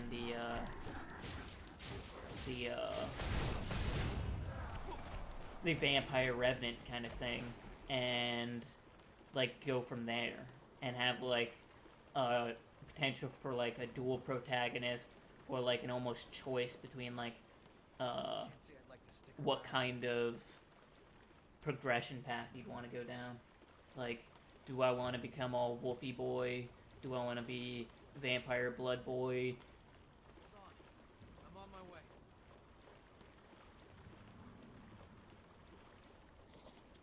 Like, maybe I'm too ambitious with my ideas there. Like, maybe they couldn't fully implement, like, a Souls-like game with, like, 2 separate progression systems that each are, like, as broad in scope as the blood codes that exist in Code Vein.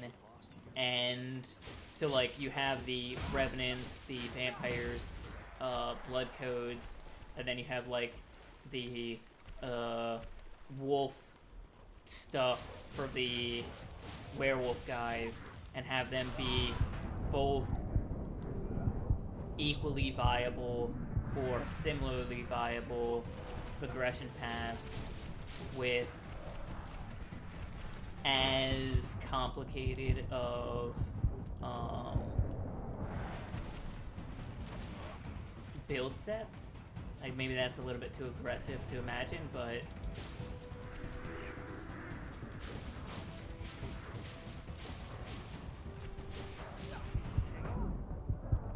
I do find the idea very interesting.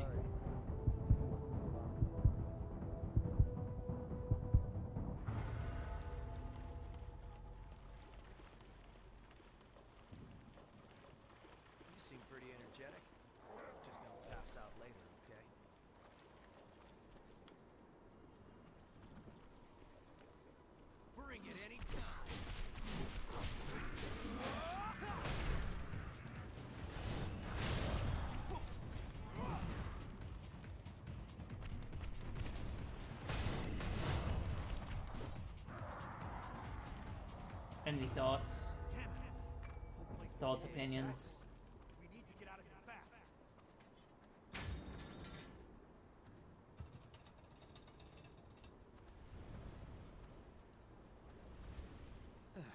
Well, That place was so tight. so a couple things. So the way Lost seemed to be formed, Well, at least when it comes to like Lost who were formerly Revenants, like there was like some other, like, you know, like for the lady, the voice Lost, for like the water Lost, like I know all the bosses are like usually tied to the parts of the Queen, so like making that overlap like happen, like making that make sense is a little bit more difficult. But I'm not saying like he is like a completed subject. I'm saying that, like, you know, the reason why he was able to, you know, the reason why that like was the form he took is influenced by that type of thing. So not necessarily to say like he's a perfect subject, but like let's pretend that the Code Vein universe, the area that they're in is Japan. Let's say there was a island much smaller in scope where a small amount of like werewolf boys were like brought in. I just think there is like I think a great example is, this is like Scarlet Nexus, which came out recently, like where there are two main characters and they have like similar skill sets, but they're different enough, and as you like play through them long term, like as you get farther and farther in, the differences between each of their playstyles in some ways is like more or less diverse. I just think like I already think, like, you might not think so, but I think the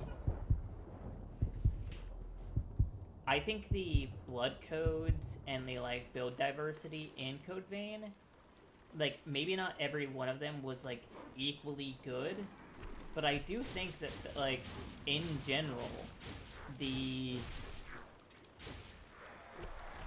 hammering down like in-quality might be like potentially what they could do, but just from my experience, like the level of polish that goes into like Bandai Namco games in general isn't like super high. Like even their like top of the line products aren't really ever like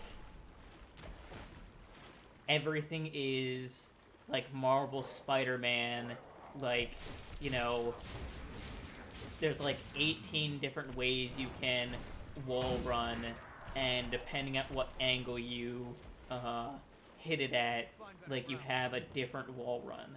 Like Bandai Namco games are never that. So, and also their storylines are, I like a lot of their storylines. They can be very emotional, but at the same time, they're also very JRPG, very, the lore changes based on how cool things are.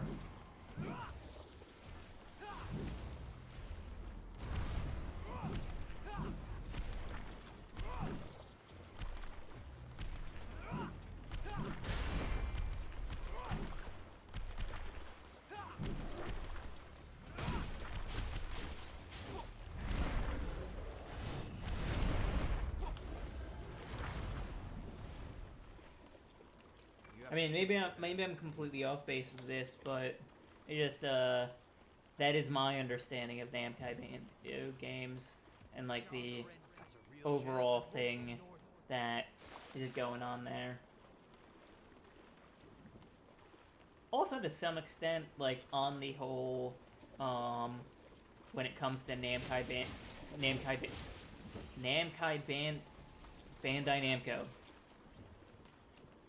games, like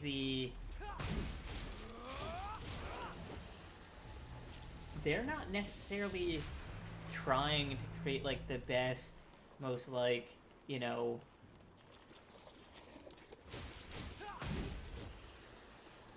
they're not trying to create the best game. They're just trying to create, like, a good enough product that have, like, similar elements that people like.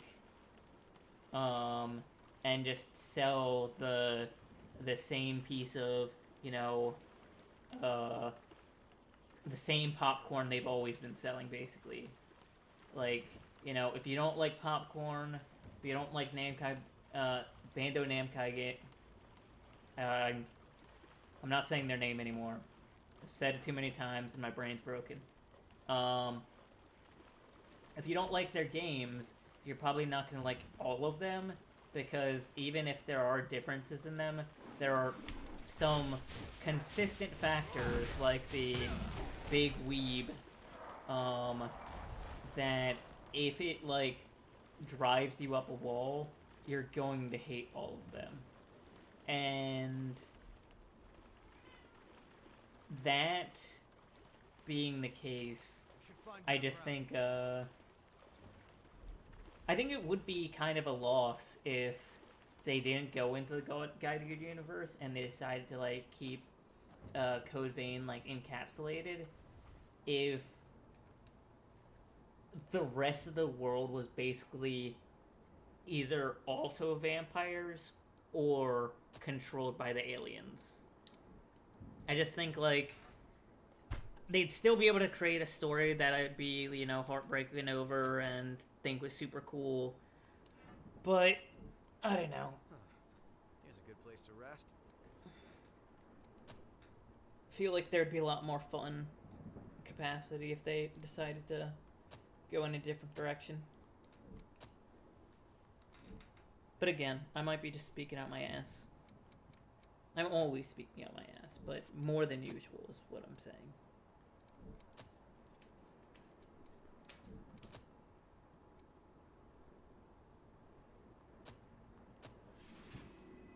What, can you type in the company that I'm trying to talk about? Can you type in their name?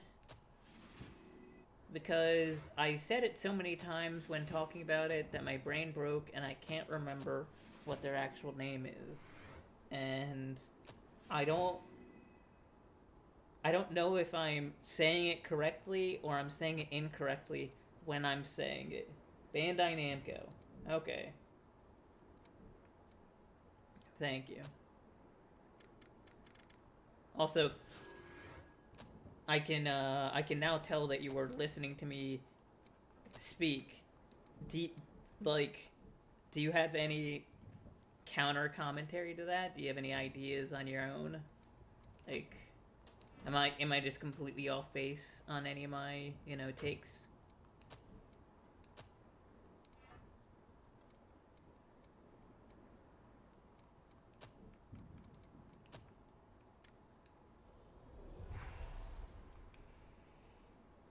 I will wait, like, a couple minutes for a response, and then I will continue to rant and rave like the fucking loser madman that I am.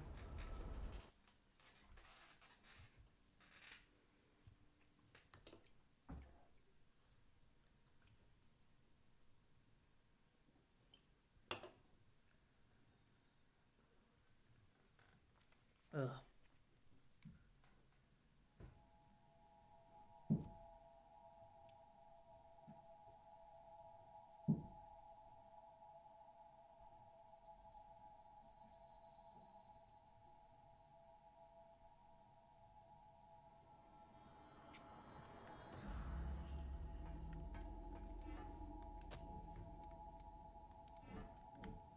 It was easy, but now they must have left. If you find it, we'll take... Okay. This is all we've got Head to for available depths. routes. This is all we've got for available routes. Your life is your... Oh, upgrade the Zweihander. What do you want to upgrade?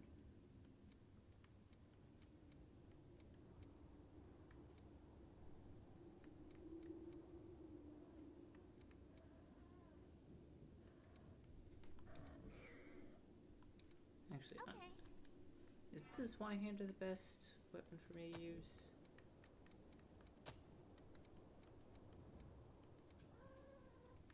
Better than that.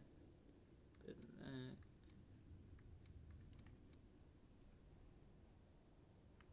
This is slightly better scaling, but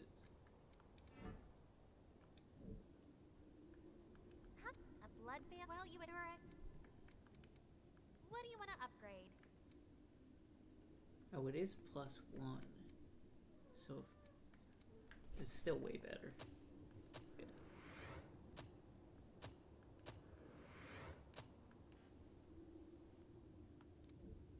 Which blood veil do you want to upgrade?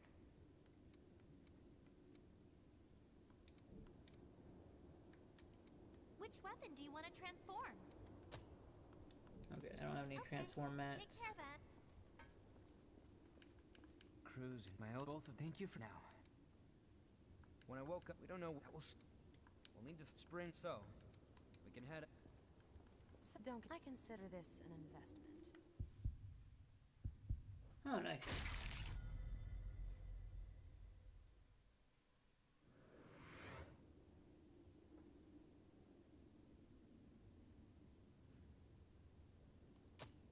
I've got serious. Sorry, other murder. If you want it, I got it. I mean, yeah.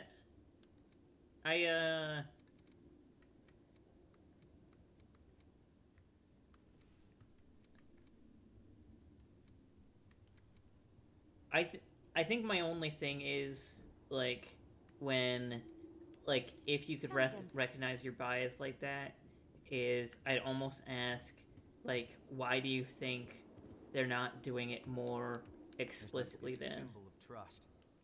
Go on, take it. Like what do you have an idea or like an explanation for like why you think that like that hasn't been Hey, a turn them more don't. See you around. explicit, you know. Yeah, God Eater and Code Vein are part of it. Like, why didn't they do more at the end then? I'm not telling you that you're wrong. I just like I'm trying to like meet you where you're at, and that wall for me of like I don't have like strong feelings about whether or not like if like having God Eater and the Code Vein universe being in this like same thing. I don't have any strong feelings about it. I don't necessarily even care much. But the lack of like a very, you know, structured implementation or a broader case of evidence other than like the onesie that we saw is kind of my main issue.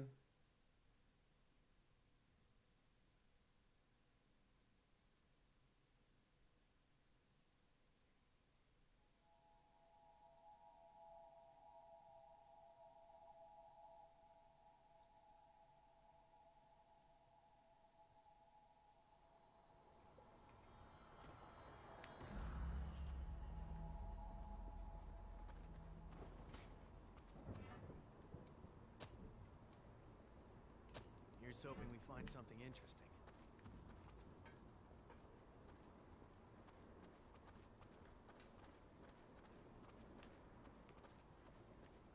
This lever looks important.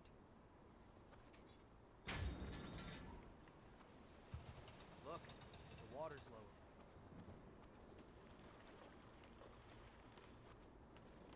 It feels so much lighter now.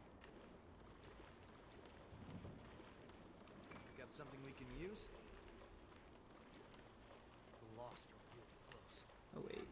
I need to put this stuff on.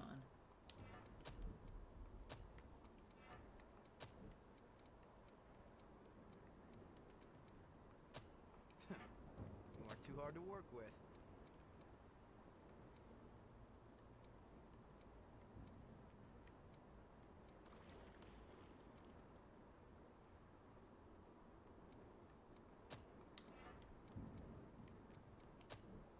Prepare now, so you don't regret it later. Okay, Iron Will.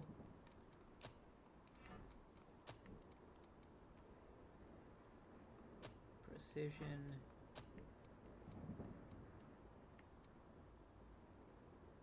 Royal Heart.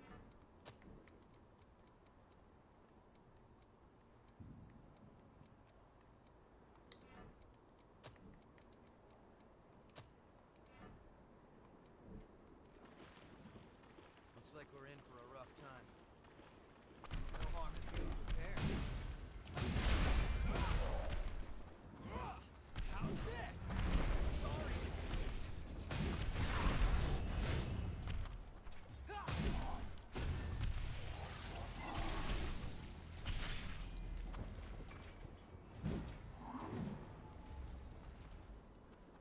I mean, so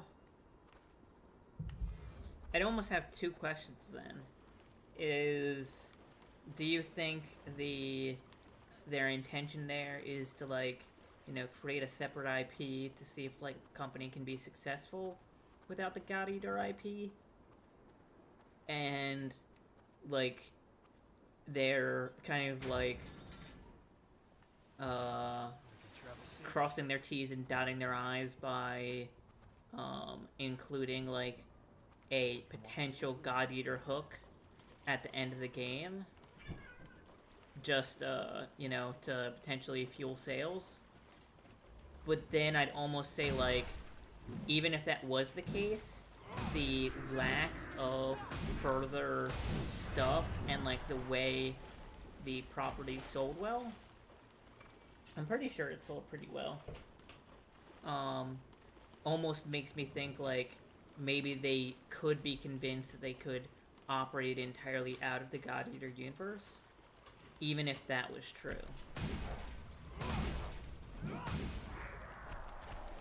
Again, I'm not telling you you're wrong. I'm just telling, like, I'm almost asking you, like, you know, I'm a major skeptic. Try and convince me. And then I'm just, like, presenting the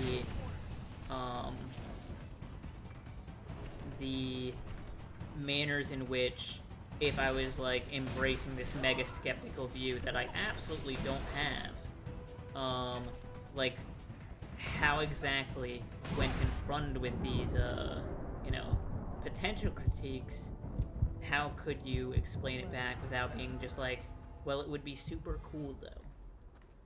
And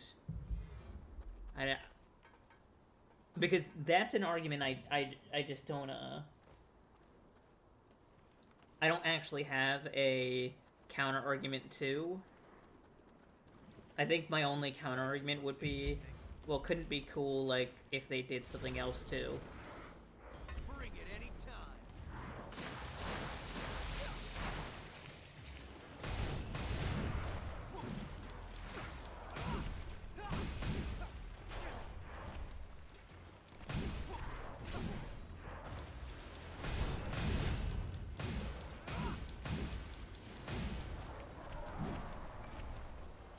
I see something. Huh. That's a nice thing to have around.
We might be just circling a little bit as well.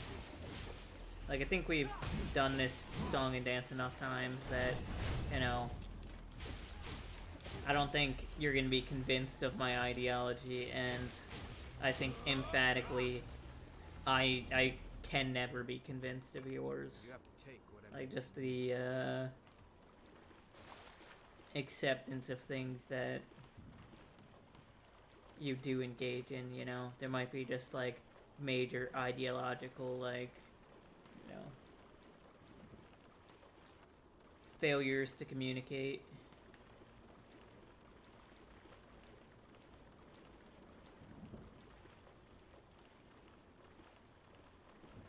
On your end, not my end, because I'm the best communicator. I communicate so good. I'm like mega ultra communicate.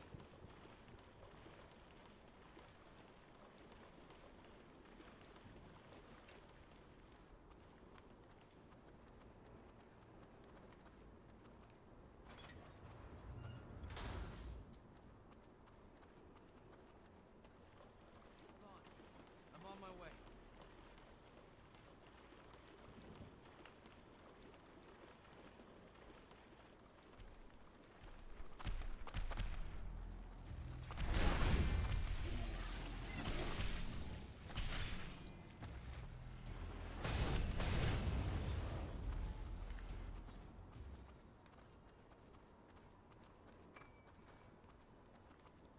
Okay.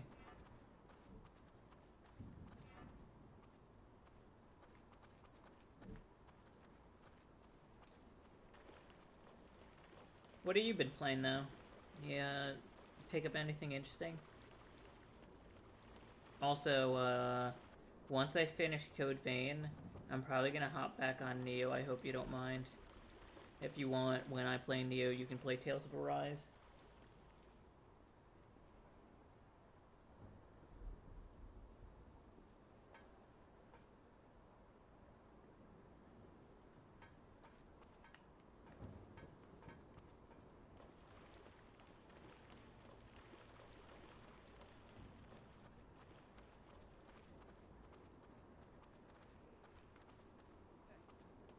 that the woman from before? She's gone now. What's she doing alone? Looking for something? Where's the boy? If he wandered off, we should search for him. What's that?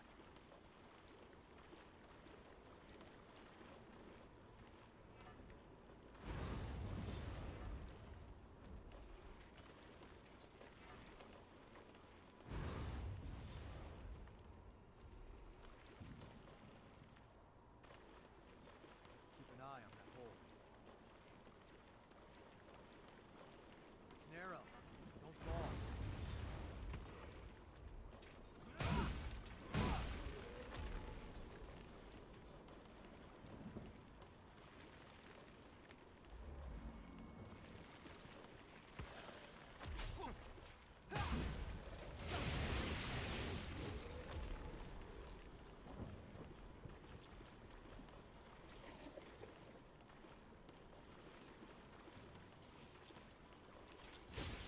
Did you go over your character limit?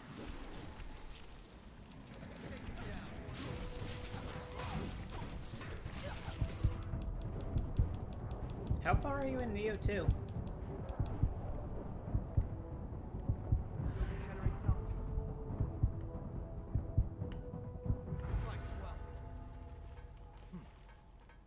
take too much effort.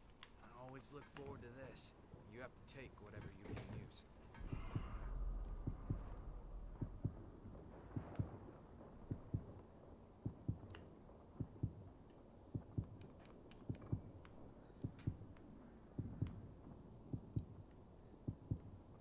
Bull spider dude? Oh, Gyoba? Gyobu? Nothing. Maybe it's locked. Gayuki? Yeah. That guy is a pain in the butt. We're bogged down. Probably one of my least favorite bosses in that game.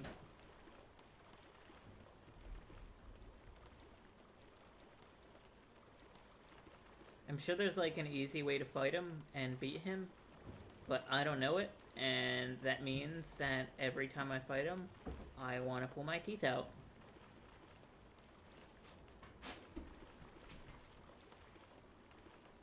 Red spot.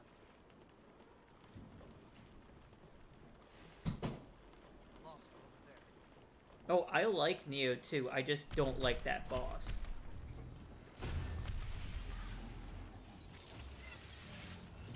Neo 2 is great. Neo is great. I just don't very much like that boss. I mean, you say that, but like, so the biggest problem I think in Neo, like overall, is the whole you can die in like 1 or 2 hits. And Gyuki is that problem put up to like the nth degree. Wait. Okay, I was gonna say the bull spider. Like, are you talking about the bull guy?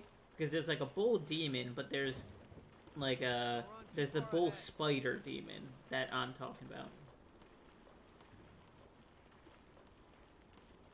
Yeah, like, I get what you're saying, but every single boss in every single Dark Souls game would be solved if you could dodge it perfectly. So, like, saying, hey, just dodge. The answer to that is, well, do you think I decided to just face tank him? Because if you didn't think I was face tanking him, what is your advice? Because I beat him. I know how to beat him. I'm just saying, I think you cheese that guy and just, like, hope you kill him before he kills you. I think there's plenty of bosses in that game where I'm like, okay, while I might be forced to, like, you know, try my best to, like, you know, maximize my DPS before I die, like, that is, like, a lot of bosses in Souls games. Like, at the end of the day, just, like, you just have to survive long enough so the boss falls over. 100%, I agree with you. But my one counter critique for that would be, like, a boss like Medir and a boss like Gyuki is so large and has such a wide hitbox that I think that when he comes up in the area of the game he does come up, that it can be hard, depending on how you get to that point, to either be able to survive his hits because of the level of damage that Neo sometimes, like... Let me ask you a question. Do you think the monkey demons, when you first start fighting them, are fair? Because this might be the whole problem, and I'm, like, we're just not speaking on the same, like, pace then. Because I would argue that a lot of the time, like, I don't know if you've seen the donkey video on Neo 2, but, like, the amount of damage some mobs in Neo 2 end up producing,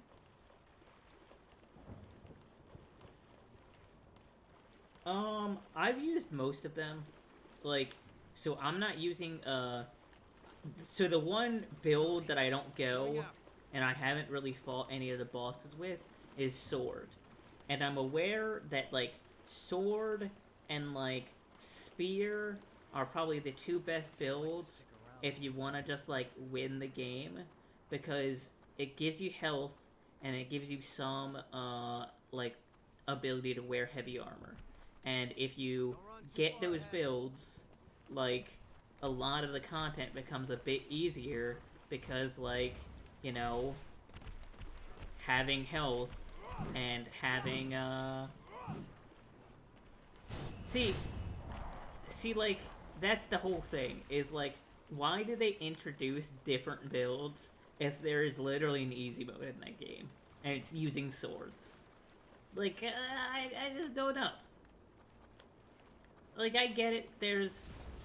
In the Souls games, there are some bosses and areas that have like, oh, you do this build and you have like an easier time in this area. But I would argue that like in Neo, there is an easy mode and it's playing sword. You use a sword in that game and you are playing easy mode. The truly based and red pill build is building only dexterity or magic and committing fully to going damage.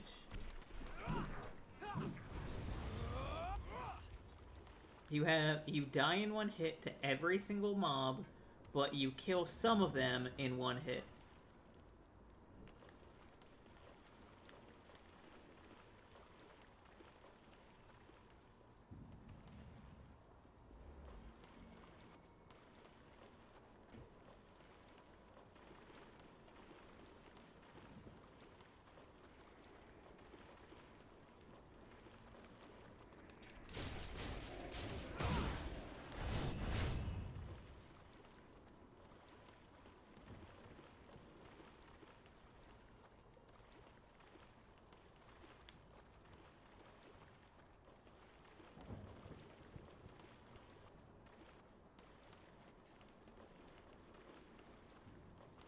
Also, the fact that the stat for swords is heart makes me think of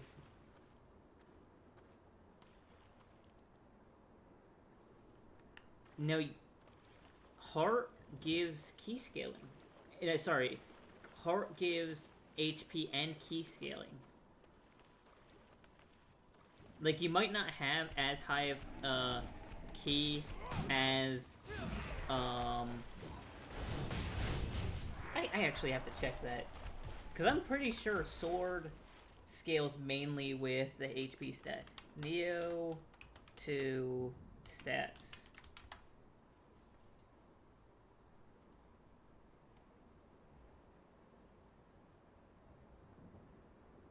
Okay, so yeah, heart raises maximum key, but raising heart has a higher effect on raising health than most of the other stats.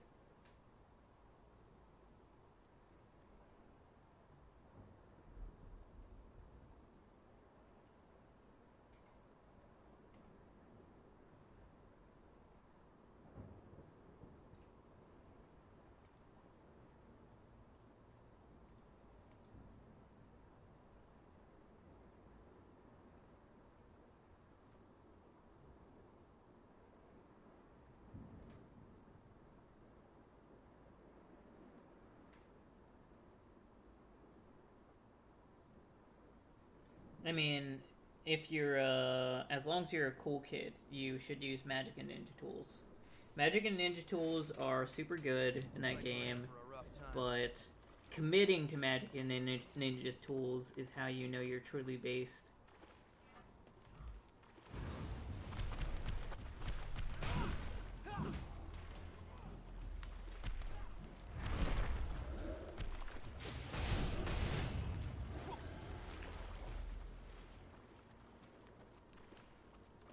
Let's open it up and see, shall we?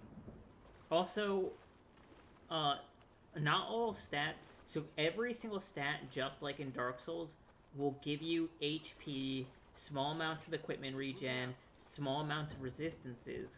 But the thing is that some stats give you more or less.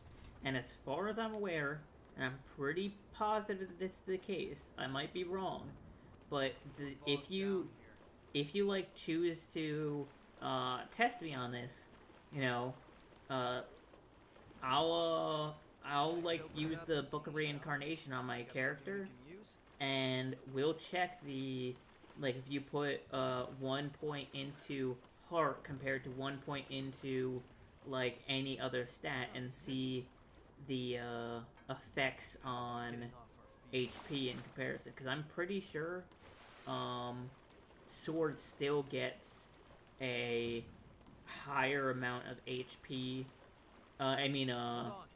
gives a higher amount of HP compared to the spear stat. Which I guess, like, from that argument, like, spear is the easiest stat. Stop! Nicola! Okay. You hear that? Come on, let's move it.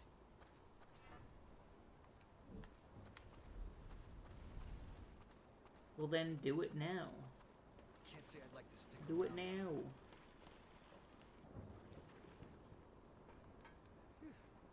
Glad to see this.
Don't run too far ahead.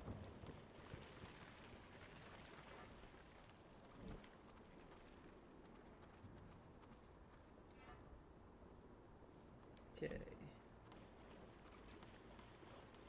Can't say I'd like to stick around.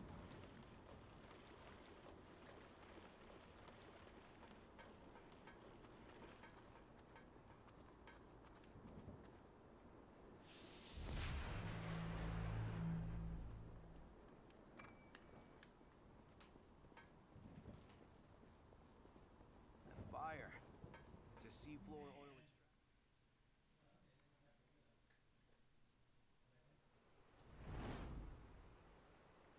extraction. Damn it. Where'd he run off to? These ashes are the boys. Something's coming.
Which is, what is stamina and con raise?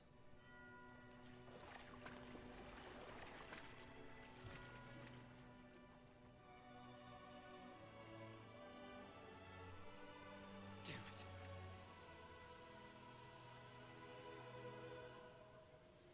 I mean, con's probably spears, but what's stamina?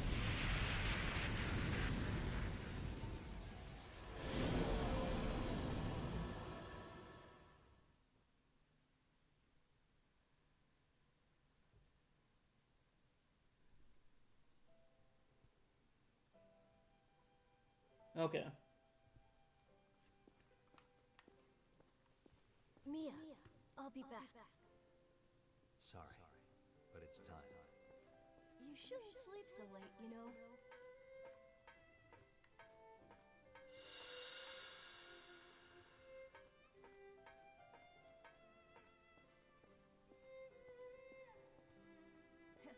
She's gonna be mad at me.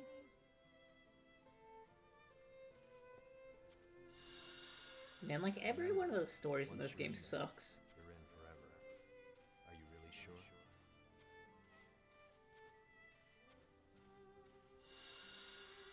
Yeah, I'm sure. I want to keep Mia safe.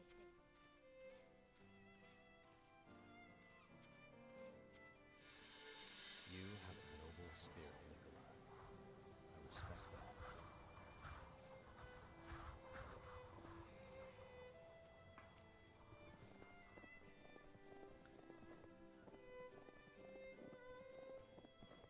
Also, the snow area, introducing those ogre guys, also sucks. Pretty bad. They're kind of awful. The ones that roll around and throw snowballs at you? Not cool. I think that memory was a snowy mountain. You saw who was there with the kid, right? What the hell?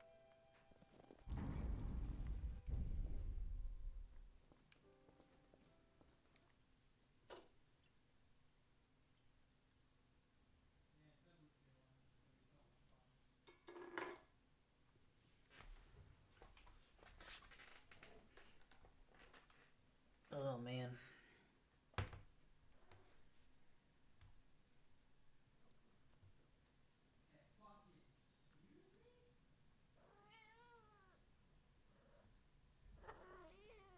It's disappointing that there's like very few games that are like coming out recently that I'm like super excited to play. Damn. She's losing herself. She needs blood beads. Right. Then we're going back to base. I do not have Neo 2. I only played Neo 2 on your shared Steam library. I don't have Dark Souls Remaster or Dark Souls 3 either. Like the only thing I can play them on is your what do you call it? Your thingamajig.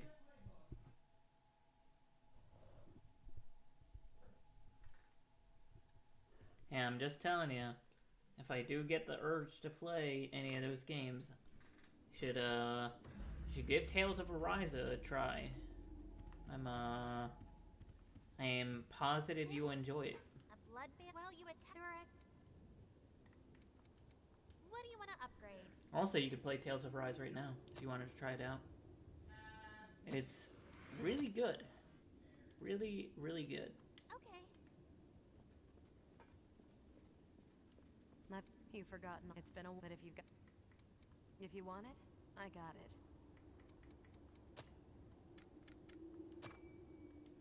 Come again soon. Have I ever told you my theory that when If you look after what we're headed for my app. Your see you're at. when we're not playing the game, all these guys are just constantly fucking? Have I told you that theory? There may be. We'll need to spring. So.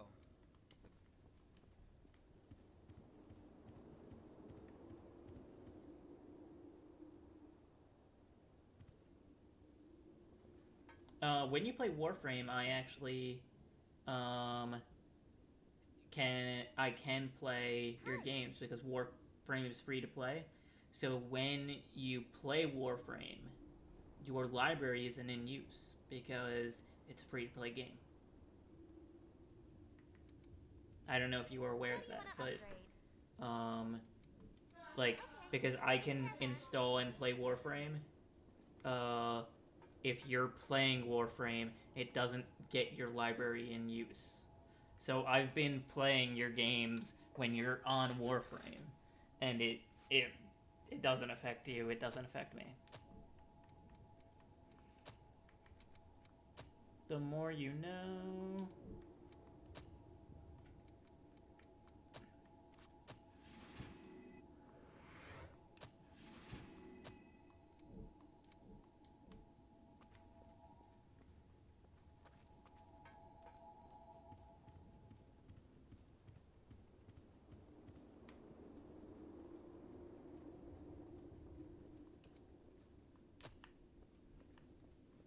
I think I'm gonna complete the dried up trenches, and then I'm going to probably get off. Be streaming for more than a couple hours. How is Warframe? Are you the best Tennu? Have you gotten all the speedy, fast Tennus? Oh yeah. Emily watched me beat it. Final boss was kind of meh, but otherwise I think there's only one area in that game I didn't like, and we have to keep going. That's all. Outside of that, it's not a bad game. I don't know, like, if I would, like, emphatically recommend it. Let's do our best out there. But I wouldn't tell people not to play it, I guess.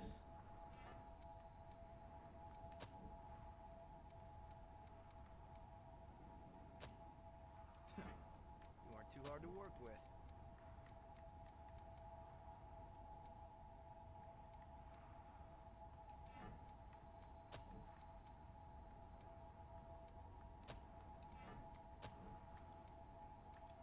Making sure your gear is good. I know there was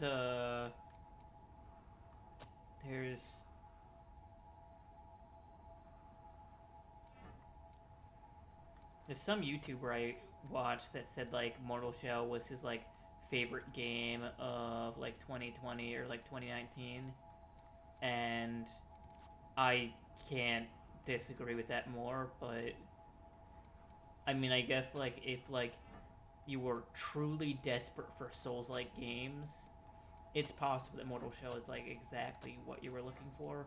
I just have like other interests outside of Souls-like games, and I can't, like,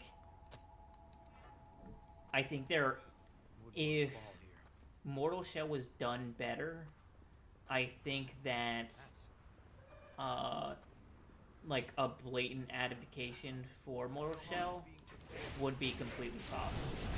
Like if they make a Mortal Shell 2, I would buy Mortal Shell 2 if it looks like they put in the effort to like really grind down on like what made Mortal Shell like a really good game and like make all those elements like better.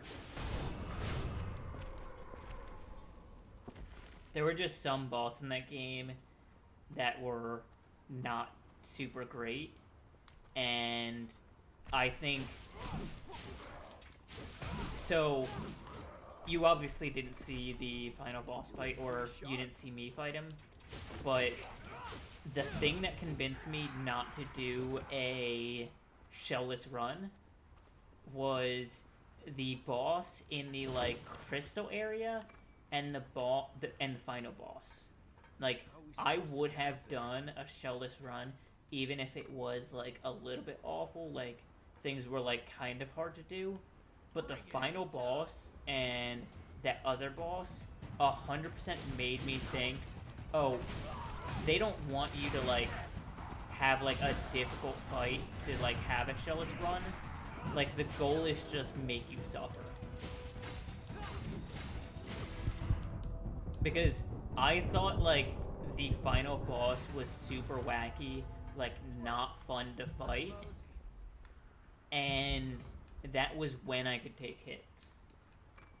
The idea that I would force myself into a scenario where, like, one single hit would kill me, it wouldn't happen. It's not gonna happen. It's never, that's not a thing.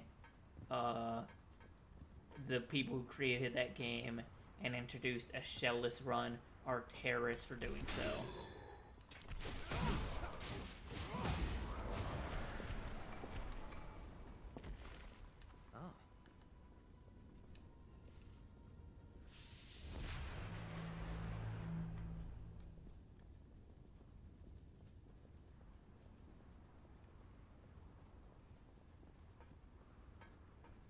I do need to, I don't know if I will, but I'm tempted to pick up the, so the Game Pass version didn't come with the Virtuous Cycle DLC, but I am actually kind of excited to try out the Virtuous Cycle.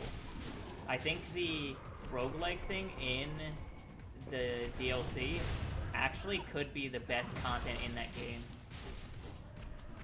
Oh yeah, I'm not, like, that's exactly why I, like, said, like, I would be excited to see what they do. Like, I'm not saying it's a bad game. I'm not saying, like, I expected the game to, like, be, like, the best Souls-like in my mind because I was aware that only 4 people made it. Like, I'm only memeing on the fact that I think, well, there's 2 main memes that I run down when I talk about Mortal Shell. One is that the fact that the guys who made it talked about how they, like, read Nietzsche right before they, like, made the game and, like, wanted to, like, put a bunch of, like, weird Nietzsche stuff by that, and I think, like, Mortal Shell's really weird, and imagining them as incels who will, like, got super red-pilled and based from reading Nietzsche and then creating that game is just a very funny thing for me to think about. Just super edgelord losers who, you know, were like, I'm gonna grab the flesh thing from the dude and then I'm gonna become the best, except I'm not the best because the guy who I thought was helping me out was the real best. Like that. It probably doesn't make sense if you haven't, like, finished the game, but that's the moral of the story. I guess, if you want to break it down like that. And I think it's pretty cringe that they made that, like, a big part of their game, but also very funny. And then the second meme would be that their bosses, I would almost say, are, like, the worst part of the game. Like, I love a lot of that game. I think a lot of stuff was, like, really well done in that game, and I almost think ubiquitously I could say the bosses are, like, if you just played that game without any of the bosses, you played the best parts. I mean, I kind of want to get the achievement, so, no, I don't know. So, considering what I said about, like, the DLC being potentially the best part of that game, do you disagree with that? Because I 100% think that, like, the best stuff in that game was the game world overall, and I think that the bosses were kind of... If I had to compare them to a bunch of other Souls-like bosses, I'd say they, like, varied wildly in difficulty, and they were, like, questionably bad or just boring. Too, huh? This is more complicated. Do you have any opinions on that? Always look forward to this. I know you didn't fight all of the bosses, but seeing as you have actually played the DLC, your opinion there is, you know, the only one I do have right now.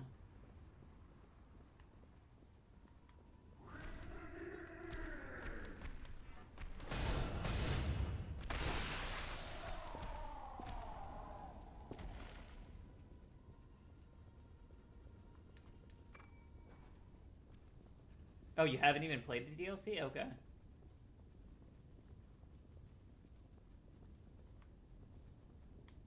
So, Cody was telling me that he couldn't get past the harden mechanic, and like that really bothered him. But I actually think the way that they added that the harden mechanic in combination with parrying, like the way they balanced it in that game was actually really good. Like the fact that I felt like there was a solid balance between the parry and harden mechanic being so very powerful, but also the game still having like elements of like genuine difficulty despite those things being present, I think spoke very well of a lot of the stuff that wasn't the bosses. And so I'll explain. So what boss did you fight? Like what bosses in the areas did you fight? So I can like explain what's going on with the other bosses, so I can give you like my surface level critiques.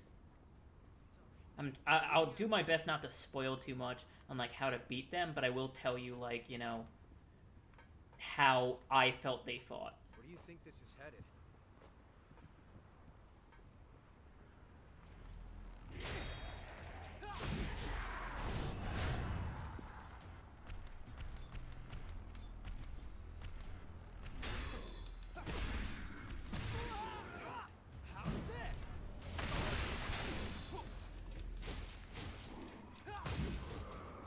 If I had to guess...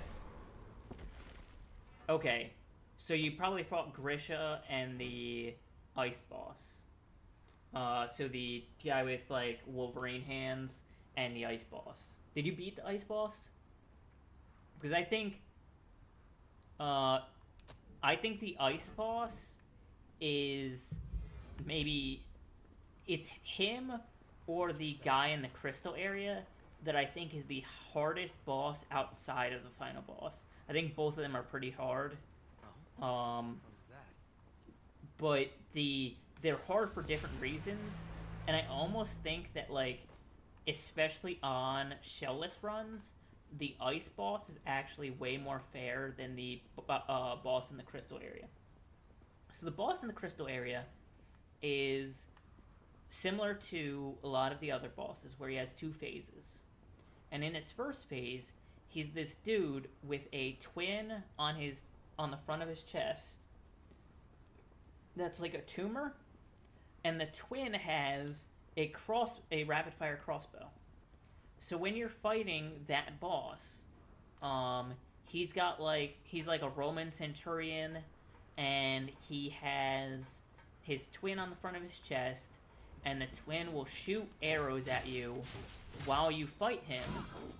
And there's a bunch of different moves where he can, like, you know, jump back and his twin will shoot you, or he'll jump in the air and his twin will shoot you, or he'll hide behind his shield and his twin will shoot you. And that boss, I think, is very unpleasant when it comes to a shellless run. because I'm not positive, but I'm fairly sure that like 3 shots with that crossbow will instant kill you in a shellless run. And just that, like, for the first half of the fight, like, any amount of getting hit by a ranged attack that occurs kind of like on and off throughout the fight with no real like wind up or warning that it's going to happen, and your only way to prevent that, yeah, the second phase is way easier than the first. Like, you can bait out a ton of attacks in the second phase that in the first phase, like, you just... It just seems incredibly annoying. Doing a shellless run with that being the case just seems incredibly unpleasant. In comparison, the guy in the firefight, the fire areas fight, is so easy. Like, it is one of those Dark Souls bosses where it's just like, get proper spacing, bait out one single attack, get 2 attacks in, and then you win. It is like, there's some unique mechanics to it where there's the potential that you could die, but I beat the boss on my first try. I beat him on my first try. I think I didn't even use like an extra healing item or anything. It was literally just like hardening at the right time won you the fight. And that and that crystal area boss fight and the final boss fight are... The final boss fight is so fucking annoying. I didn't want to play the game after fighting the final boss. Like, I didn't want to play the game anymore after fighting him. It got so bad. He's massive. He summons mobs at all times in his fight. He has a heal that he can use that has like some pretty dumb mechanics where like the way he heals is he'll create this whirlpool in the center of the room, and if any of the mobs that he spawns gets into the center of the pool, he gets healed. But if you get sucked into the center of the thing, you'll die. And you don't really have a very good range attack that you can use to like pick these guys off. So you have to get in the whirlpool, try not to get stuck in the hole, and kill these guys off, or he's just gonna keep resetting himself back to like 50% health. Take advantage of it. Wow. Very good eye. You're safe for now, at least. And then he just has really wide range attacks, and obviously hardening, you know, it's on a cooldown, and because it's on a cooldown, things can get pretty awkward where you're trying to pick the best attacks to harden for and to like dodge through, and because he has such wide sweeping attacks, I just feel like I would fight that boss over and over and over again, and he would just kill you in weird circumstances sometime where, like, you know, I don't know who here has fought like Midir, but you fight Midir, and there are some attacks where you just feel like I was barely out of range of that. I don't know how it killed me. And because every single hit kills you, I took so much damage in that fight, and I was using like the faster shell. I forget what he's called. The Apostle, I think. The one that does like poison stuff. I did not mean to hit that. Okay, stop hitting me, please. and he's the one with the lowest health, so I feel like out of all the shells that I could play, the one that would prepare me best for a shellless run was definitely that shell. And the ease at which I died while fighting him made sure I never wanted to play a shellless run. I don't love achievement hunting that much that I would torture myself like that. I've never even speedran a Dark Souls game, and I played a lot. Yeah, he's really good. I was almost tempted to try and do the king shell, the one with the crown. Oh, I'm dead. Yakumo, can you heal me? Oh, sweet. Don't.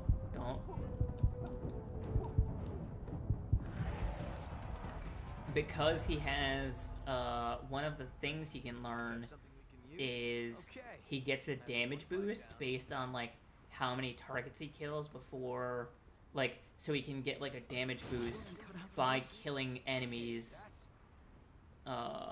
So there was a part of me that thought, okay, if I wanted to cheese this game, like, if I ever got really stuck, the easiest way to beat the game would be to clear an area of enemies as that shell with that skill, and then go to the boss I want to fight and have, like, infinite damage. Use, like, the Martyr Blade, the big two-handed blade, and then just swing once, roll away.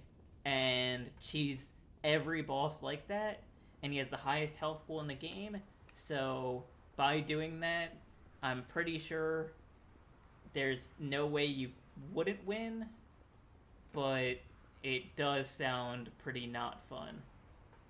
I'm glad it didn't get to that and I was able to beat the game without having to, you know, embrace that, that strategy, but, man, it was a triggering experience. I might go back to it before Elden Ring comes out, and actually get my shellless run in. We got, like, 3 months till Elden Ring. So there's always the possibility, but I would need to have beaten the rest of the soulslikes on my list.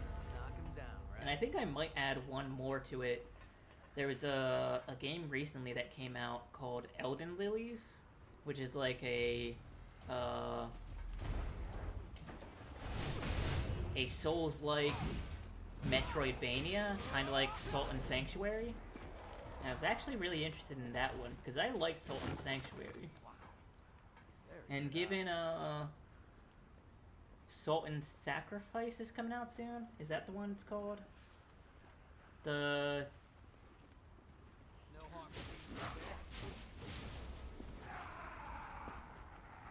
think that's what it's called. But considering that they're going to be making a second one soon, having a Souls-like in, like, the 2D Metroidvania sense would be cool. I guess I could finish Grime too.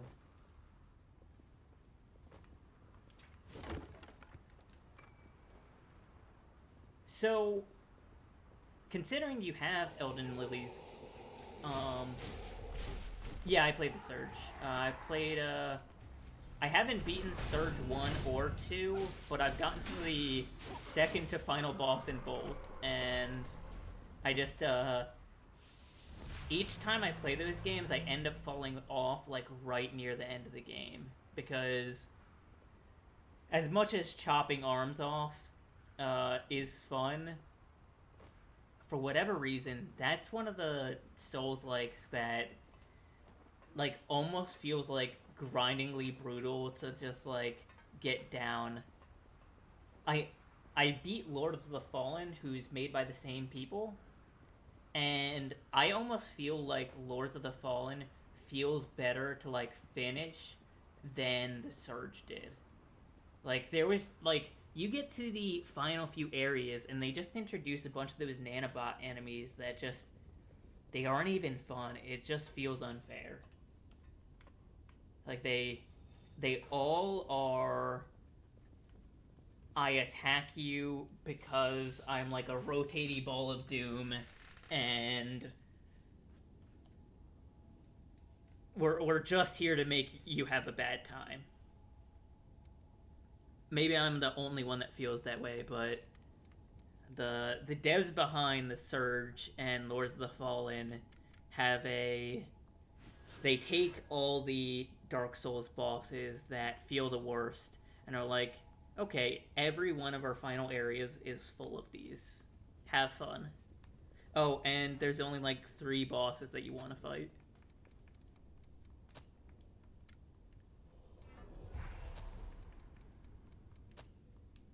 I'm setting my gripe status to extreme. We just complained about everything tonight. Are you going to play Thymesia?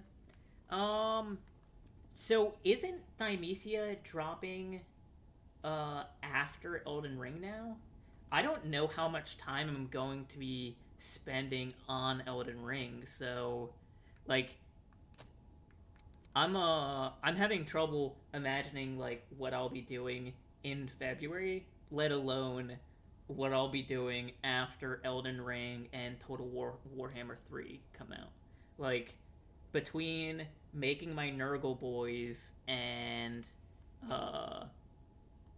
running down all the content I can in Total Warhammer 3 and playing Elden Ring, I mean, I'm interested in Thymesia because it's got like that Bloodborne, like, life hunt scythe from like Dark Souls 3 like feel all throughout it, but it's up in the air. I'm hoping for like some interesting game drops, like teasers in the Game Awards, like, so there's a potential that a lot of stuff that could be dropping in those trailers that could be really interesting. So the spring is kind of accounted for in my like gaming repertoire. Oh, the Lords of the Fallen 2 is announced. They're actually making the game right now, as far as I know, unless it got like canceled recently. Lords of the Fallen. Also, I beat the game. I know a lot of people like gave the game shit. I had fun enough to beat the game. It was I didn't do multiple playthroughs because the shield guys, the giant red hulking shield guys, are just way too unpleasant, and they gave you not enough ways to effectively kill them, which spoiled a lot of my fun. But Lords of the Fallen super great. It's a real good game. There are plenty of worse Souls-likes, I would argue. Lords of the Fallen does a decent enough job that I'm going to purchase the second one, and I'm gonna play it. I obviously played both Surge games. The devs do a good job. Not a perfect job, but a good job. Yeah, I think the Thymesia Lies of P. Is that the game from the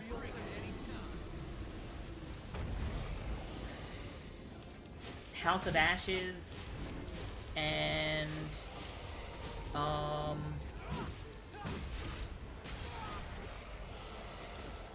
what's that other game? House of Ashes, the Dark Pictures anthology. Is that those guys?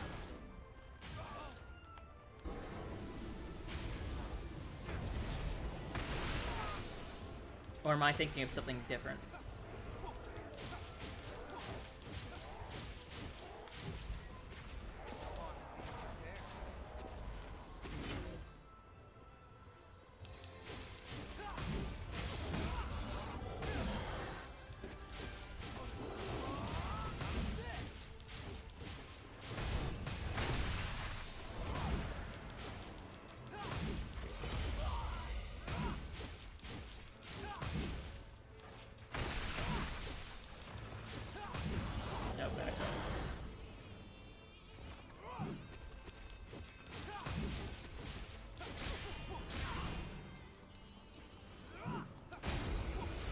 Pinocchio game.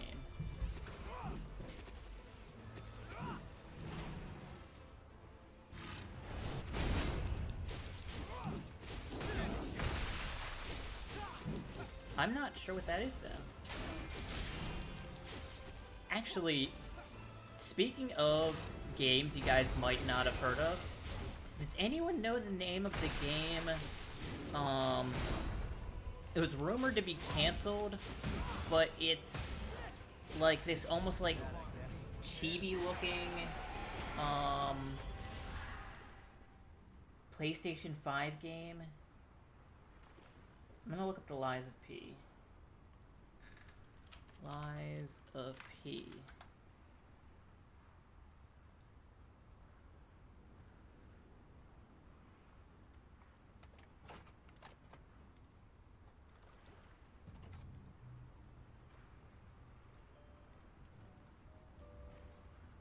Oh!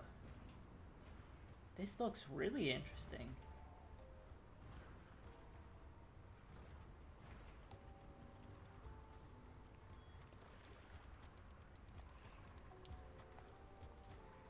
Thank you for showing me this horrible, horrible thing.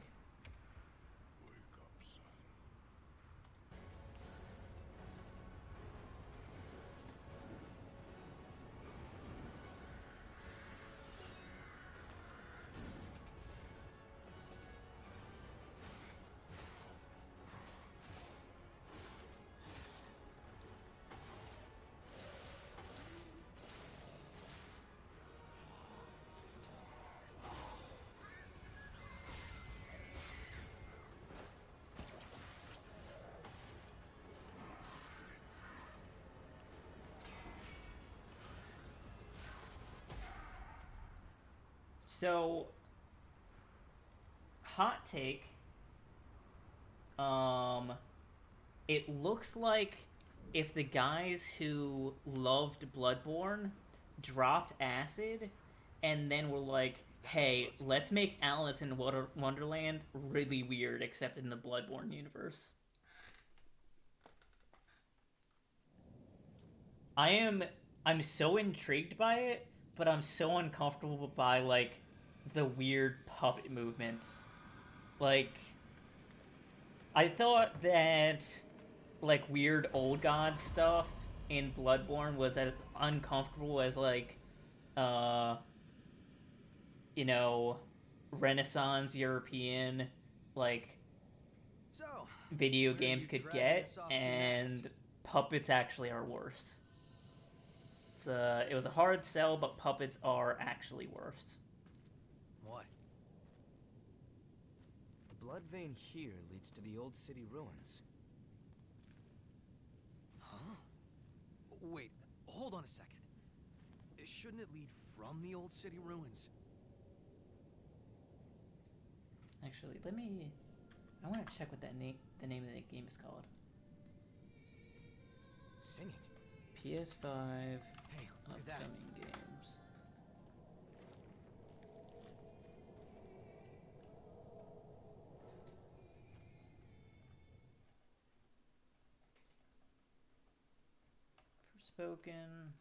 Forspoken looks good. Oh, Stray.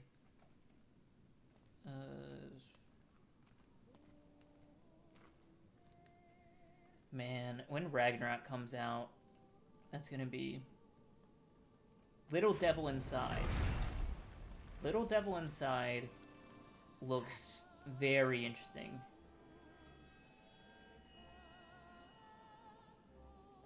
It's him. Careful. It's the hunter. Is that woman his partner? Looks like if Monster Hunter decided to be made in, like, what's that? What's the... Not Miyazaki. Spirited Away? What's that guy's... What are those movies called? Or the maker. Ragnarok drops supposedly sometime 2022. I think, like, Ragnarok, Studio Ghibli. Yeah. Little Devil Inside looks like if someone combined, like, Monster Hunter and Dark Souls with, like, Studio Ghibli. But, I'm not sure if we'll actually see the new Spider-Man or, Ragnarok in 2022. I think Spider-Man's current drop is supposed to be in 2023, but I don't even know if God of War will actually make the 2022 release window, especially because Horizon Forbidden West got moved from 2021 into 2022. Like, it seems completely possible in my mind that God of War has the same thing happen to it and gets pushed. Red barrier and a singing girl? I don't understand any of